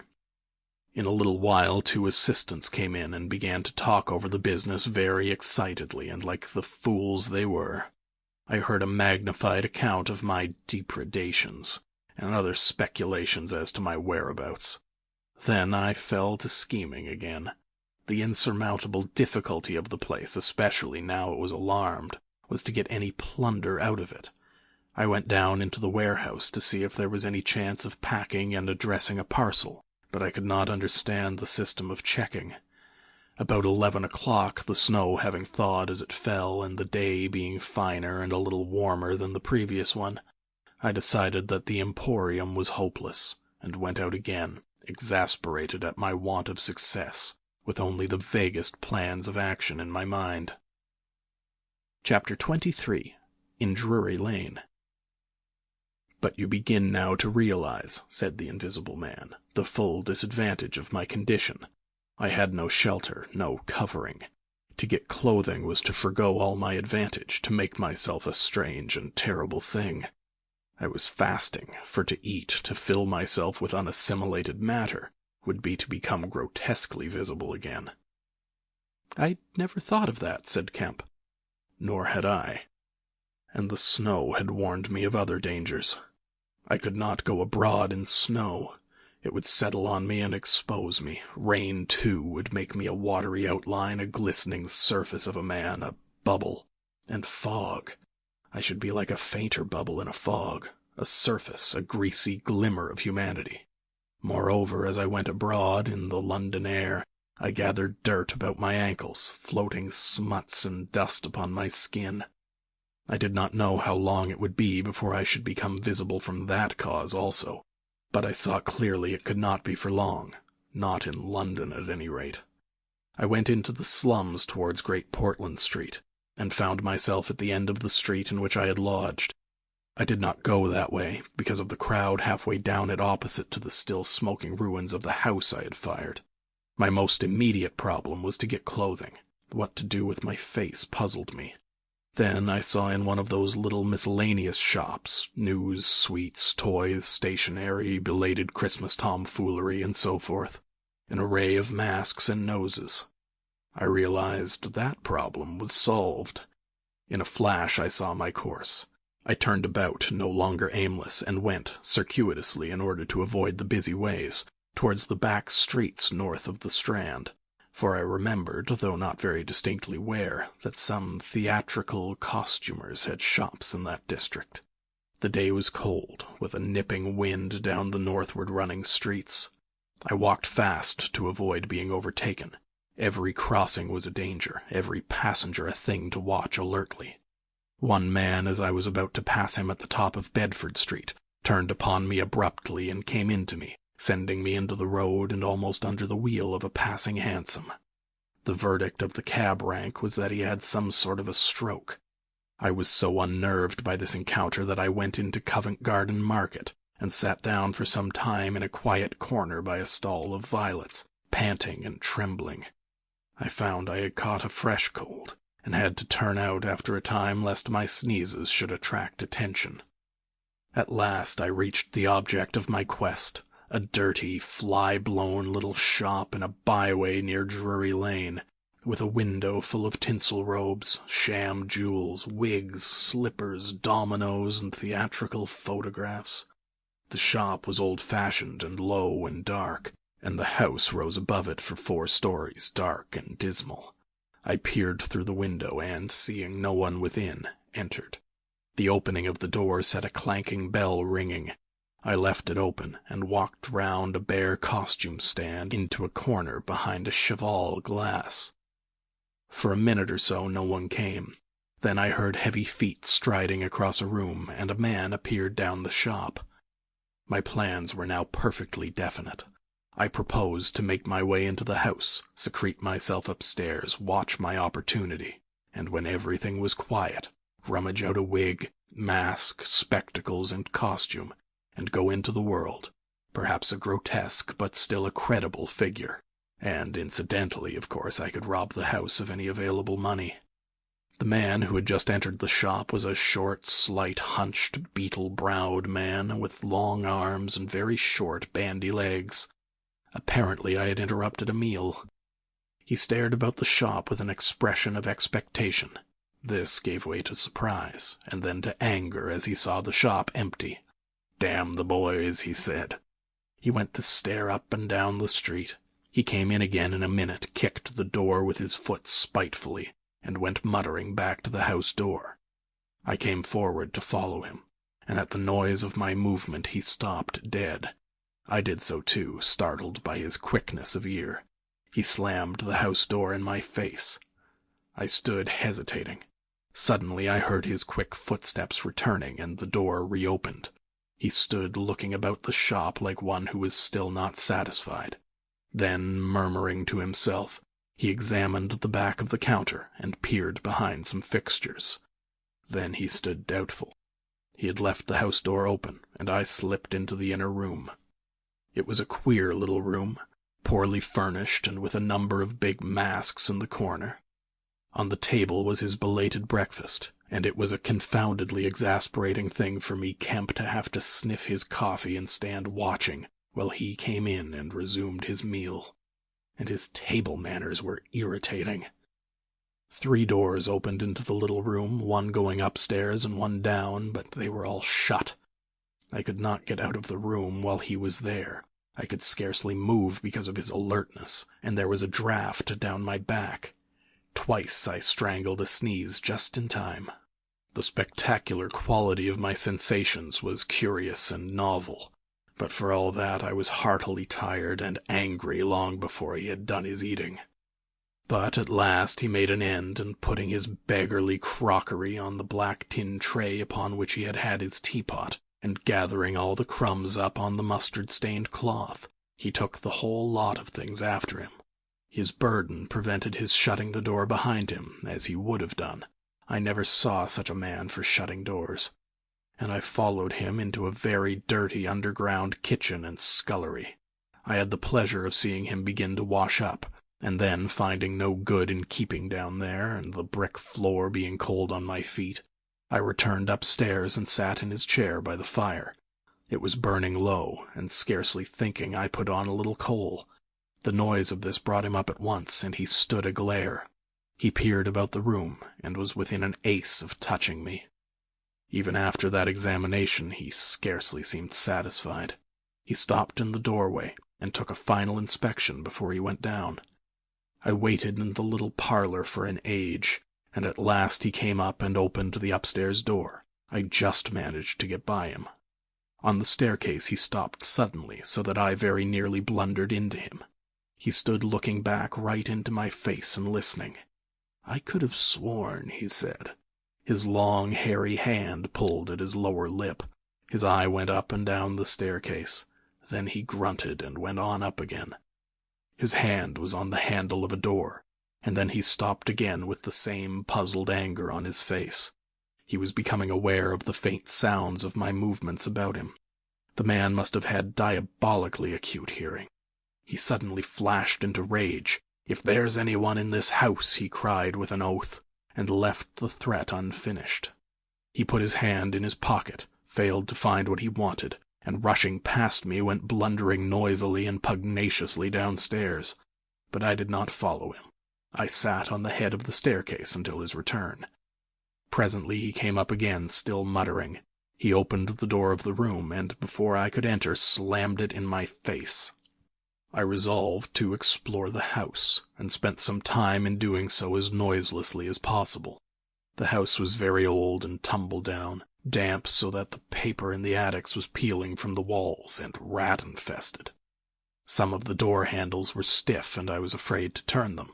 Several rooms I did inspect were unfurnished, and others were littered with theatrical lumber bought second-hand, I judged, from its appearance.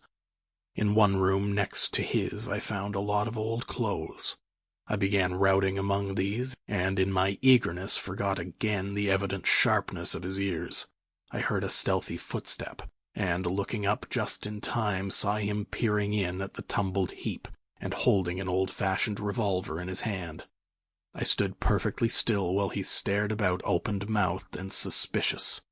"It must have been her," he said slowly. "Damn her." He shut the door quietly, and immediately I heard the key turn in the lock. Then his footsteps retreated. I realized abruptly that I was locked in. For a minute I did not know what to do. I walked from door to window and back and stood perplexed. A gust of anger came upon me, but I decided to inspect the clothes before I did anything further, and my first attempt brought down a pile from an upper shelf. This brought him back, more sinister than ever. That time he actually touched me, jumped back with amazement, and stood astonished in the middle of the room. Presently he calmed a little. "Rats," he said in an undertone, fingers on lips. He was evidently a little scared. I edged quietly out of the room, but a plank creaked. Then the infernal little brute started going all over the house, revolver in hand, and locking door after door and pocketing the keys. When I realized what he was up to, I had a fit of rage. I could hardly control myself sufficiently to watch my opportunity. By this time I knew he was alone in the house, and so I made no more ado, but knocked him on the head. "Knocked him on the head?" exclaimed Kemp. "Yes, stunned him, and as he was going downstairs, hit him from behind with a stool that stood on the landing. He went downstairs like a bag of old boots." "But, I say, the common conventions of humanity are all very well for common people. But the point was, Kemp, that I had to get out of that house in a disguise without his seeing me. I couldn't think of any other way of doing it. And then I gagged him with a Louis XIV's vest and tied him up in a sheet." "Tied him up in a sheet?" "Made a sort of bag of it. It was a rather good idea to keep the idiot scared and quiet, and a devilish hard thing to get out of, head away from the string. My dear Kemp, it's no good your sitting glaring as though I was a murderer. It had to be done. He had his revolver. If once he saw me, he would be able to describe me." "But still," said Kemp, "in England, today, and the man was in his own house, and you were, well, robbing." "Robbing? Confound it, you'll call me a thief next. Surely, Kemp, you're not fool enough to dance on the old strings. Can't you see my position?" "And his too," said Kemp. The invisible man stood up sharply. "What do you mean to say?" Kemp's face grew a trifle hard. He was about to speak and checked himself. "I suppose, after all," he said with a sudden change of manner, "the thing had to be done. You were in a fix, but still—" "Of course I was in a fix, an infernal fix, and he made me wild too, hunting me about the house, fooling about with his revolver, locking and unlocking doors. He was simply exasperating.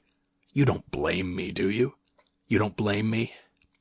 "I never blame anyone," said Kemp. "It's quite out of fashion. What did you do next?" "I was hungry. Downstairs I found a loaf and some rank cheese, more than sufficient to satisfy my hunger. I took some brandy and water, and then went up past my impromptu bag, he was lying quite still, to the room containing the old clothes. This looked out upon the street, 2 lace curtains brown with dirt guarding the window. I went and peered out through their interstices. Outside the day was bright, by contrast with the brown shadows of the dismal house in which I found myself, dazzlingly bright. A brisk traffic was going by, fruit carts, a hansom, a four-wheeler with a pile of boxes, a fishmonger's cart. I turned with spots of color swimming before my eyes to the shadowy fixtures behind me. My excitement was giving place to a clear apprehension of my position again. The room was full of a faint scent of benzoline, used, I suppose, in cleaning the garments. I began a systematic search of the place. I should judge the hunchback had been alone in the house for some time. He was a curious person. Everything that could possibly be of service to me I collected in the clothes storeroom, and then I made a deliberate selection. I found a handbag I thought a suitable possession, and some powder, rouge, and sticking plaster. I had thought of painting and powdering my face and all that there was to show of me in order to render myself visible, but the disadvantage of this lay in the fact that I should require turpentine and other appliances and a considerable amount of time before I could vanish again. Finally, I chose a mask of the better type, slightly grotesque, but not more so than many human beings, dark glasses, grayish whiskers, and a wig. I could find no underclothing, but that I could buy subsequently, and for the time I swathed myself in calico dominoes and some white cashmere scarfs. I could find no socks, but the hunchback's boots were rather a loose fit and sufficed. In a desk in the shop were 3 sovereigns and about 30 shillings worth of silver, and in a locked cupboard I burst in the inner room were 8 pounds in gold. I could go forth into the world again, equipped. Then came a curious hesitation. Was my appearance really credible? I tried myself with a little bedroom looking-glass, inspecting myself from every point of view to discover any forgotten chink, but it all seemed sound. I was grotesque to the theatrical pitch, a stage miser, but I was certainly not a physical impossibility. Gathering confidence, I took my looking-glass down into the shop, pulled down the shop blinds, and surveyed myself from every point of view with the help of the cheval glass in the corner. I spent some minutes screwing up my courage and then unlocked the shop door and marched out into the street, leaving the little man to get out of his sheet again when he liked. In 5 minutes a dozen turnings intervened between me and the costumer's shop. No one appeared to notice me very pointedly. My last difficulty seemed overcome. He stopped again. "And you troubled no more about the hunchback," said Kemp. "No," said the invisible man. "Nor have I heard what became of him. I suppose he untied himself or kicked himself out. The knots were pretty tight." He became silent and went to the window and stared out. "What happened when you went out into the Strand?" "Oh, disillusionment again. I thought my troubles were over. Practically, I thought I had impunity to do whatever I chose, everything, save to give away my secret. So I thought. Whatever I did, whatever the consequences might be, was nothing to me. I had merely to fling aside my garments and vanish. No person could hold me. I could take my money where I found it. I decided to treat myself to a sumptuous feast, and then put up at a good hotel and accumulate a new outfit of property. I felt amazingly confident. It's not particularly pleasant recalling that I was an ass. I went into a place and was already ordering lunch when it occurred to me that I could not eat unless I exposed my invisible face. I finished ordering the lunch, told the man I should be back in 10 minutes, and went out exasperated. I don't know if you have ever been disappointed in your appetite. "Not quite so badly," said Kemp, "but I can imagine it." I could have smashed the silly devils. At last, faint with the desire for tasteful food, I went into another place and demanded a private room. "I am disfigured," I said, "badly." They looked at me curiously, but of course it was not their affair, and so at last I got my lunch. It was not particularly well served, but it sufficed, and when I had had it I sat over a cigar trying to plan my line of action, and outside a snowstorm was beginning. The more I thought it over, Kemp, the more I realized what a helpless absurdity an invisible man was in a cold and dirty climate and a crowded civilized city. Before I made this mad experiment I had dreamt of 1,000 advantages. That afternoon it seemed all disappointment. I went over the heads of things a man reckons desirable. No doubt invisibility made it possible to get them, but it made it impossible to enjoy them when they are got. Ambition. What is the good of pride of place when you cannot appear there? What is the good of the love of a woman when her name must needs be Delilah? I have no taste for politics, for the blackguardisms of fame, for philanthropy, for sport. What was I to do? And for this I had become a wrapped-up mystery, a swathed and bandaged caricature of a man. He paused, and his attitude suggested a roving glance at the window. "But how did you get to Iping?" said Kemp, anxious to keep his guest busy talking. "I went there to work. I had one hope. It was a half idea. I have it still. It is a full-blown idea now. A way of getting back, of restoring what I have done. When I choose. When I have done all I mean to do invisibly. And that is what I chiefly want to talk to you about now." "You went straight to Iping?" "Yes. I had simply to get my 3 volumes of memoranda and my checkbook, my luggage and underclothing, order a quantity of chemicals to work out this idea of mine. I will show you the calculations as soon as I get my books. And then I started. Jove, I remember the snowstorm now, and the accursed bother it was to keep the snow from dampening my pasteboard nose." "At the end," said Kemp, "the day before yesterday when they found you out, you rather, to judge by the papers—" "I did, rather. Did I kill that fool of a constable?" "No," said Kemp. "He's expected to recover." "That's his luck, then. I clean lost my temper, the fools. Why couldn't they leave me alone? And that grocer lout?" "There are no deaths expected," said Kemp. "I don't know about that tramp of mine," said the Invisible Man, with an unpleasant laugh. "By heaven, Kemp, you don't know what rage is. To have worked for years, to have planned and plotted, and then to get some fumbling, purblind idiot messing across your course. Every conceivable sort of silly creature that has ever been created has been sent to cross me. If I have much more of it, I shall go wild. I shall start mowing 'em. As it is, they've made things 1,000 times more difficult." "No doubt it's exasperating," said Kemp, dryly.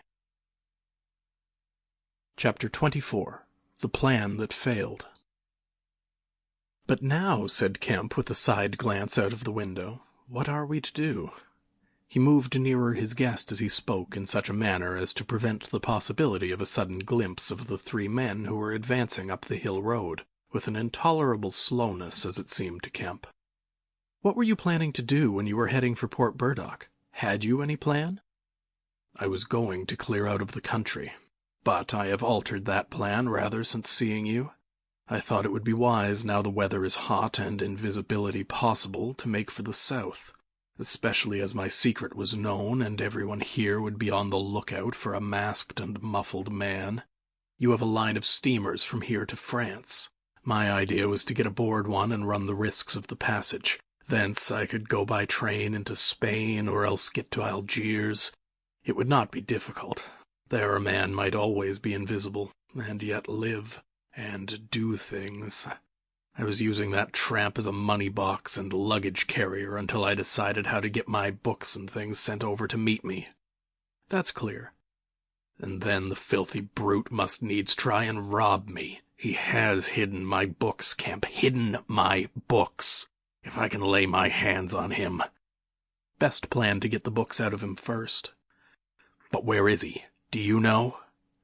"He's in the town police station, locked up, by his own request, in the strongest cell in the place." "Cur," said the Invisible Man. "But that hangs up your plans a little." "We must get those books. Those books are vital." "Certainly," said Kemp, a little nervously, wondering if he had heard footsteps outside. "Certainly we must get those books. But that won't be difficult if he doesn't know they're for you." "No," said the Invisible Man, and thought. Kemp tried to think of something to keep the talk going, but the Invisible Man resumed of his own accord. "Blundering into your house, Kemp," he said, "changes all my plans, for you are a man that can understand. In spite of all that has happened, in spite of this publicity, of the loss of my books, of what I have suffered, there still remain great possibilities, huge possibilities." "You have told no one that I am here?" he asked abruptly. Kemp hesitated. That was implied, he said. No one, insisted Griffin. Not a soul. Now, the Invisible Man stood up, and sticking his arms akimbo began to pace the study. I made a mistake, Kemp, a huge mistake in carrying this thing through alone. I have wasted strength, time, opportunities, alone. It is wonderful how little a man can do alone. To rob a little, to hurt a little, and there is the end. What I want, Kemp, is a goalkeeper, a helper, and a hiding place, an arrangement whereby I can sleep and eat and rest in peace and unsuspected. I must have a confederate. With a confederate, with food and rest, 1,000 things are possible. Hitherto I have gone on vague lines. We have to consider all that invisibility means and all that it does not mean. It means little advantage for eavesdropping and so forth. One makes sounds. It's of little help, a little help perhaps, in housebreaking and so forth. Once you've caught me, you could easily imprison me. But, on the other hand, I am hard to catch. This invisibility, in fact, is only good in 2 cases. It's useful in getting away, it's useful in approaching. It's particularly useful, therefore, in killing. I can walk round a man, whatever weapon he has, choose my point, strike as I like, dodge as I like, escape as I like. Kemp's hand went to his mustache. Was that a movement downstairs? And it is killing we must do, Kemp. It is killing we must do, repeated Kemp. I'm listening to your plan, Griffin, but I'm not agreeing, mind. Why killing? Not wanton killing, but a judicious slaying. The point is, they know there is an invisible man, as well as we know there is an invisible man, and that invisible man, Kemp, must now establish a reign of terror. Yes, no doubt it's startling, but I mean it. A reign of terror. He must take some town like your Burdock and terrify and dominate it. He must issue his orders. He can do that in 1,000 ways. Scraps of paper thrust under doors would suffice. And all who disobey his orders he must kill, and kill all who would defend them. Humph, said Kemp, no longer listening to Griffin, but to the sound of his front door opening and closing. It seems to me, Griffin, he said, to cover his wandering attention, that your confederate would be in a difficult position. No one would know he was a confederate, said the Invisible Man eagerly, and then suddenly, hush, what's that downstairs? Nothing, said Kemp, and suddenly began to speak loud and fast. I don't agree to this, Griffin, he said. Understand me, I don't agree to this. Why dream of playing a game against the race? How can you hope to gain happiness? Don't be a lone wolf. Publish your results. Take the world, take the nation at least, into your confidence. Think what you might do with 1,000,000 helpers. The Invisible Man interrupted, arm extended. There are footsteps coming upstairs, he said in a low voice. Nonsense, said Kemp. Let me see, said the Invisible Man, and advanced, arm extended, to the door. And then things happened very swiftly. Kemp hesitated for a second and then moved to intercept him. The Invisible Man started and stood still. Traitor, cried the voice, and suddenly the dressing-gown opened, and sitting down the unseen began to disrobe. Kemp made 3 swift steps to the door, and forthwith the Invisible Man, his legs had vanished, sprang to his feet with a shout. Kemp flung the door open. As it opened, there came a sound of hurrying feet downstairs and voices. With a quick movement, Kemp thrust the Invisible Man back, sprang aside, and slammed the door. The key was outside and ready. In another moment, Griffin would have been alone in the Belvedere's study, a prisoner, save for one little thing. The key had been slipped in hastily that morning. As Kemp slammed the door, it fell noisily upon the carpet. Kemp's face became white. He tried to grip the door handle with both hands. For a moment he stood lugging. Then the door gave 6 inches, but he got it closed again. The second time it was jerked a foot wide, and the dressing-gown came wedging itself into the opening. His throat was gripped by invisible fingers, and he left his hold on the handle to defend himself. He was forced back, tripped, and pitched heavily into the corner of the landing. The empty dressing-gown was flung on the top of him. Halfway up the staircase was Colonel Adee, the recipient of Kemp's letter, the chief of the Burdock police. He was staring aghast at the sudden appearance of Kemp, followed by the extraordinary sight of clothing tossing empty in the air. He saw Kemp felled and struggling to his feet. He saw him rush forward and go down again, felled like an ox. Then, suddenly, he was struck violently by nothing. A vast weight, it seemed, leapt upon him, and he was hurled headlong down the staircase with a grip on his throat and a knee in his groin. An invisible foot trod on his back, a ghostly patter passed downstairs, and he heard the 2 police officers in the hall shout and run, and the front door of the house slammed violently. He rolled over and sat up, staring. He saw, staggering down the staircase, Kemp, dusty and disheveled, one side of his face white from a blow, his lip bleeding, and a pink dressing gown and some underclothing held in his arms. "My God!" cried Kemp. "The game's up. He's gone." Chapter 25. The Hunting of the Invisible Man. For a space, Kemp was too inarticulate to make Adee understand the swift things that had just happened. They stood on the landing, Kemp speaking swiftly, the grotesque swathings of Griffin still on his arm. But presently Adee began to grasp something of the situation. "He is mad," said Kemp, "inhuman. He is pure selfishness. He thinks of nothing but his own advantage, his own safety. I have listened to such a story this morning of brutal self-seeking. He has wounded men. He will kill them unless we can prevent him. He will create a panic. Nothing can stop him. He is going out now, furious." "He must be caught," said Adee. "That is certain." "But how?" cried Kemp, and suddenly became full of ideas. "You must begin at once. You must set every available man to work. You must prevent his leaving this district. Once he gets away, he may go through the countryside as he wills, killing and maiming. He dreams of a reign of terror. A reign of terror, I tell you.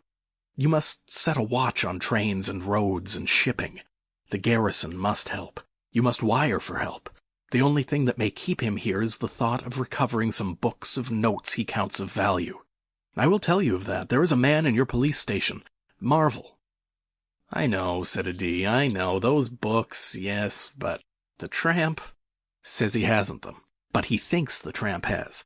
And you must prevent him from eating or sleeping. Day and night the country must be astir for him. Food must be locked up and secured, all food, so that he will have to break his way to it. The houses everywhere must be barred against him. Heaven send us cold nights and rain.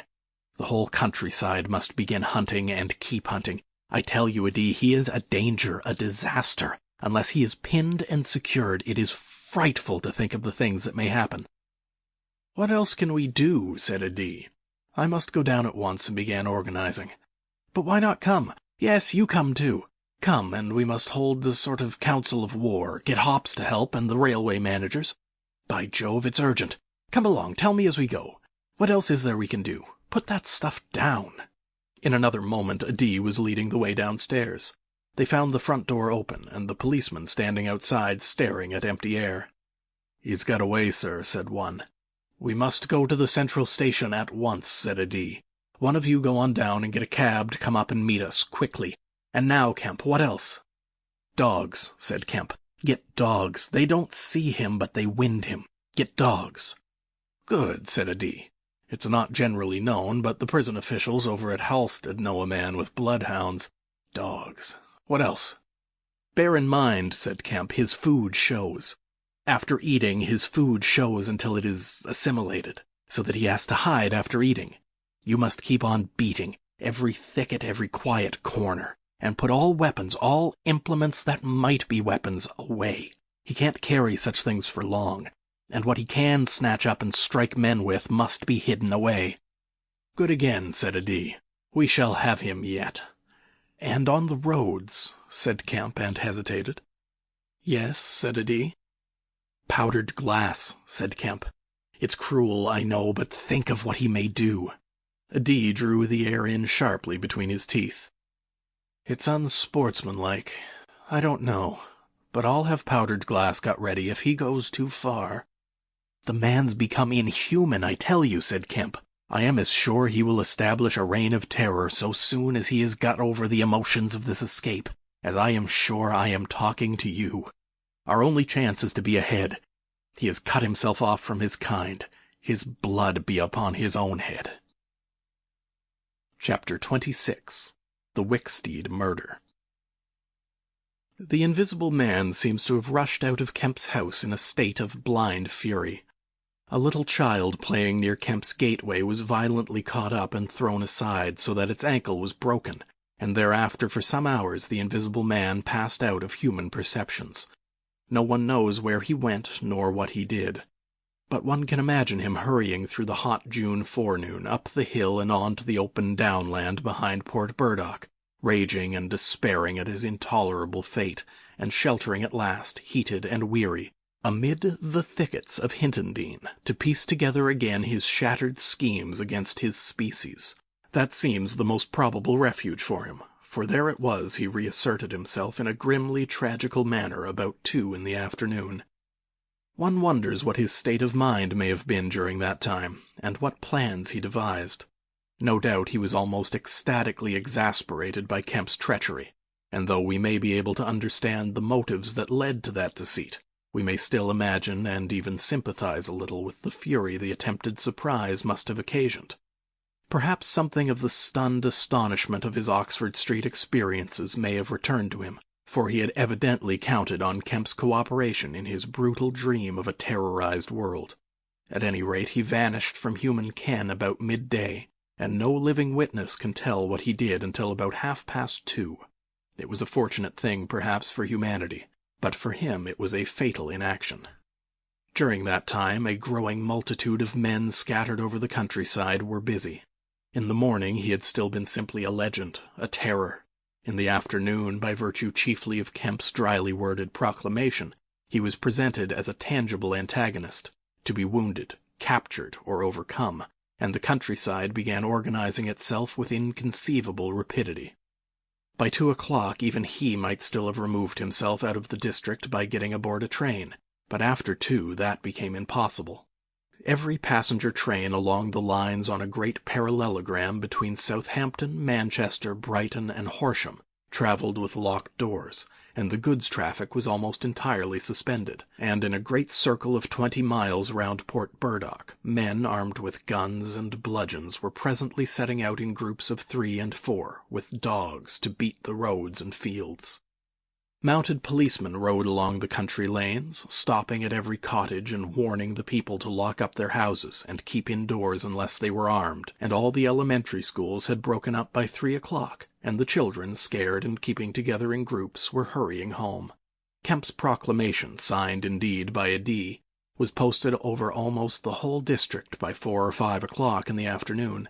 It gave briefly but clearly all the conditions of the struggle, the necessity of keeping the Invisible Man from food and sleep, the necessity for incessant watchfulness, and for a prompt attention to any evidence of his movements.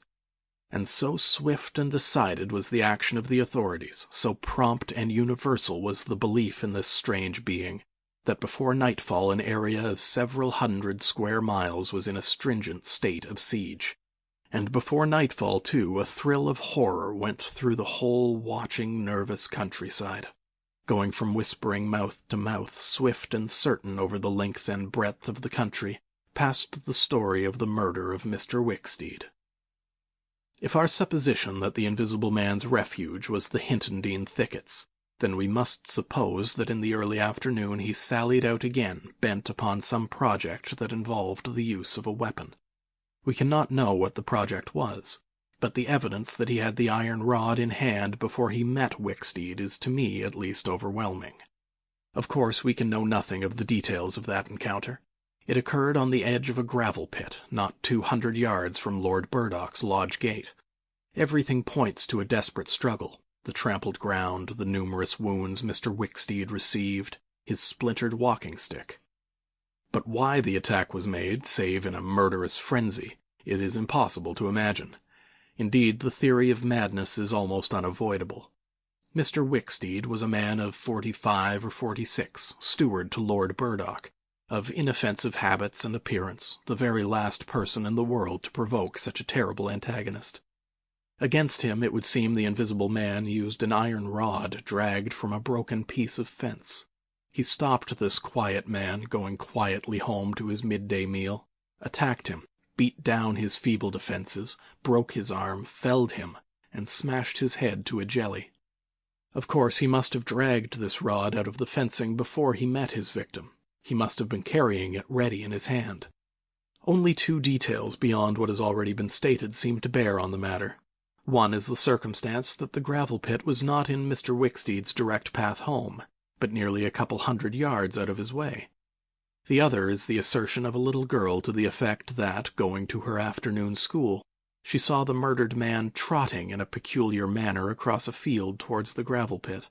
Her pantomime of this action suggests a man pursuing something over the ground, before him striking at it ever and again with his walking stick. She was the last person to see him alive. He passed out of her sight to his death, the struggle being hidden from her only by a clump of beech trees and a slight depression in the ground. Now this, to the present writer's mind at least, lifts the murder out of the realm of the absolutely wanton. We may imagine that Griffin had taken the rod as a weapon indeed, but without any deliberate intention of using it in murder. Wicksteed may then have come by and noticed this rod inexplicably moving through the air. Without any thought of the invisible man, for Port Burdock is 10 miles away, he may have pursued it. It is quite conceivable that he may not have even heard of the invisible man.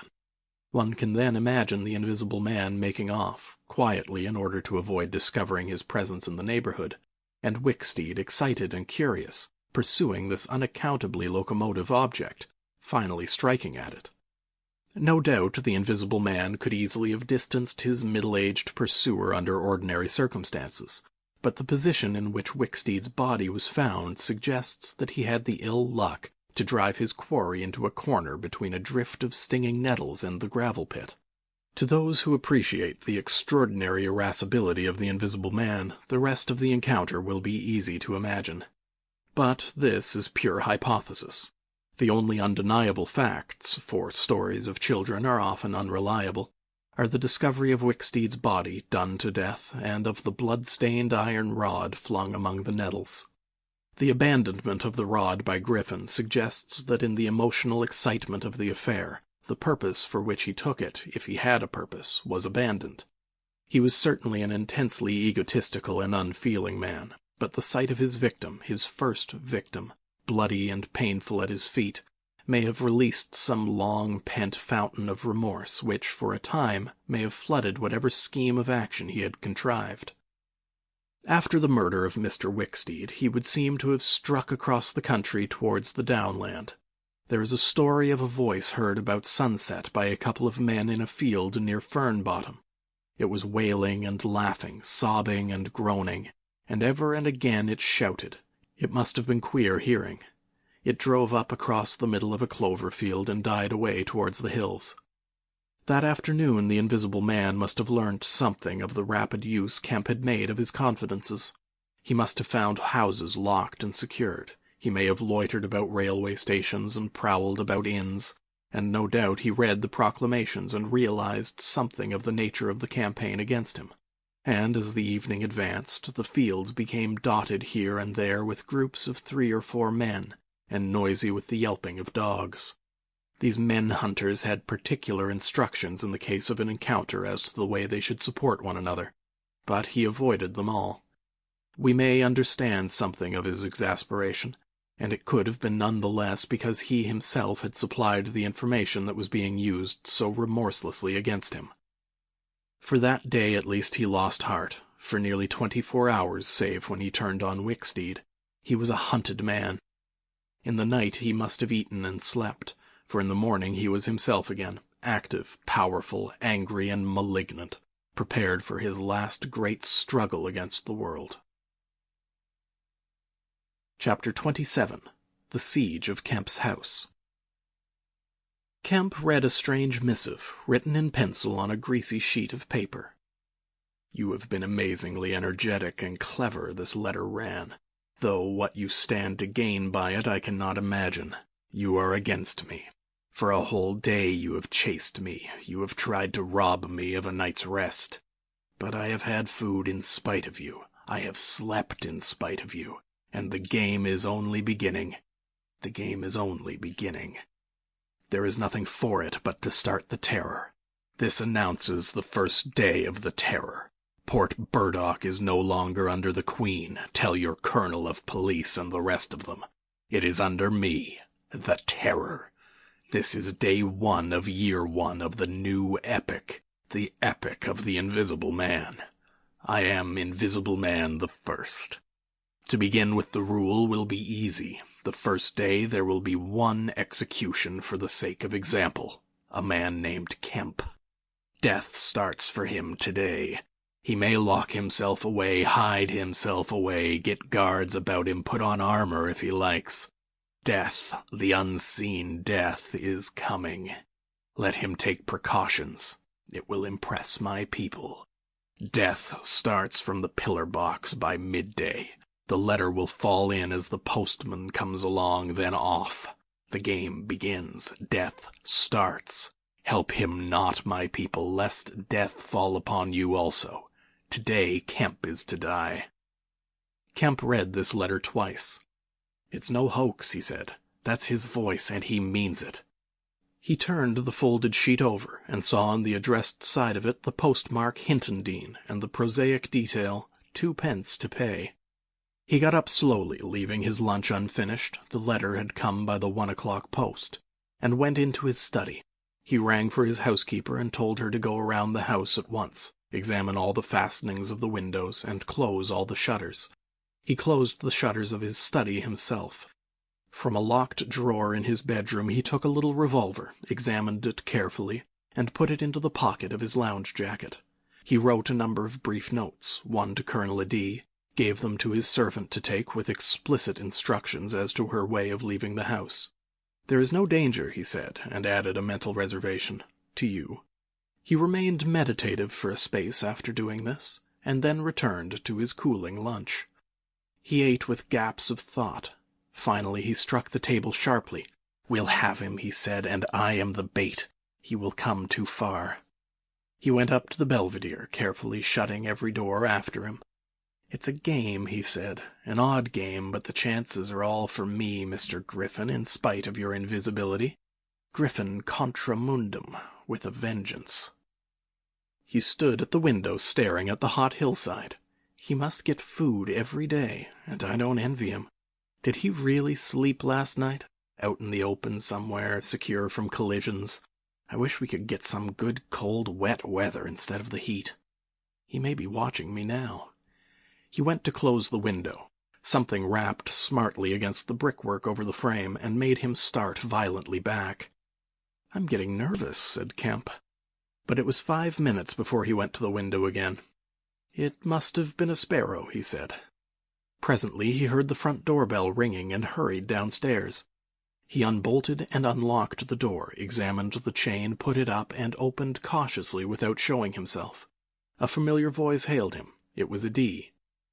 Your servant's been assaulted, Kemp, he said round the door. What? Exclaimed Kemp. Had that note of yours taken away from her. He's close about here. Let me in. Kemp released the chain, and Adee entered through as narrow an opening as possible. He stood in the hall, looking with infinite relief at Kemp refastening the door. Note was snatched out of her hand, scared her horribly. She's down at the station, hysterics. He's close here. What was it about? Kemp swore. What a fool I was, said Kemp. I might have known. It's not an hour's walk from Hintondean. Already. What's up? Said Adee. Look here, said Kemp, and led the way into his study. He handed Adee the Invisible Man's letter. Adee read it and whistled softly. And you? Said Adee. Proposed a trap, like a fool, said Kemp, and sent my proposal out by a maidservant. To him. Adee followed Kemp's profanity. He'll clear out, said Adee. Not he, said Kemp. A resounding smash of glass came from upstairs. Adee had a silvery glimpse of a little revolver half out of Kemp's pocket. It's a window upstairs, said Kemp, and led the way up. There came a second smash while they were still on the staircase. When they reached the study, they found 2 of the 3 windows smashed, half the room littered with splintered glass, and one big flint lying on the writing table. The 2 men stopped in the doorway, contemplating the wreckage.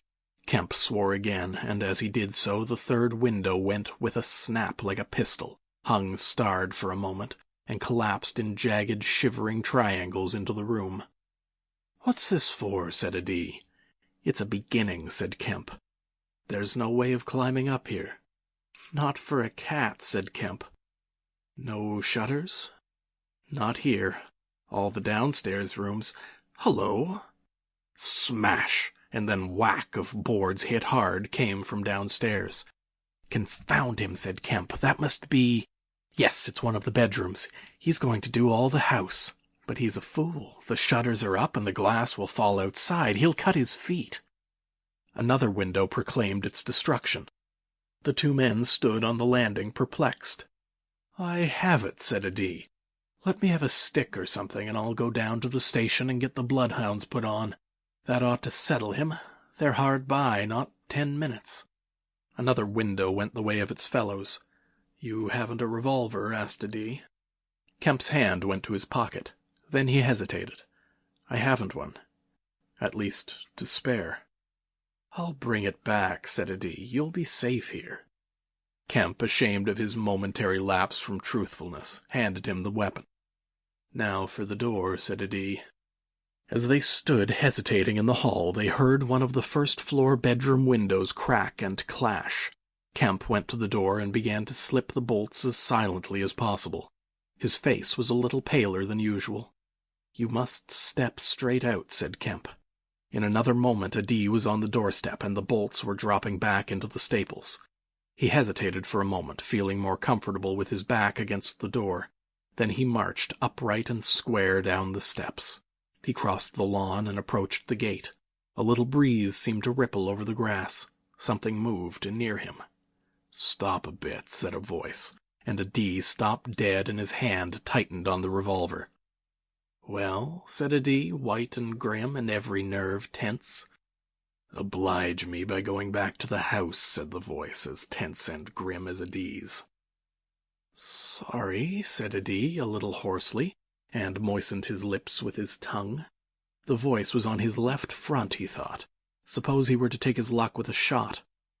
"What are you going for?" said the voice, and there was a quick movement of the two and a flash of sunlight from the open lip of Adi's pocket. Adi desisted and thought. "Where I go," he said slowly, "is my own business." The words were still on his lips when an arm came round his neck, his back felt a knee, and he was sprawling backward. He drew clumsily and fired absurdly, and in another moment he was struck in the mouth and the revolver wrested from his grip. He made a vain clutch at a slippery limb, tried to struggle up, and fell back. "Damn," said Adi. The voice laughed. "I'd kill you now if it wasn't the waste of a bullet," it said. He saw the revolver in midair, 6 feet off, covering him. "Well?" said Adi, sitting up. "Get up," said the voice. Adi stood up. "Attention," said the voice, and then fiercely, "Don't try any games. Remember, I can see your face if you can't see mine. You've got to go back to the house." "He won't let me in," said Adi. "That's a pity," said the Invisible Man. "I've got no quarrel with you." Adi moistened his lips again. He glanced away from the barrel of the revolver and saw the sea far off, very blue and dark under the midday sun, the smooth green down, the white cliff of the head, and the multitudinous town, and suddenly he knew that life was very sweet. His eyes came back to this little metal thing hanging between heaven and earth 6 yards away. "What am I to do?" he said sullenly. "What am I to do?" asked the Invisible Man. "You will get help. The only thing for you is to go back." "I will try. If he lets me in, will you promise not to rush the door?" "I've got no quarrel with you," said the voice. Kemp had hurried upstairs after letting Adi out, and now, crouching among the broken glass and peering cautiously over the edge of the study window-sill, he saw Adi stand parleying with the unseen. "Why doesn't he fire?" whispered Kemp to himself. Then the revolver moved a little, and the glint of sunlight flashed in Kemp's eyes. He shaded his eyes and tried to see the source of the blinding beam. "Surely," he said, "Adi has given up the revolver." "Promise not to rush the door," Adi was saying. "Don't push a winning game too far. Give a man a chance." "You go back to the house. I tell you flatly I will not promise anything." Adi's decision seemed suddenly made. He turned towards the house, walking slowly with his hands behind him. Kemp watched him, puzzled. The revolver vanished, flashed again into sight, vanished again, and became evident on a closer scrutiny as a little dark object following Adi. Then things happened very quickly. Adi leapt backwards, swung around, clutched at this little object, missed it, threw up his hands, and fell forward on his face, leaving a little puff of blue in the air. Kemp did not hear the sound of the shot. Adi writhed, raised himself on one arm, fell forward, and lay still. For a space Kemp remained staring at the quiet carelessness of Adi's attitude. The afternoon was very hot and still. Nothing seemed stirring in all the world save a couple of yellow butterflies chasing each other through the shrubbery between the house and the road gate. Adi lay on the lawn near the gate. The blinds of all the villas down the hill road were drawn, but in one little green summer house was a white figure, apparently an old man asleep. Kemp scrutinized the surroundings of the house for a glimpse of the revolver, but it had vanished. His eyes came back to Adi. The game was opening well. Then came a ringing and knocking at the front door that grew at last tumultuous, but, pursuant to Kemp's instructions, the servants had locked themselves into their rooms. This was followed by a silence. Kemp sat listening, and then began peering cautiously out of the 3 windows, one after another. He went to the staircase head and stood listening uneasily. He armed himself with his bedroom poker, and went to examine the interior fastenings of the ground-floor windows again. Everything was safe and quiet. He returned to the belvedere. Adi lay motionless over the edge of the gravel just as he had fallen. Coming along the road by the villas were the housemaid and 2 policemen. Everything was deadly still. The 3 people seemed very slow in approaching. He wondered what his antagonist was doing. He started. There was a smash from below. He hesitated and went downstairs again.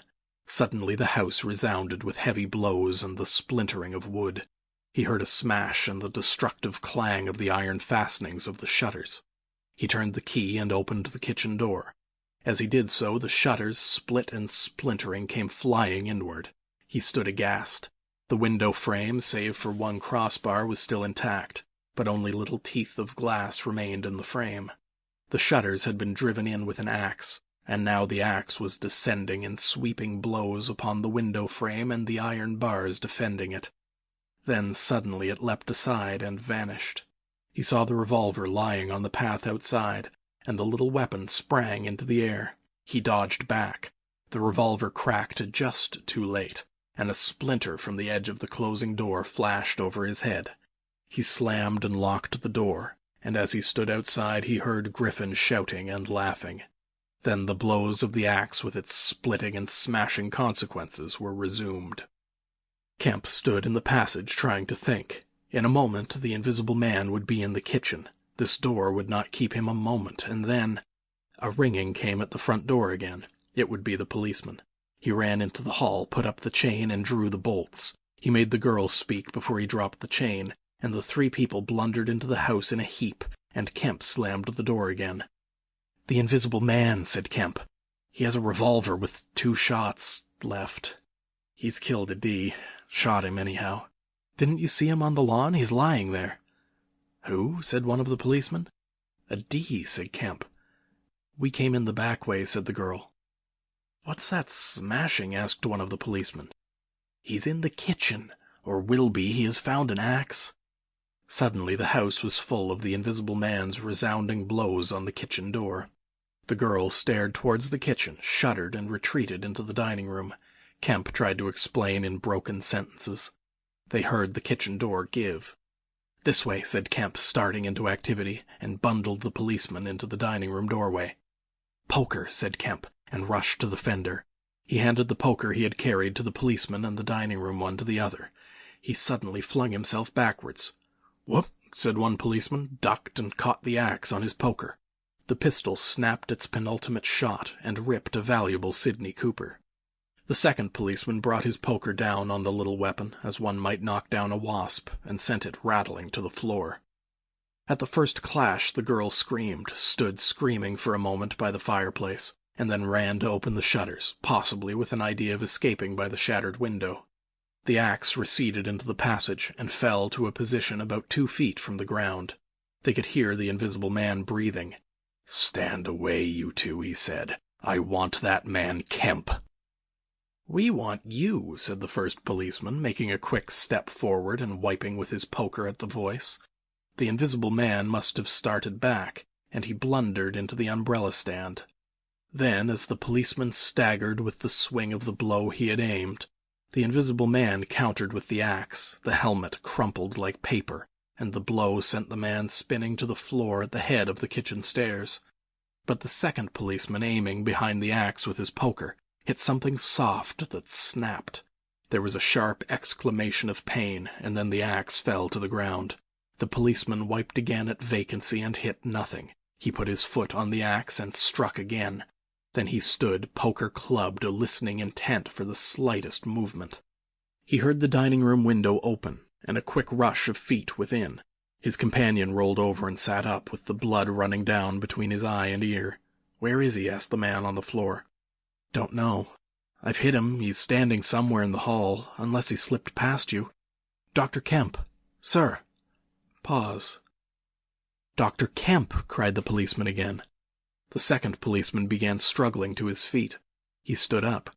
Suddenly the faint pad of bare feet on the kitchen stairs could be heard. "Yap!" cried the first policeman, and incontinently flung his poker. It smashed a little gas bracket. He made as if he would pursue the invisible man downstairs. Then he thought better of it and stepped into the dining-room. "Dr. Kemp," he began, and stopped short. "Dr. Kemp's a hero," he said, as his companion looked over his shoulder.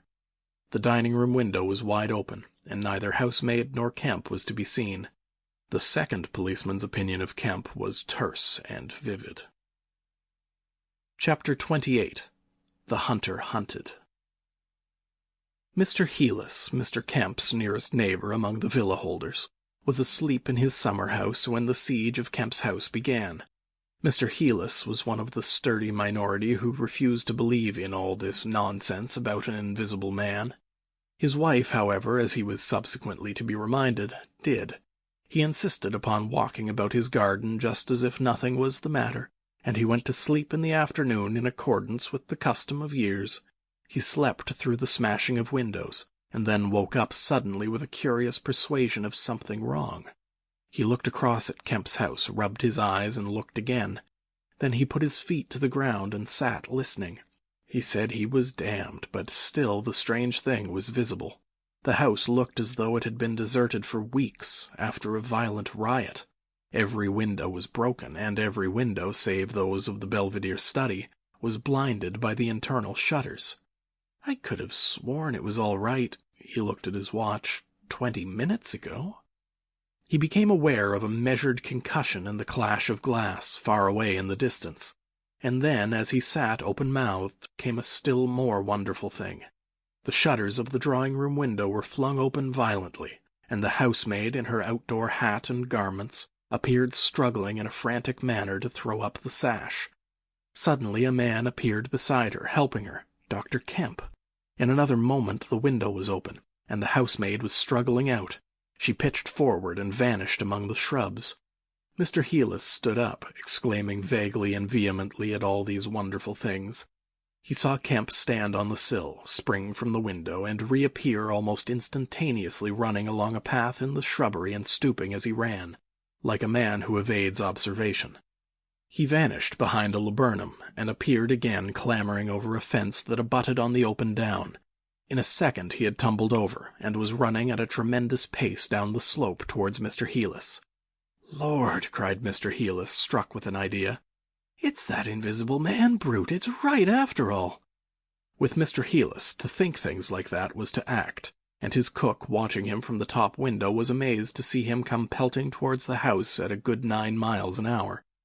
There was a slamming of doors, a ringing of bells, and the voice of Mr. Heelis bellowing like a bull. "Shut the doors, shut the windows, shut everything! The invisible man is coming!" Instantly the house was full of screams and directions and scurrying feet. He ran himself to shut the French windows that opened on the veranda. As he did so, Kemp's head and shoulders and knee appeared over the edge of the garden fence. In another moment Kemp had plowed through the asparagus and was running across the tennis lawn to the house. "You can't come in," said Mr. Heelis, shutting the bolts. "I'm very sorry if he's after you, but you can't come in." Kemp appeared with a face of terror close to the glass, rapping and then shaking frantically at the French window. Then, seeing his efforts were useless, he ran along the veranda, vaulted the end, and went to hammer at the side door. Then he ran round by the side gate to the front of the house, and so into the hill road. And Mr. Heelis, staring from his window, a face of horror, had scarcely witnessed Kemp vanish ere the asparagus was being trampled this way and that by feet unseen. At that Mr. Heelis fled precipitately upstairs, and the rest of the chase is beyond his purview. But as he passed the staircase window, he heard the side gate slam. Emerging into the hill road, Kemp naturally took the downward direction, and so it was he came to run in his own person the very race he had watched with a critical eye from the Belvedere study only 4 days ago. He ran it well for a man out of training, and though his face was white and wet, his wits were cool to the last. He ran with wide strides, and wherever a patch of rough ground intervened, wherever there came a patch of raw flints or a bit of broken glass shone dazzling, he crossed it and left the bare, invisible feet that followed to take what line they would. For the first time in his life, Kemp discovered that the hill road was indescribably vast and desolate, and that the beginnings of the town far below at the hill foot were strangely remote. Never had there been a slower or more painful method of progression than running. All the gaunt villas sleeping in the afternoon sun looked locked and barred. No doubt they were locked and barred by his own orders, but at any rate they might have kept a lookout for an eventuality like this. The town was rising up now, the sea had dropped out of sight behind it, and people down below were stirring. A tram was just arriving at the hill foot. Beyond that was the police station. Was that footsteps he heard behind him? Spurt. The people below were staring at him, 1 or 2 were running, and his breath was beginning to saw in his throat. The tram was quite near now, and the Jolly Cricketers was noisily barring its doors. Beyond the tram were posts and heaps of gravel, the drainage works. He had a transitory idea of jumping into the tram and slamming the doors, and then he resolved to go for the police station. In another moment he had passed the door of the Jolly Cricketers, and was in the blistering fag end of the street with human beings about him. The tram driver and his helper, arrested by the sight of his furious haste, stood staring with the tram horses unhitched. Further on, the astonished features of navvies appeared above the mounds of gravel. His pace broke a little, and then he heard the swift pad of his pursuer and leapt forward again. "The invisible man!" he cried to the navvies, with a vague indicative gesture, and by an inspiration leapt to the excavation and placed a burly group between him and the chase. Then, abandoning the idea of the police station, he turned into a little side street, rushed by a greengrocer's cart, hesitated for the 10th of a second at the door of a sweetstuff shop, and then made for the mouth of an alley that ran back into the main hill street again. 2 or 3 little children were playing here, and shrieked and scattered at his apparition, and forthwith doors and windows opened and excited mothers revealed their hearts. Out he shot into Hill Street again, 300 yards from the tram-line end, and immediately he became aware of a tumultuous vociferation of running people. He glanced up the street towards the hill. Hardly a dozen yards off ran a huge navvy, cursing in fragments and slashing viciously with a spade, and hard behind him came the tram conductor with his fists clenched. Up the street others followed these two, striking and shouting. Down towards the town men and women were running, and he noticed clearly one man coming out of a shop door with a stick in his hand. "Spread out!" cried someone. Kemp suddenly grasped the altered condition of the chase. He stopped and looked around, panting. "He's close here," he cried. "Form a line across." He was hit hard under the ear and went reeling, trying to face round towards his unseen antagonist. He just managed to keep his feet, and he struck a vain counter in the air. Then he was hit again under the jaw and sprawled headlong on the ground. In another moment a knee compressed his diaphragm, and a couple of eager hands gripped his throat, but the grip of one was weaker than the other. He grasped the wrists, heard a cry of pain from his assailant, and then the spade of the navvy came whirling through the air above him and struck something with a dull thud. He felt a drop of moisture on his face. The grip at his throat suddenly relaxed, and with a convulsive effort Kemp loosed himself, grasped a limp shoulder, and rolled uppermost. He gripped the unseen elbows near the ground. "I've got him!" screamed Kemp. "Help! Help! Hold! He's down! Hold his feet!" In another second there was a simultaneous rush upon the struggle, and a stranger coming into the road suddenly might have thought an exceptionally savage game of rugby football was in progress. And there was no shouting after Kemp's cry, only a sound of blows and feet and heavy breathing. Then came a mighty effort, and the invisible man threw off a couple of his antagonists and rose to his knees. Kemp clung to him in front like a hound to a stag, and a dozen hands gripped, clutched, and tore at the unseen. The tram conductor suddenly got the neck and shoulders and lugged him back. Down went the heap of struggling men again and rolled over. There was, I am afraid, some savage kicking. Then suddenly a wild scream of "Mercy! Mercy!" that died down swiftly to sound like choking. "Get back, you fools!" cried the muffled voice of Kemp, and there was a vigorous shoving back of stalwart forms. "He's hurt, I tell you. Stand back." There was a brief struggle to clear a space, and then the circle of eager faces saw the doctor kneeling, as it seemed, 15 inches in the air, and holding invisible arms to the ground. Behind him a constable gripped invisible ankles. "Don't you leave go of him," cried the big navvy, holding a blood-stained spade. "He's shamming." "He's not shamming," said the doctor, cautiously raising his knee, "and I'll hold him." His face was bruised and already going red. He spoke thickly because of a bleeding lip. He released one hand and seemed to be feeling at the face. "The mouth's all wet," he said. And then, "Good God." He stood up abruptly and then knelt down on the ground by the side of the thing unseen. There was a pushing and shuffling, a sound of heavy feet as fresh people turned up to increase the pressure of the crowd. People now were coming out of the houses. The doors of the Jolly Cricketers stood suddenly wide open. Very little was said. Kemp felt about, his hands seeming to pass through empty air. "He's not breathing," he said, and then, "I can't feel his heart, his side. Ugh!" Suddenly an old woman, peering under the arm of the big navvy, screamed sharply. "Looky there," she said, and thrust out a wrinkled finger.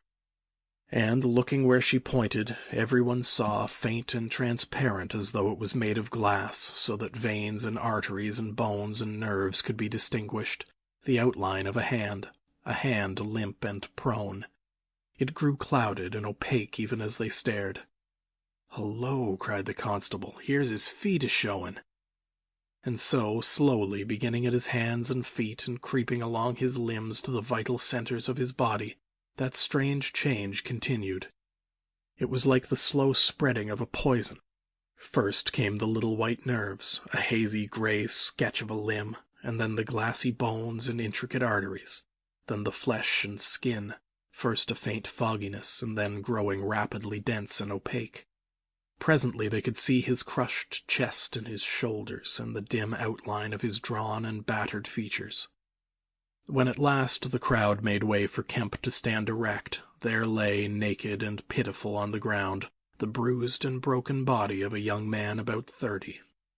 His hair and brow were white, not gray with age, but white with the whiteness of albinism, and his eyes were like garnets. His hands were clenched, his eyes wide open, and his expression was one of anger and dismay. "Cover his face," said a man. "For God's sake, cover that face." And 3 little children, pushing forward through the crowd, were suddenly twisted round and sent packing off again. Someone brought a sheet from the Jolly Cricketers, and, having covered him, they carried him into that house. And there it was, on a shabby bed in a tawdry, ill-lighted bedroom, surrounded by a crowd of ignorant and excited people, broken and wounded, betrayed and unpitied, that Griffin, the first of all men to make himself invisible, Griffin, the most gifted physicist the world has ever seen, ended in infinite disaster his strange and terrible career. The Epilogue. So ends the story of the strange and evil experiments of the Invisible Man, and if you would learn more of him, You must go to a little inn near Port Stowe and talk to the landlord. The sign of the inn is an empty board save for a hat and boots, and the name is the title of this story. The landlord is a short and corpulent little man with a nose of cylindrical proportions, wiry hair, and a sporadic rosiness of visage. Drink generously, and he will tell you generously of all the things that happened to him after that time, and of how the lawyers tried to do him out of the treasure found upon him. When they found out they couldn't prove whose money was which, I'm blessed, he says, if they didn't try to make me out a bloomin' treasure trove. Do I look like a treasure trove?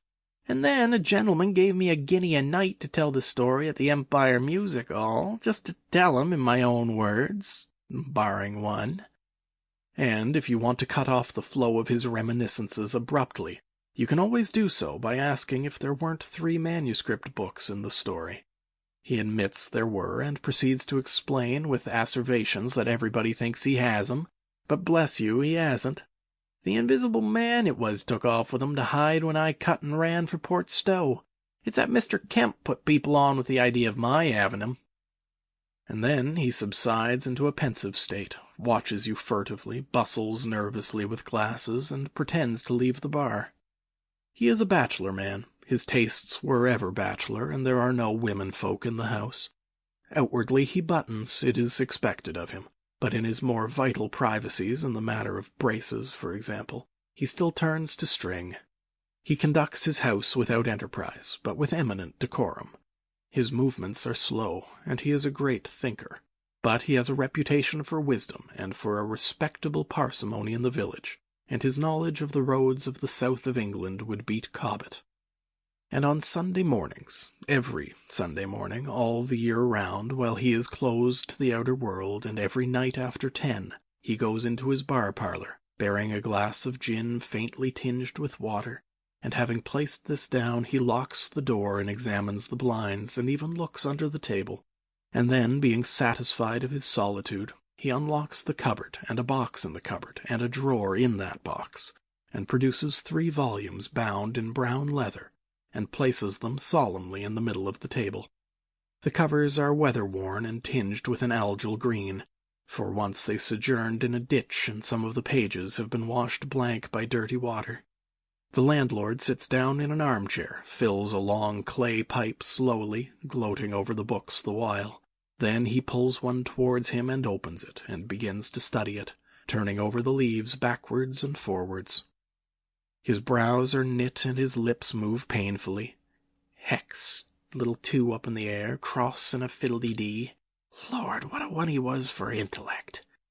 Presently he relaxes and leans back and blinks through his smoke across the room at things invisible to other eyes. Full of secrets, he says, wonderful secrets. Once I get the haul of them, Lord, I wouldn't do what he did, I'd just, well...